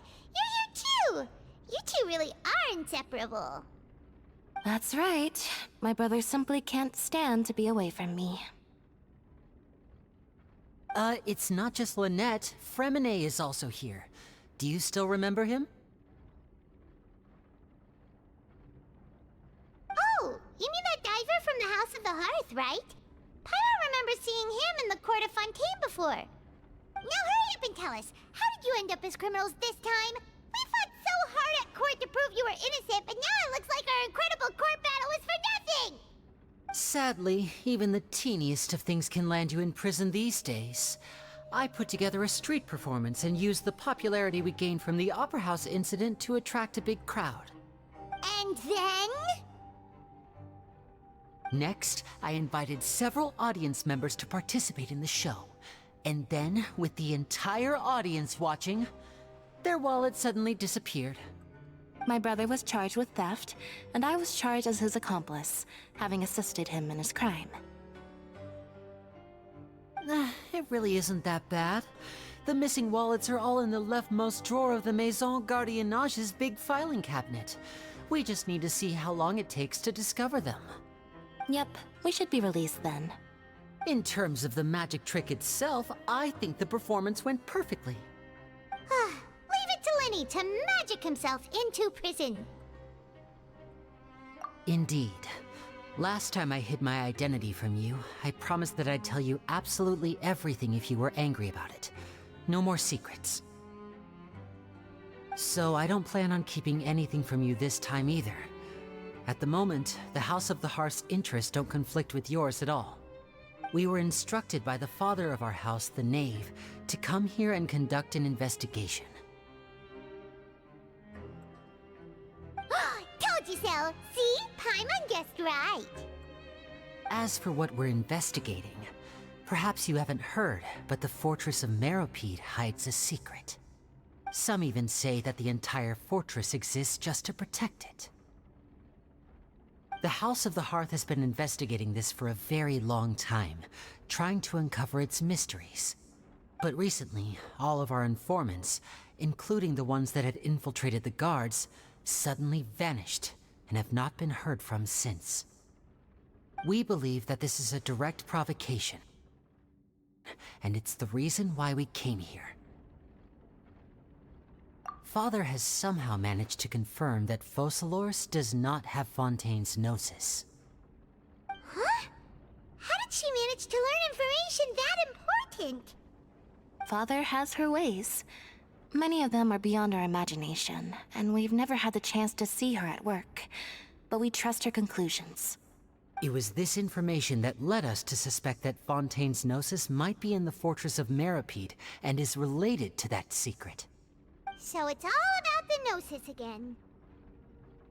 Well, that's about it from our side. How about you two? Did Monsieur Nervulette send you here? Bingo! The Knave has been applying a lot of pressure. She wants to know what happened to Child, so we came here to investigate. Traveler, are we allowed to tell them? You don't need to worry too much about that.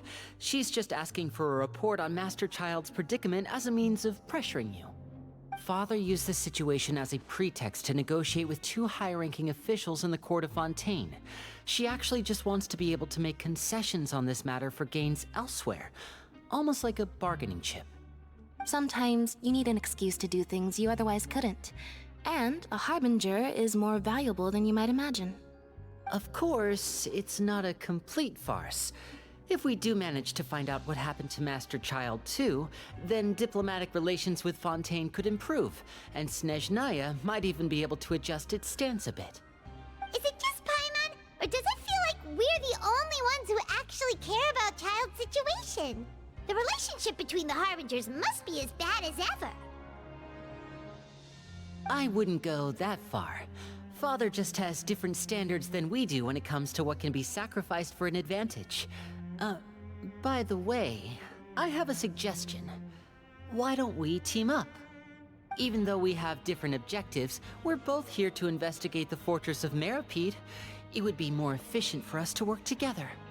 As you know, the House of the Hearth has many reasons to seek the Gnosis, but our highest priority remains resolving the prophesized crisis. You can trust us on that.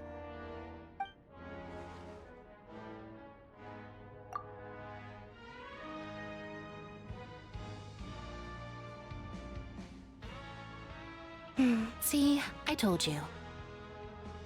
Is that so?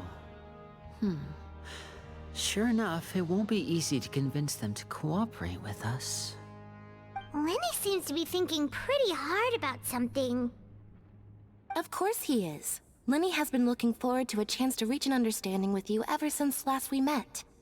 Or, I should say, we were really looking forward to teaming up with you this time. Lynette, just tell them everything, why don't you? It's okay to open up a little.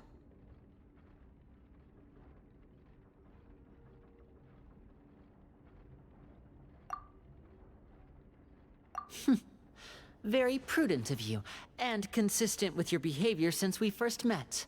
That's reasonable enough, and I agreed to cooperate on these terms as well. I was prepared for the worst, but you were actually more agreeable than I anticipated.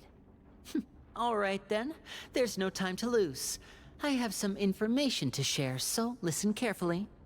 Since Lynette and I arrived here, our investigation uncovered the fact that the Fortress of Meripede has a forbidden zone. Most people just clammed up and wouldn't talk, but after asking the right questions, we were able to confirm the existence of the forbidden zone from the guards. You should be aware of that while you're investigating. A forbidden zone?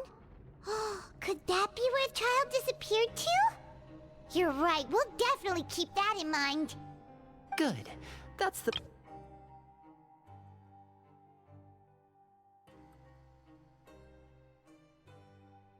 quickly as we can.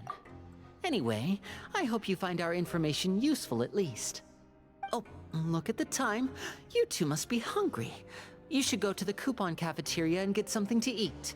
I'll use my cards to get in touch with you again in the future. Oh, that's just what Paimon wanted to hear! Paimon's starving after all that work today. We can talk more about the investigation later. Let's go get some grub!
good as last time. Oh, who knows how long it'll be until we're lucky enough to get that super tasty meal again.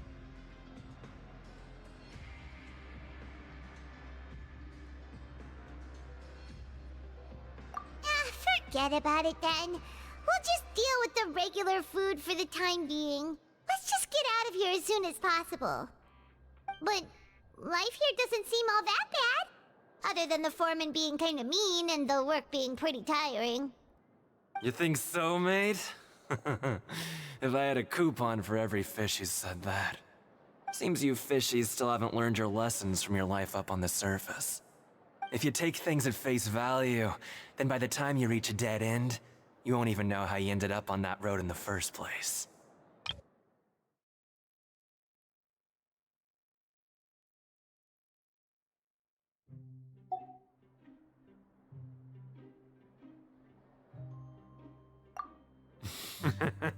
I like your attitude. I can, let you in on a little something. Everyone's been telling you to just follow the rules and not cause any trouble for yourself. Am I right? But what they don't tell you is that the rules aren't exactly what they pretend to be. The rules for being a prisoner. The truth is, this place has a lot of hidden rules. Huh? Hidden rules? What do you mean? Not everyone knows about those rules, but whether you know them or not, once you break one, you might encounter something even worse than death.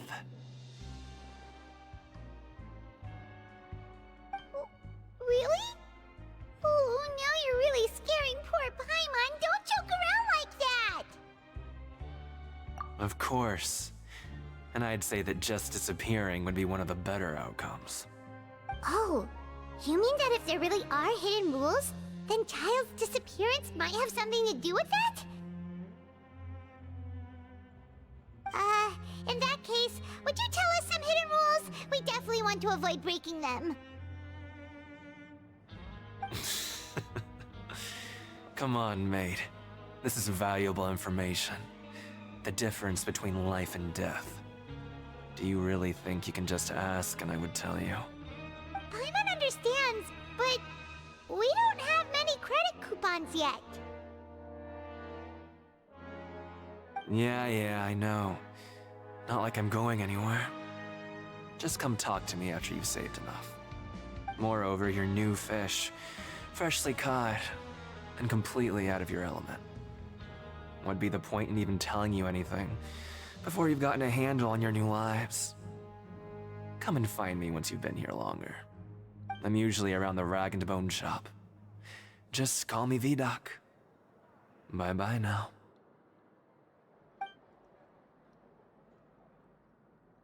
He left. Just like that. Huh. Do you think he's just trying to scare us into buying fake information from him? Yeah. It might be a good place to start in our investigation. Hidden rules, huh? But, like he said, we don't have any coupons and we're still not familiar with this place. Oh, there's nothing we can do about it now. We were so busy talking, we almost forgot to eat! Even if it's not the best, it's probably better while it's warm. Come on, dig in before it gets cold!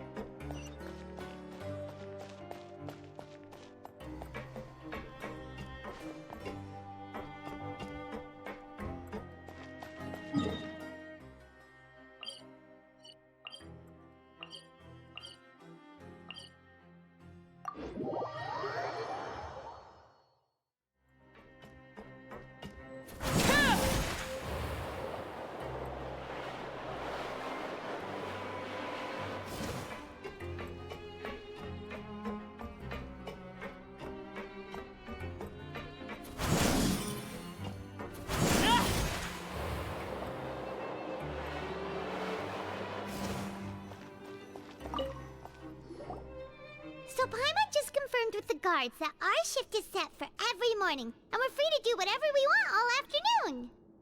But it seems like most of the other inmates choose to continue working through the afternoon to earn more credit coupons.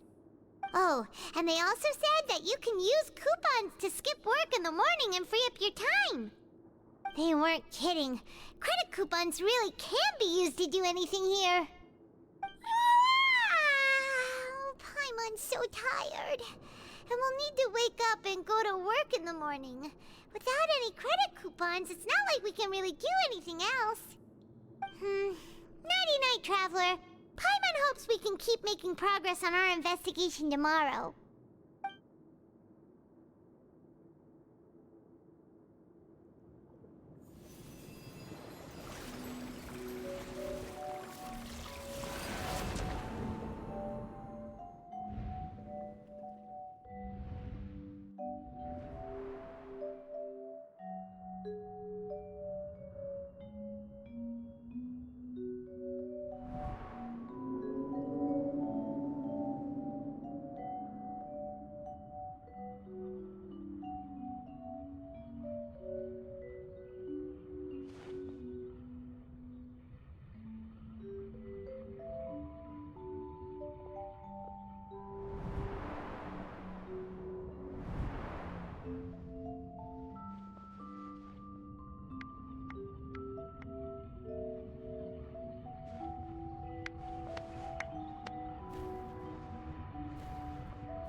What's wrong? You seem to have something on your mind. Did you dream about something last night?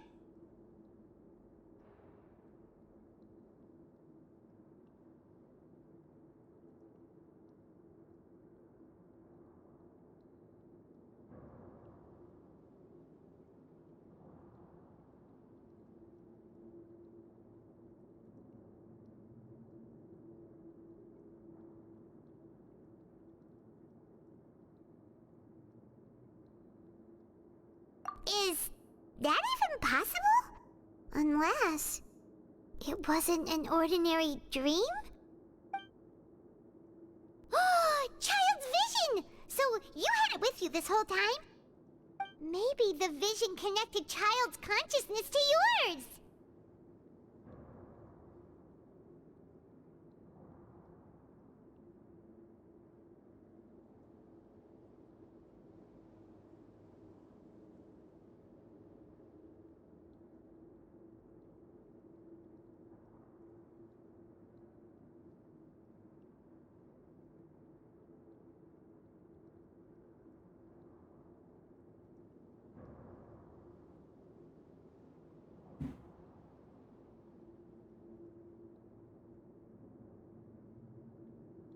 And our investigation has its first major breakthrough! Good thing you brought the vision with you here. So what did you see in the dream? Do you know where Child went?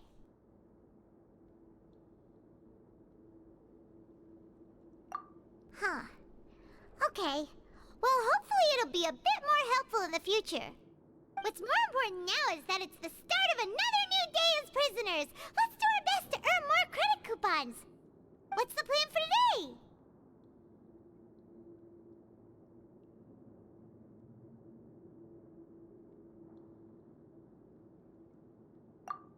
Huh? You want to spend our coupons on slacking off already? We'd better go to work and earn some more coupons first. We'll have more room to relax once we've got some spare coupons to fall back on. Let's go! It's time to start working. If that guard Fielding catches us skulking about, he's sure to give us an earful.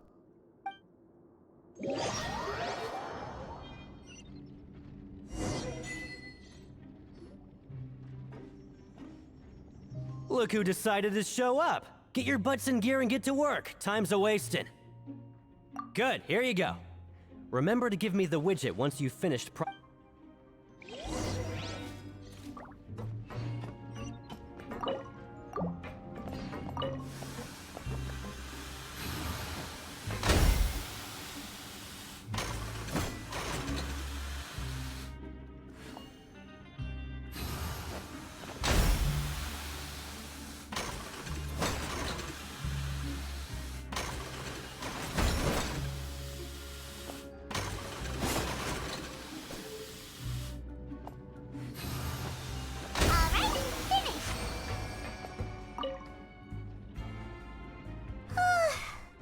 Paimon's beat.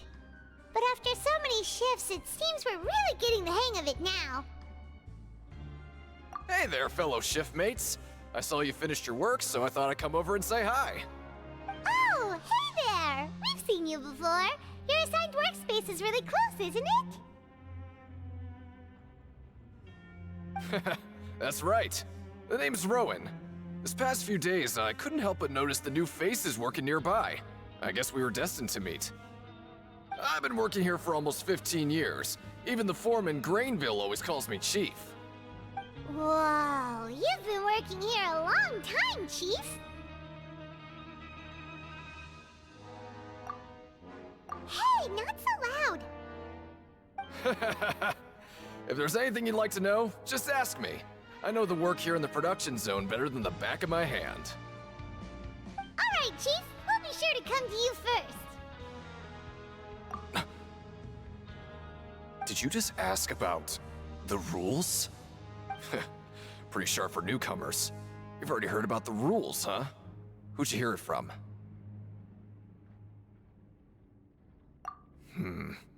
Alright. Seeing as I'm the one who came over here, you're already calling me Chief. I guess I can tell you a little. Truth is, you two keep working like this, you might be putting yourselves in danger. Huh? Wait, there's even a rule about that? What would have happened if you never told us about this? Well, it's usually not that easy to break one on accident. The conditions of the hidden rules are usually pretty specific. But once you do break one, bad things happen. If you work continuously in the production zone for 3 days, and if all you do besides eating and sleeping is just work, then something bad will happen during lunch on the 3rd day. Huh? Like what? Oh, don't scare Paimon! If I knew that, then I wouldn't be standing here talking to you, now would I? You mean, even you have never tried working 3 days like that before? There's actually a legend about this rule. They say that there was a worker who worked way harder than me. He was both efficient and eager on the job, and most other workers couldn't hold a candle to him. One time, he tried to test his limits and worked as long as he could. Then during lunch on the 3rd day, he disappeared into thin air, as if he'd evaporated. Later, some people went and asked some of his past friends about him, but they said,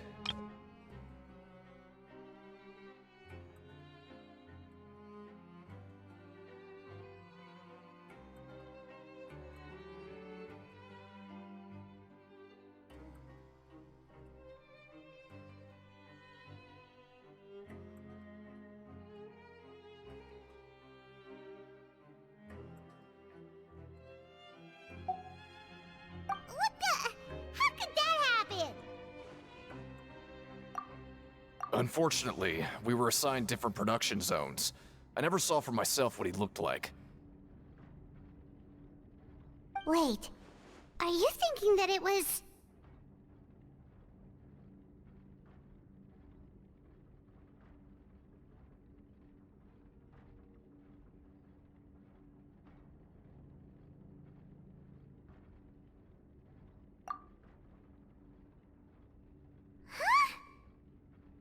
Oh? You... Listen, kid. This ain't the kind of thing you should be curious about. Let me tell you, you're better off forgetting about it and looking after yourself. Now I kind of regret ever telling you. Yeah, I agree with Chief here. Do you really want to try?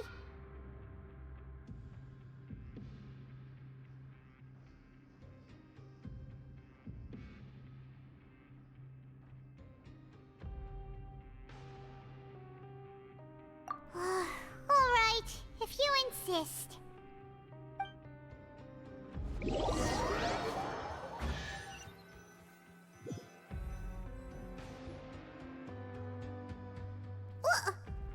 is this garbage? Ooh, it looks disgusting! Oh, Paimon misses your cooking now. What would you like to do this afternoon?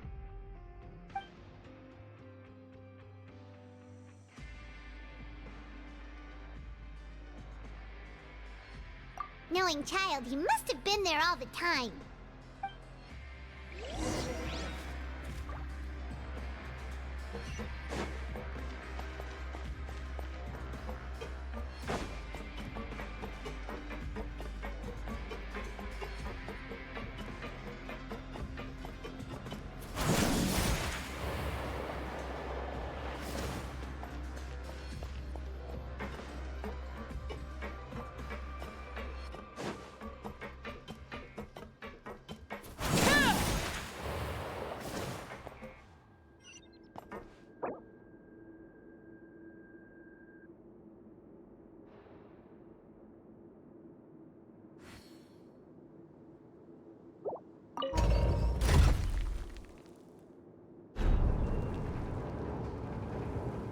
Something you wish to report? Go on. You have my undivided attention.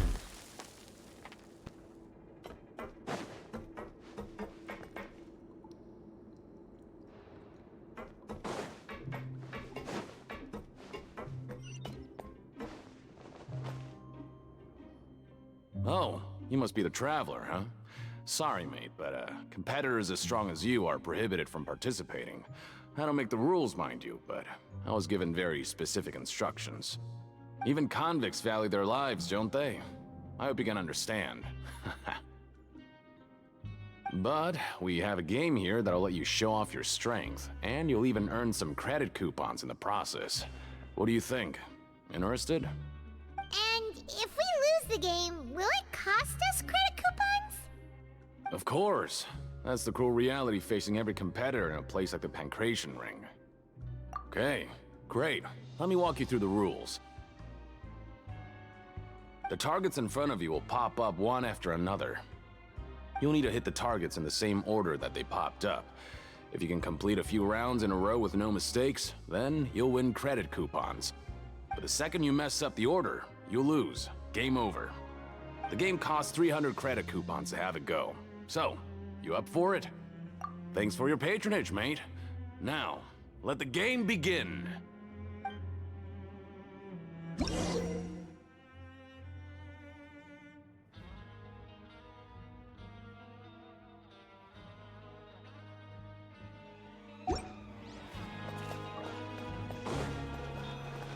Okay, do your best to hit the targets, just like Colin said!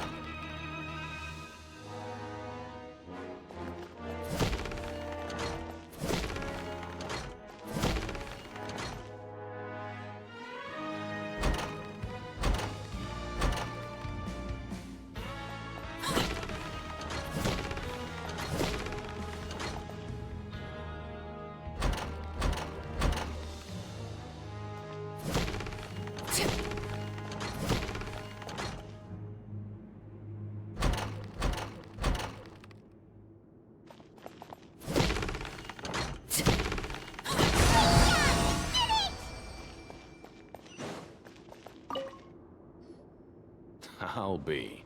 They weren't exaggerating about how strong you are. Don't worry, I wouldn't dream of shortchanging you. Here's the credit coupons you won. Put them somewhere safe. Seems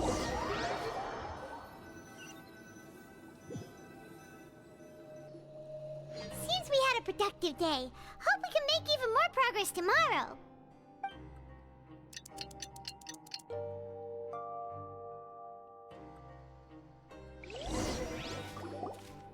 Oh, Paimon doesn't want to get up. Paimon still feels completely exhausted from yesterday. What do you have planned for us?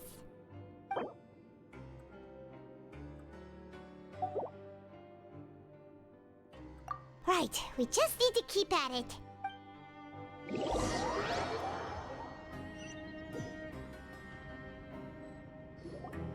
Look who decided to show up! Get your butts in gear and get to work. Time's a-wasting. Oh? What's with suddenly wanting to work so hard? You need coupons that badly? Sure. Let's just say we really want to test our limits.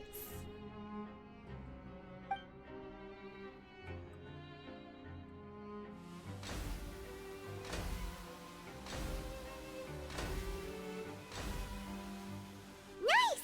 We did well today. Let's keep it up!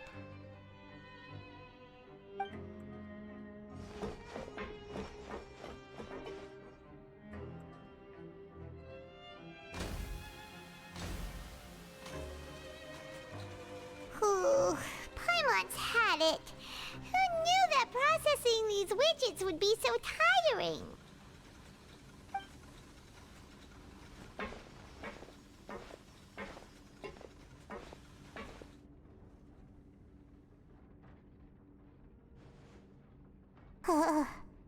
That's it. Paimon doesn't even have the energy to talk anymore. Is it time to eat yet?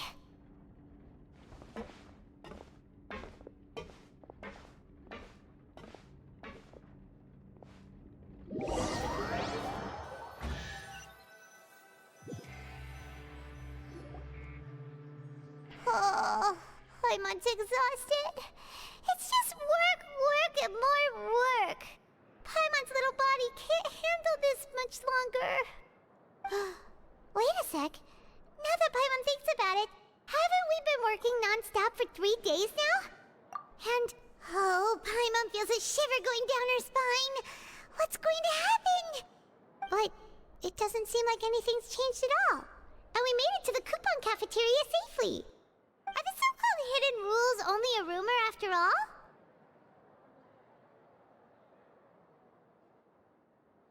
Well, there's no use to just guessing all day. Paimon's stomach has been grumbling the whole time. Let's just eat already! Paimon wonders what we'll get today! Maybe we'll get the super lucky meal! Wait! What? What in the world is this? What's with Paimon's food? And yours is the same! Is this stuff meat? But it looks and feels so bizarre! What kind of chef would make food like this? What do you think is going on? Is this the bad thing that Rowan was talking about? No, stop right there. Paimon gets what you mean, just don't say it. Hey, isn't that Woolsey over there? He must have made the food, right? So let's just ask him about the food and be done with it. Hey, Woolsey, have a moment? What is it? I'm about to go report the numbers for today's free meal, so you'd better make it quick. It's about the meat in our meals. Look, does it seem normal to you? The meat? Oh, that. Looks perfectly fine to me. Totally normal. You'd better hurry up and chow down. How could this be fine? Hey, don't leave! You barely even looked at it! Hey! Ugh, what should we do now? Woolsey wouldn't even give us the time of day. Is he? Yeah, looks like we have no other choice. Paimon was positively famished a minute ago, but now she's lost her appetite.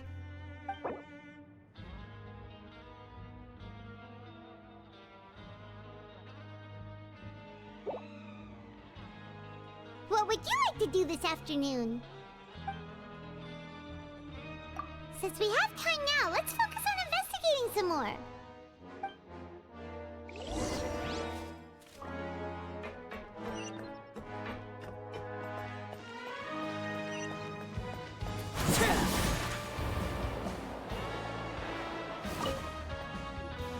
Oh, hello. You two are the ones who were with His Grace. No need to be so nervous. Sorry, I couldn't help but think of His Grace once I saw you, and I... Well, it's hard to say. Maybe I am. He's got a very overwhelming presence. It makes me feel like I'm just some insignificant little bug. Wait, seriously? Oh, I'm always indecisive, and I tend to make a mess of things. It's like a reflex. I just instantly start to tense up the moment I see a smart and capable person like His Grace. What? Please, don't say anything like that out loud. How could you possibly think something like that?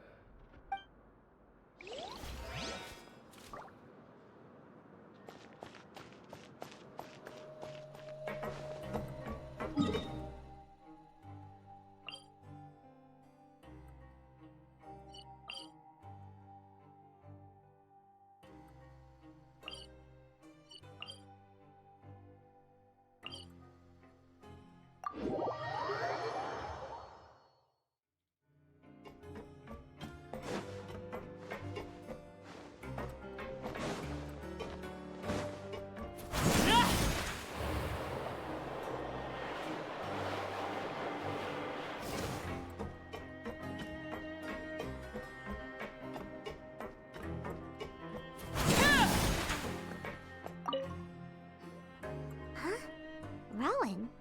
What are you doing here, Chief? I was injured a bit just now. Nothing major, I think I just pulled something. Little mishaps like this are unavoidable at work, you know?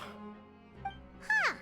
Paimon wouldn't have thought someone as as experienced as the chief would still get hurt on the job. I just knew you would say that. This is pretty embarrassing. Where's Siegeween when you need her anyway? The one time I need to make a quick trip to the infirmary. Oh, you mean she wasn't in the infirmary? Yeah. The rumors say that there's never anybody in the infirmary in the half hour before lunch, and nobody knows where Siegeween gets off to.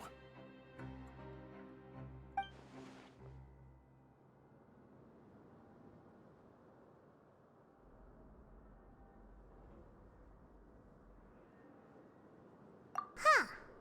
That's actually really strange. Siegeween's always super dedicated to her work. Where else would she possibly go? Forget it. I can take care of a small sprain like this on my own anyway. No need to trouble her.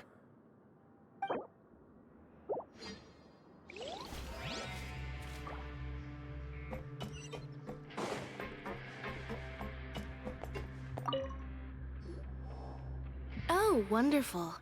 I was worried that you'd be busy trying to earn credit coupons all the time, but it seems like you haven't neglected your investigation work after all. Paimon likes having more coupons, but no one wants to work all the time. Have you also been investigating the area, Lynette? No, I was just slacking off, and you happened to catch me. My brother is still obsessed with anything remotely related to the Forbidden Zone. But knowing him, it won't be long before we get more leads. Oh, before I forget, this is for you. Huh? Credit coupons? Why are you giving us these? I've been here longer than you, so credit coupons aren't a resource in particularly short supply. What is in short supply are interesting people to talk with. Aw, that's so nice of you, Lynette. We'll be sure to make good use of these coupons then. Thanks a bunch!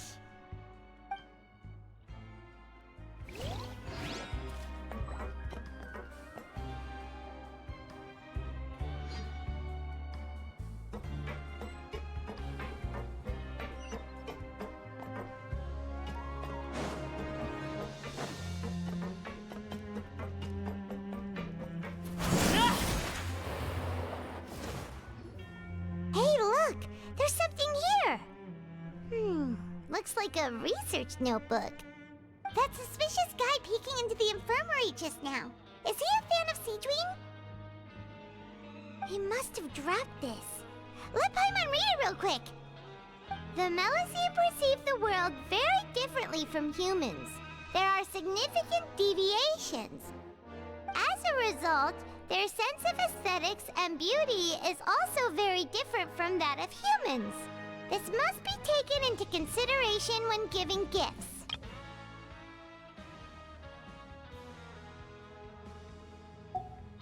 Whoa, this all sounds pretty serious. He sure did his homework.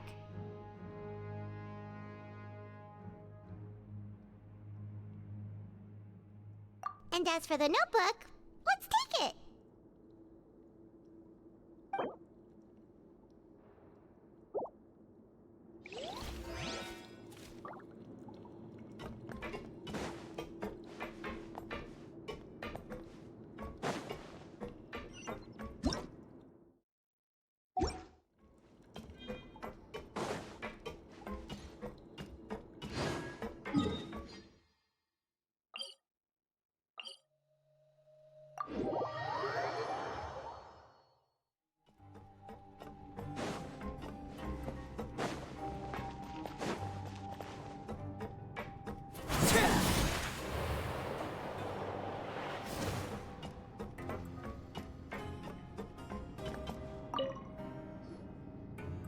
Hey, it's the Traveler and Paimon.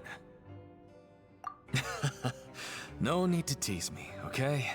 I won't trip on the same step twice.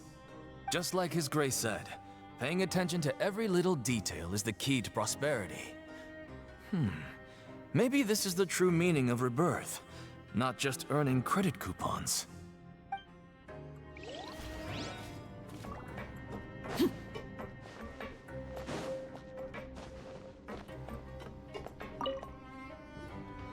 Siegeween?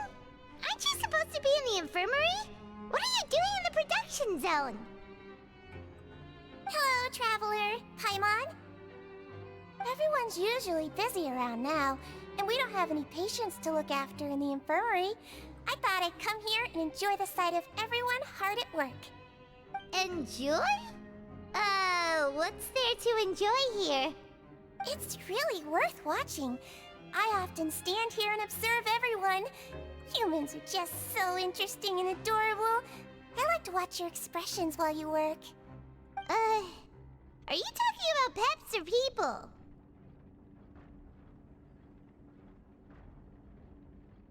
Oh, I can see why you think that, but you shouldn't jump to conclusions.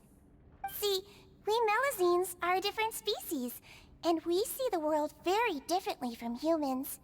It's very easy for me to observe everyone's condition. All it takes is one look, and I can tell which workers are exhausted.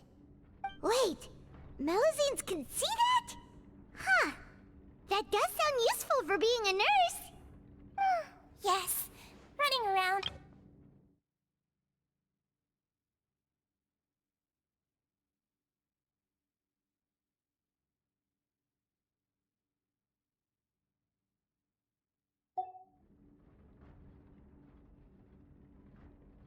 Take care of your body, and make sure you eat well. Always rest when you're tired from work, and don't push yourself too hard. We'll definitely take care of ourselves. Thanks for the reminder.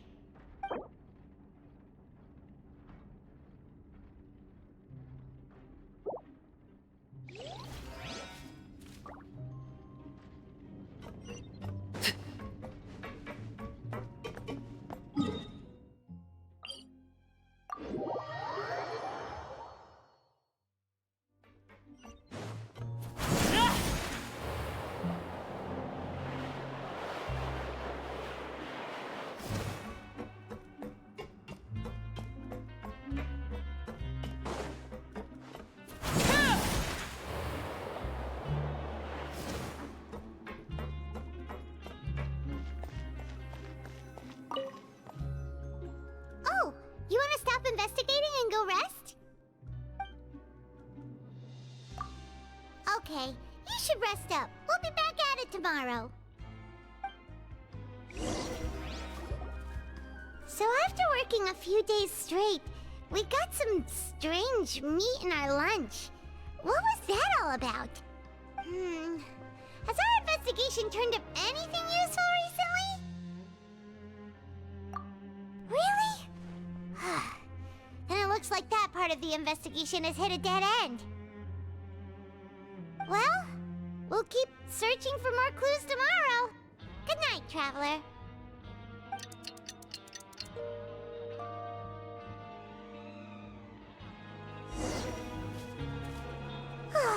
The dawn of a new day. Paimon feels like we're getting used to life as convicts.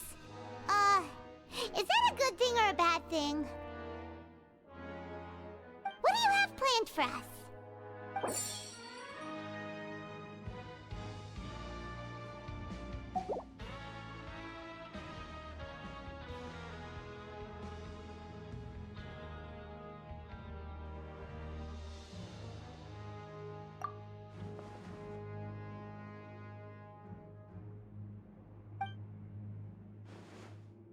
After working here so long, we're really starting to get the hang of it.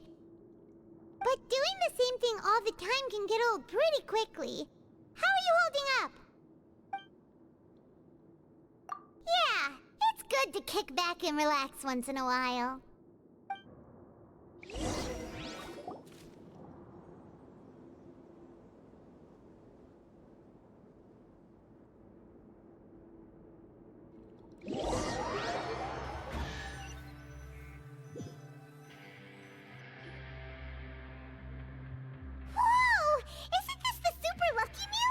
Looks like hard work really does get rewarded. Paimon's gonna take her time and savor every bite. What would you like to do this afternoon? Sure! If we're not going to work, then let's kill some time at the Pancration Ring.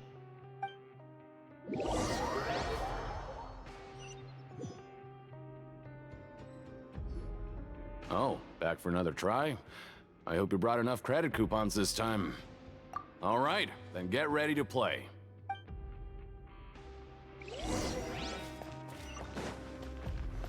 Okay, do your best to hit the targets, just like Colin said.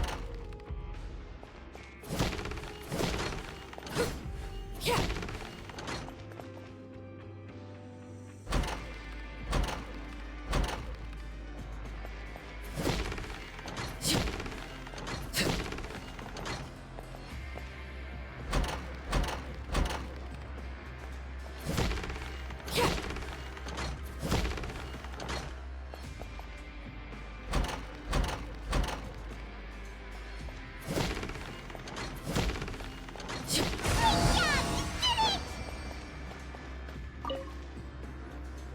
Your strength really shouldn't be underestimated. Now I get why you're prohibited from participating in any official fights. Nobody who values their life would be willing to get in the ring with you.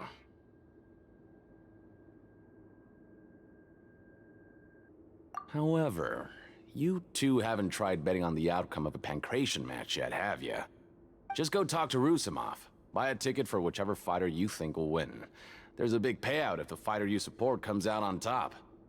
But we don't know anything about the fighters. How can we possibly know who to support?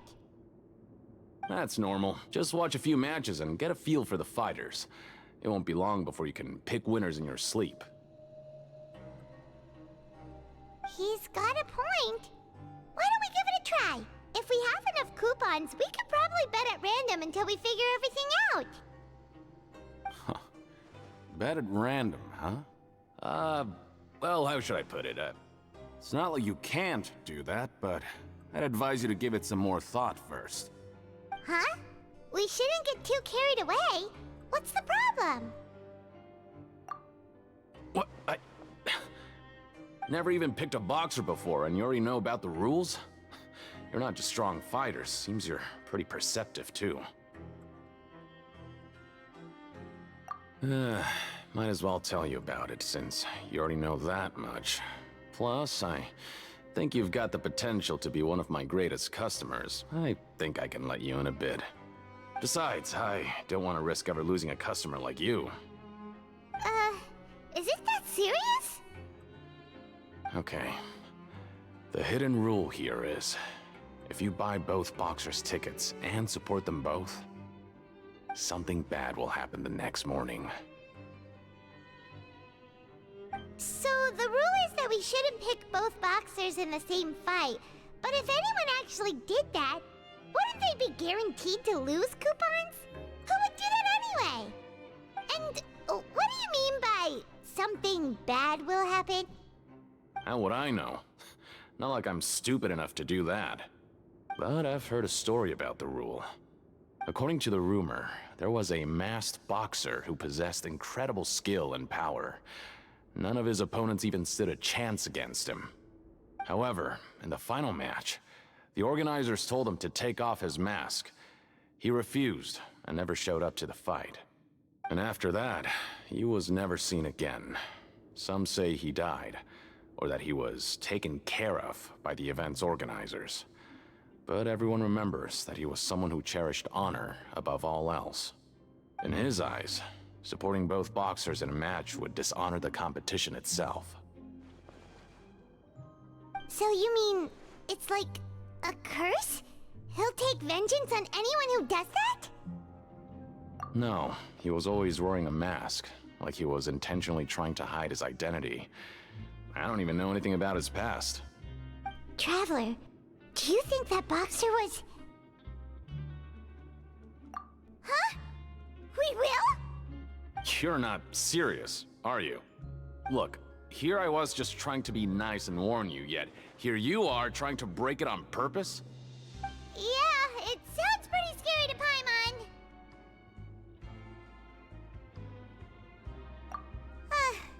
Seems you've made up your mind. Just be sure to protect Paimon, okay? Betting on both fighters will set you back about 3,000 credit coupons. If you have enough, then go ahead and give it a try. Just don't come running back to me if something happens. We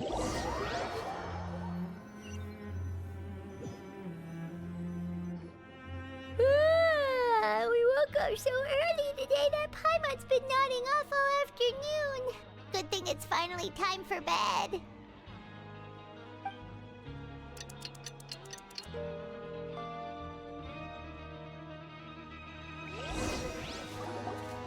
Oh, Paimon doesn't want to get up. Paimon still feels completely exhausted from yesterday. What do you have planned for us?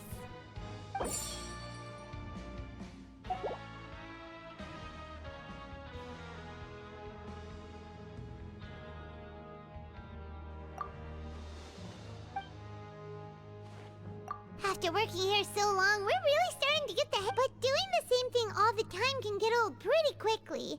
How are you holding up? Yeah, it's...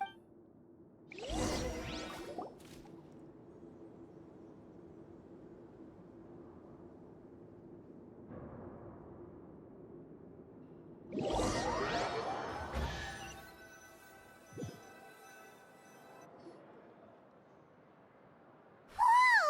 Isn't this the Super Lucky Meal? Looks like hard work really does get rewarded. Paimon's gonna take her time and savor every... What would you like to do this afternoon?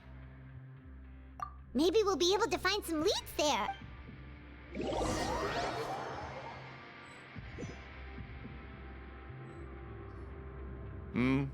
Are you two here to buy tickets? Better be quick about it. Another match is about to start. Who are the boxers in the next round? We have the reigning champ, Le Grappler, versus a contender from the Eastern Prison Block, Demon Horde. Are those their nicknames, or did they choose those names themselves? Either way, super weird. Since you're new around here, I'll help you out and give you a little suggestion. Even though Le Grappler is the crowd favorite, Demon Horde is a first-class dark horse with incredible potential. Anyway, for this match, I recommend that you pick...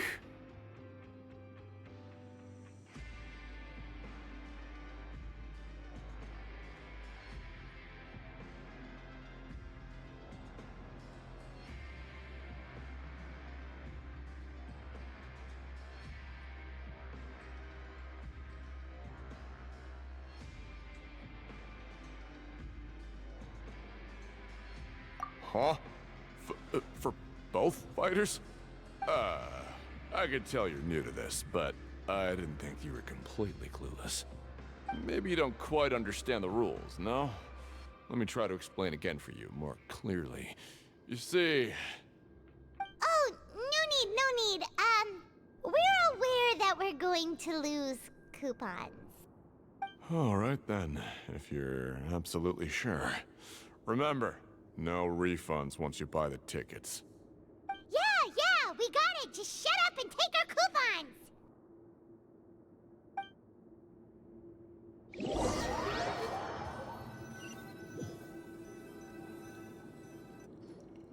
Aw, looks like we won't get a chance to sleep in as long as we're here. Let's get to bed early.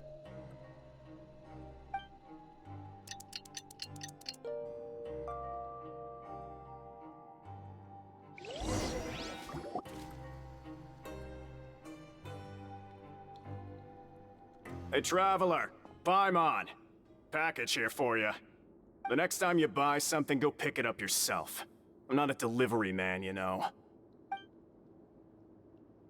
Huh? A package?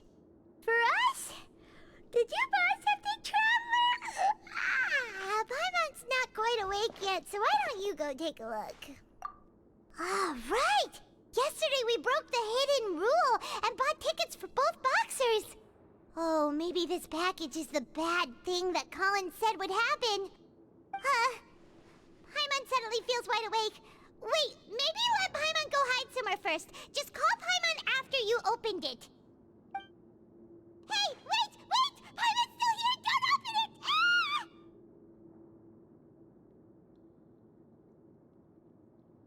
Ah! Huh? What is it? Are you okay? Let Paimon take a peek too.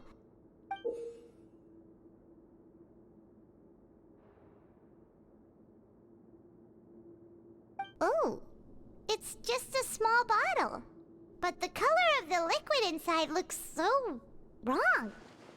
Almost like...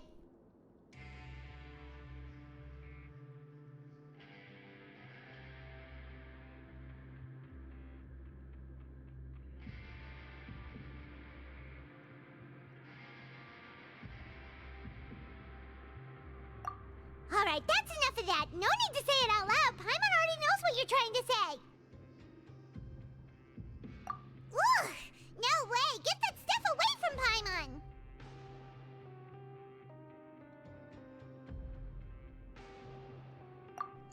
Paimon thinks we shouldn't open the bottle until we figured out what's going on. Just trust Paimon on this one, okay?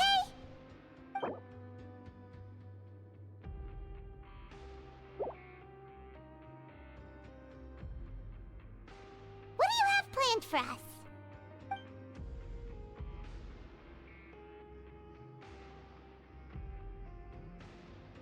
Though it feels nice to slack off a little, less work means less coupons. Let's make the most of our morning.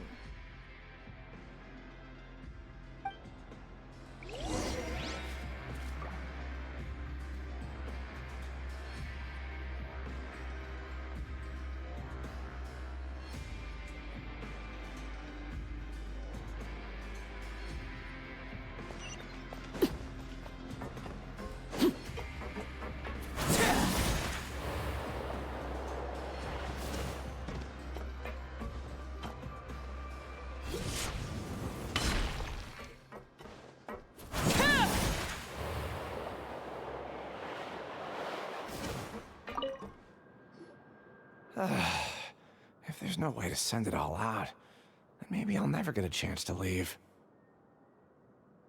Who are you? We've never seen you before, and you don't look like a fellow convict. I'm not! Of course I'm not.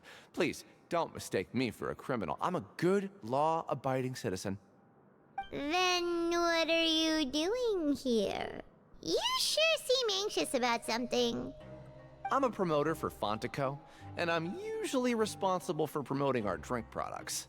I thought I could complete my task here quickly and return to headquarters, but I've been here way longer than I anticipated.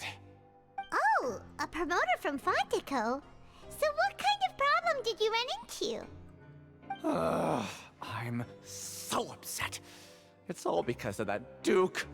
After discussing the company's promotional plans with him, he told me outright that my project was worthless. However, in light of our long history of successful collaboration, I still tried to patiently explain the details. However, to my surprise, he just cut me off while I was speaking. Let me take a moment and recall his exact words. I'm just gonna stop you there and say no. If anything, I'm saving you time. It seems you don't fully understand the value of credit coupons here, nor do you understand the value of your own products. The former is because you are from the overworld. That's understandable, and I don't blame you for that. But as for the latter, only someone monumentally stupid, so breathtakingly stupid that they were completely ignorant of the value of credit coupons, despite living in the underworld, would ever possibly consider buying your drink. Let's just forget it. Anyway, that's how he rejected my proposal and asked me to come up with another solution with the condition that it doesn't cause any trouble for him. Can you believe that guy? Well, he is the head honcho here. Not much you can do about that. We met him too and could tell that he's the kind of guy that's hard to pin down. Fine. I know I should just let it go. I'm on his turf after all. His house, his rules.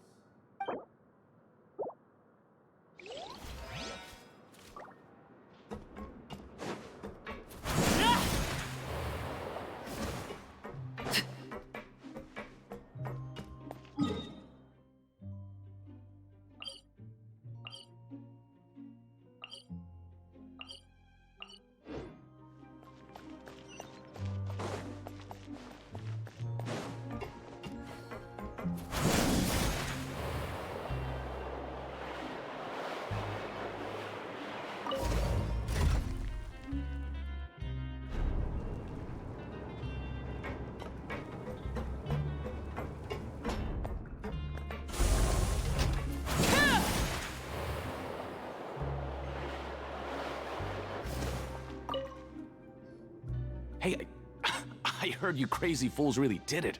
You bought tickets to support both fighters, didn't ya? Well, did anything happen? Well, the next day we received a mysterious package, but we still haven't made any sense of the contents. So it is real. You didn't become cursed or anything like that, did ya? Are you both still okay? Wait, are you sure that it's still you controlling your bodies right now? Paimon's not sure.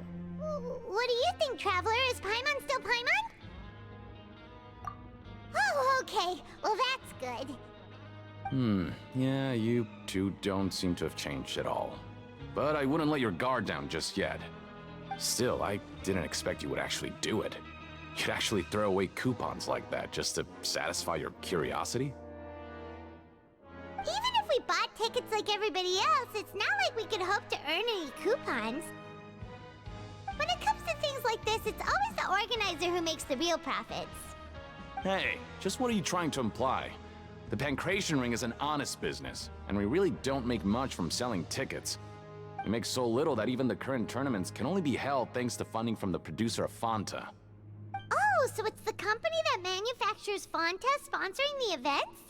Paimon thought all of this was thanks to the Duke's support. Let's just say it's a mutually beneficial arrangement. They reached out to us first, hoping to promote Fanta products in the Fortress of Meropide. Anyway, you try and take extra good care of yourselves these next few days, you hear?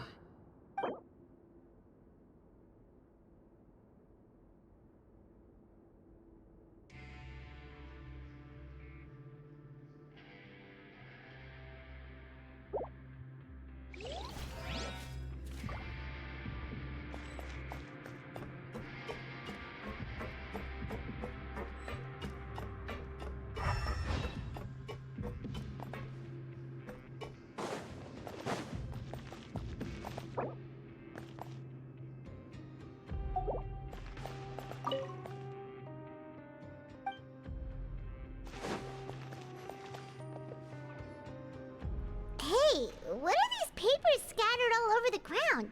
Are they registration forms or something? Maybe not. Every page has the Fontaco symbol on it. Maybe it's some flyers from the company. Okay. But if someone catches us, they could accuse us of trying to steal the company's secrets, couldn't they? Oh, you're right. Guess there's nothing to worry about then. Let Paimon have a look here. Without assistance from the Fontaine Research Institute, development of the new product has been slow, and some researchers on the project have voiced concerns. We have no choice but to let the new product undergo the first phase of promotional trials without a designated name or packaging. We will adjust the direction of future development according to feedback. We have decided to only conduct closed, small-scale trials for the time being. Sure doesn't seem like anything unusual. The company is just trying to develop some new products besides Fanta. But it sounds like things aren't going well at all. Let's put these papers back where we found them and make it look like nobody went through them. Okay, good.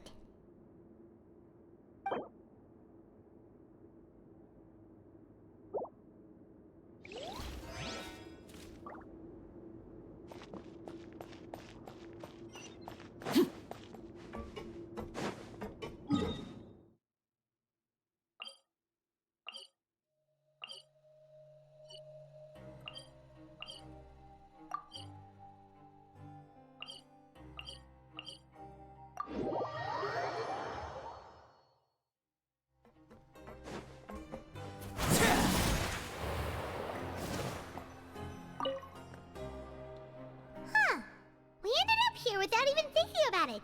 Wanna grab something to eat? Alright, but remember that we bought this time with coupons, so let's make better use of it next time.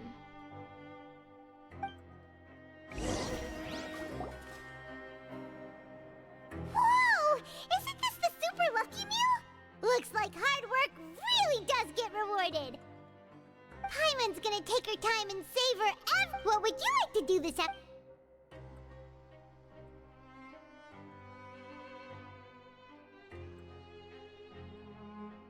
After working here so long, we're really starting but doing the same thing all the time. Yeah, it's...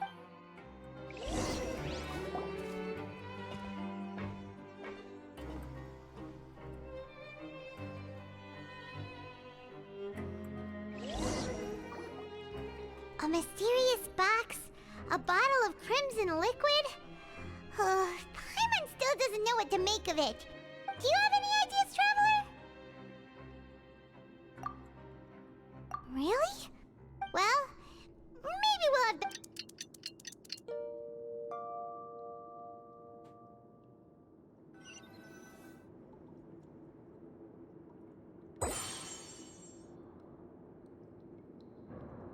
Okay, so we've investigated 2 of the hidden rules. Paimon didn't think this prison would have so many weird things going on. We'd better pick up the pace with our investigation, otherwise we'll never get anywhere. Yeah, let's skip work for now and put our time to good use.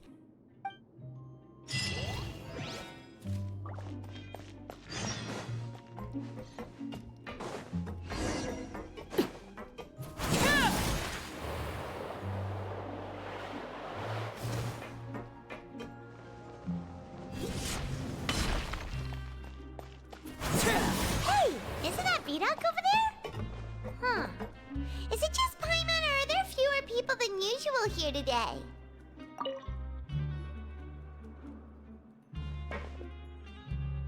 Ah. Seeing you at this time must mean you've already saved up a lot of credit coupons. Or at least enough to skip work. Seems you're getting into the swing of things around here. Impressive. Very impressive. So, now can you tell us about the hidden rules you know? If that's what you want to know, I guess you couldn't have come at a better time. Huh? What do you mean it's a good time? Leonid and those other pesky broke urchins have all gone to work in the production zone. I wouldn't want them listening in without paying up. We get it! Just tell us already! So, you know those pipes that make strange sounds? Don't ever, ever go near them at night.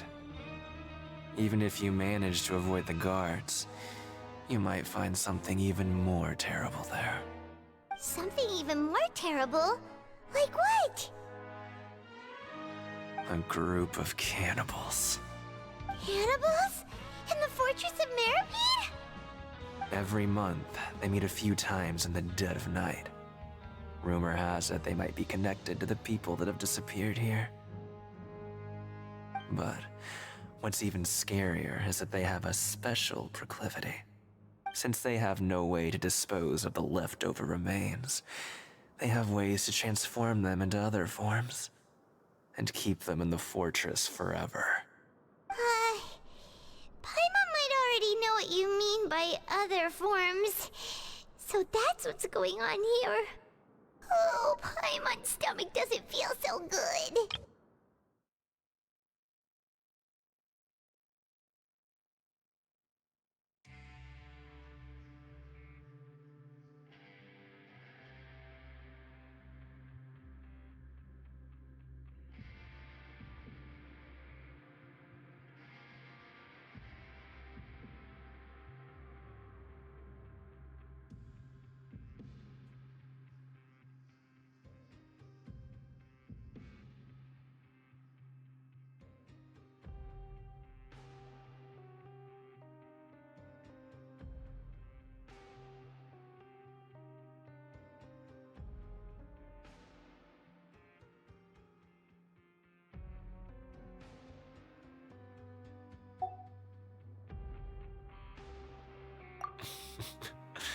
You two look pretty skeptical. No matter. Learning the truth behind dark secrets isn't necessarily a good thing. I've got things to do too. I suggest you just act like I never told you anything. Traveler, can we just trust him on this one? Oh, Paimon doesn't want her blood and flesh entombed here for all eternity?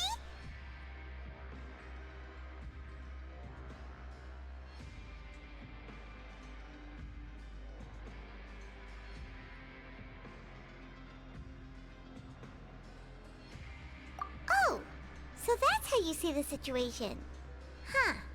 You know, Paimon does feel a little better about it now.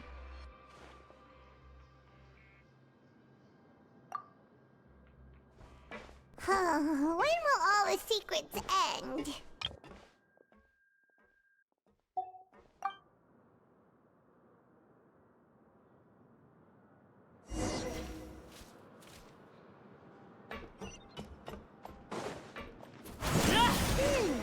Vidok isn't here. But the guys who went to work in the morning are back. Let's go ask them! Just stay away.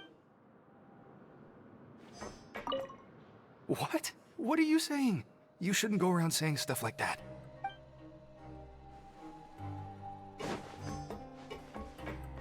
What are you talking about? Listen, you should keep your nose out of other people's business. Their attitude sure is suspicious. Like they're trying to avoid us. But if they're being so obvious about acting weirdly, do you think they might just be trying to lure us in? Oh, this is all getting way too creepy for Paimon. So you mean we still need to...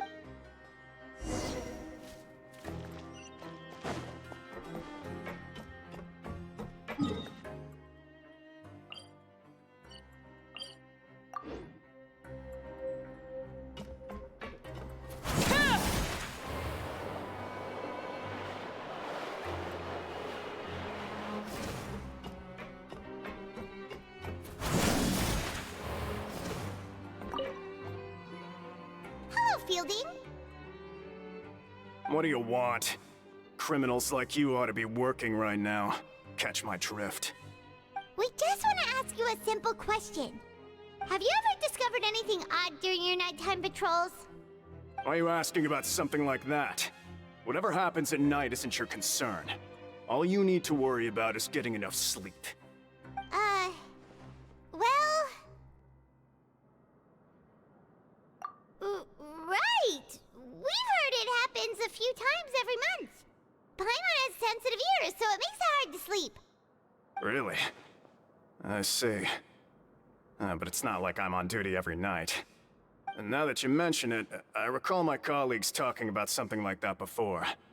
They say that strange things tend to happen at night on pipe cleaning days. Lots of us don't willingly take those shifts. So, what happens at night on pipe cleaning days? They just conduct regular cleaning of the fortress's drainage facilities. There are 3 pipe cleaning days per month, and it just so happens that today is one of the scheduled days. You can try to confirm the sounds tonight if you want, and if they're real, then I can report the issue to my superiors for you. Oh, okay. Then we'll keep both ears out tonight. If that's all, then I'll be leaving now.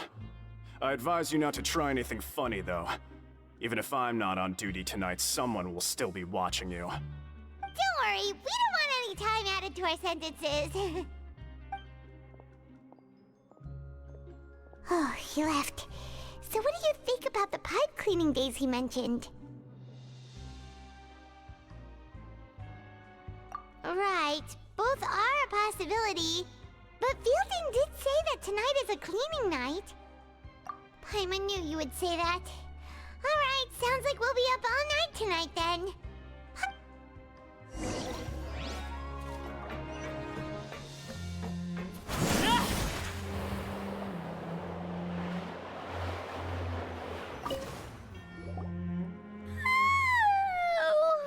I'm so tired. But we can't sleep yet. They'll be cleaning the pipes tonight, so it's the perfect chance for us to investigate.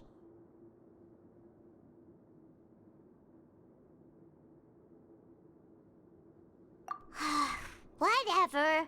Just be sure to wake Paimon if she dozes off. Paimon's worried something might happen if you go alone.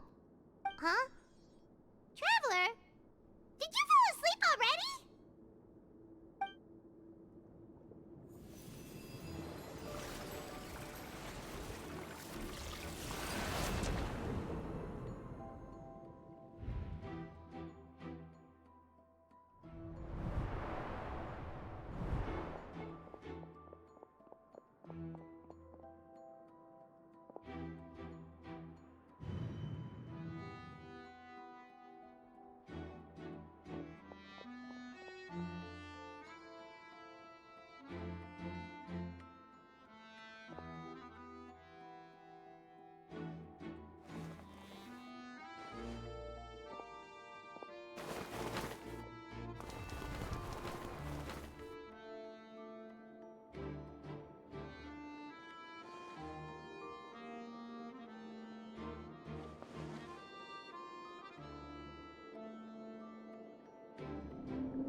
It looked like you were just peacefully sleeping to Paimon. Well, what did you see this time? Really? So we're finally starting to figure out what actually happened! But what about the cannibals? How do you explain them? Okay, well it's about time for us to get moving. Just be careful to avoid the patrolling guards.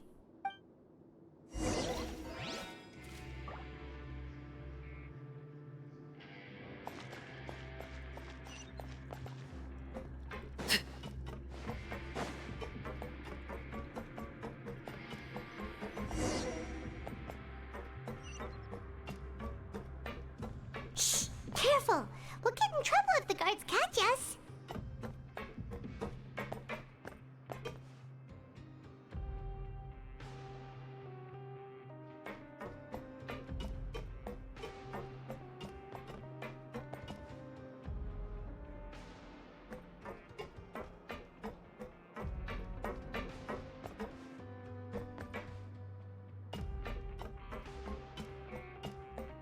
Uh-oh!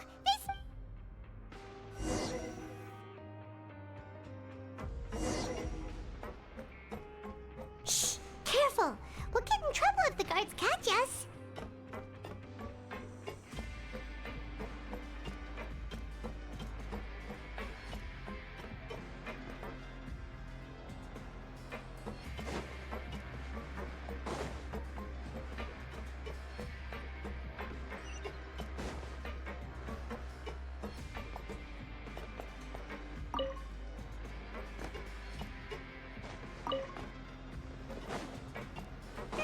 This should be the place.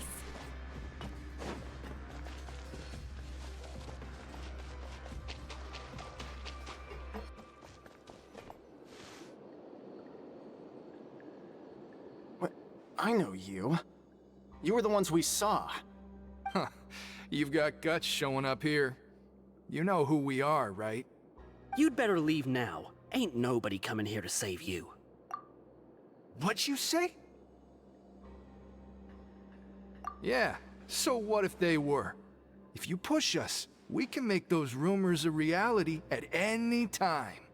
Hey, what's the point of all those rumors anyway? What exactly are you trying to do? I don't have to tell you anything. If you turn around, go back to the dormitories and act like you never saw anything, then I'll pretend that you never showed up here. Yeah, scram. Nothing worth seeing here. Huh? What did you say? Isn't that exactly what Boss said when he left? Hey, do you know our boss? Whoa. We had no idea our boss was such a big deal. He always kept his identity a secret. So, did he have you come here to find us? Oh, so your child's crew here? Seems like he had no problem fitting in. We're the only ones who heard him say those words when he left that night. So unless he somehow told you those exact same words after that... All right. I guess that's proof enough for me. I believe you. Wow, those dreams of yours sure come in handy. We gave him the business for a while and would always give him a hard time when he first came to the Fortress of Meripede. But here in the fortress, the strong will always earn respect. He was working the longest hours and racking up wins in the Pancration Ring. You could always see how amazing he was, even when he was teaching us a lesson. So eventually, we all decided to follow him. But one day, he suddenly told us that he had to find a way to escape this place, no matter the cost. He said it was because he heard that call again. And as his crew, if the boss wants something, then it's our job to get it done. So, we got to work, and used the hidden rules that were here to make up and spread the rumor about the cannibal rule. We just wanted to give him a better chance of escaping on a night after the pipes had been cleaned. Oh, thanks to your rumor, nobody would want to come anywhere near here, prisoner or guard. Wow, it sure is easy to exploit people's fear of the unknown. But has a child already escaped?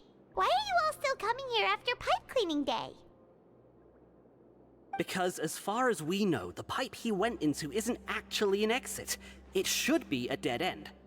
It leads to an abandoned factory area, and even if there were a way to escape from there into the sea, we're still way too deep. No one could ever reach the surface alive.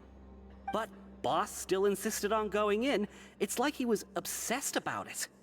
So we told him that we'd pretend as if he never existed while he was gone.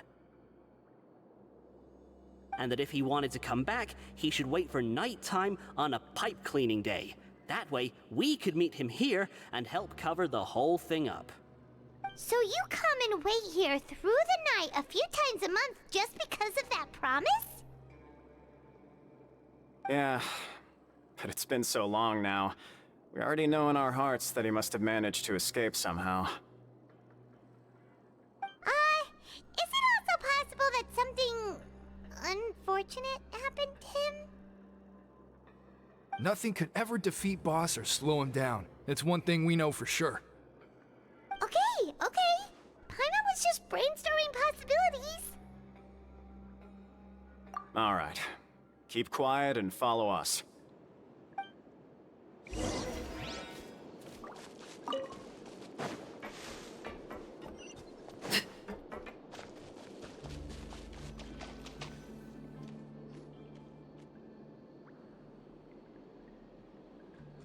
The way up from here has been sealed off. It's impossible to get through. Boss left by going down from here. It wasn't full of water at the time. Later, we came back hoping to have a look. That's when we found out it had been completely flooded. It's impossible to navigate unless you're an extremely skilled diver. Do you think Child got trapped by the water? Not likely. We all know that Boss was an incredible swimmer. Really? Then have him come investigate, pronto. Just be sure to tell us if you get any news about Boss. It's getting late. We should leave before the guards come this way. Yeah, we learned a lot about what happened to Child here. Let's get going!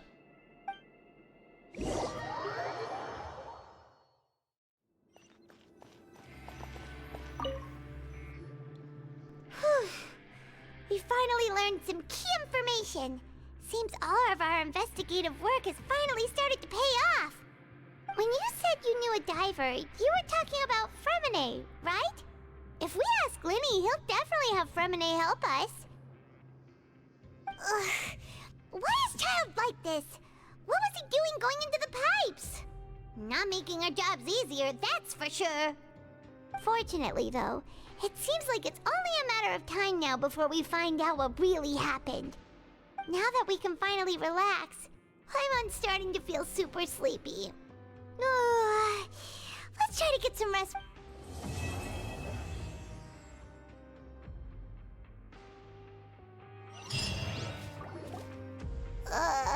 It's morning already?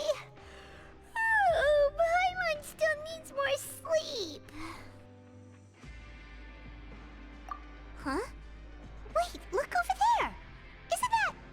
It's one of Linny's cards! Let Paimon see what's written on it!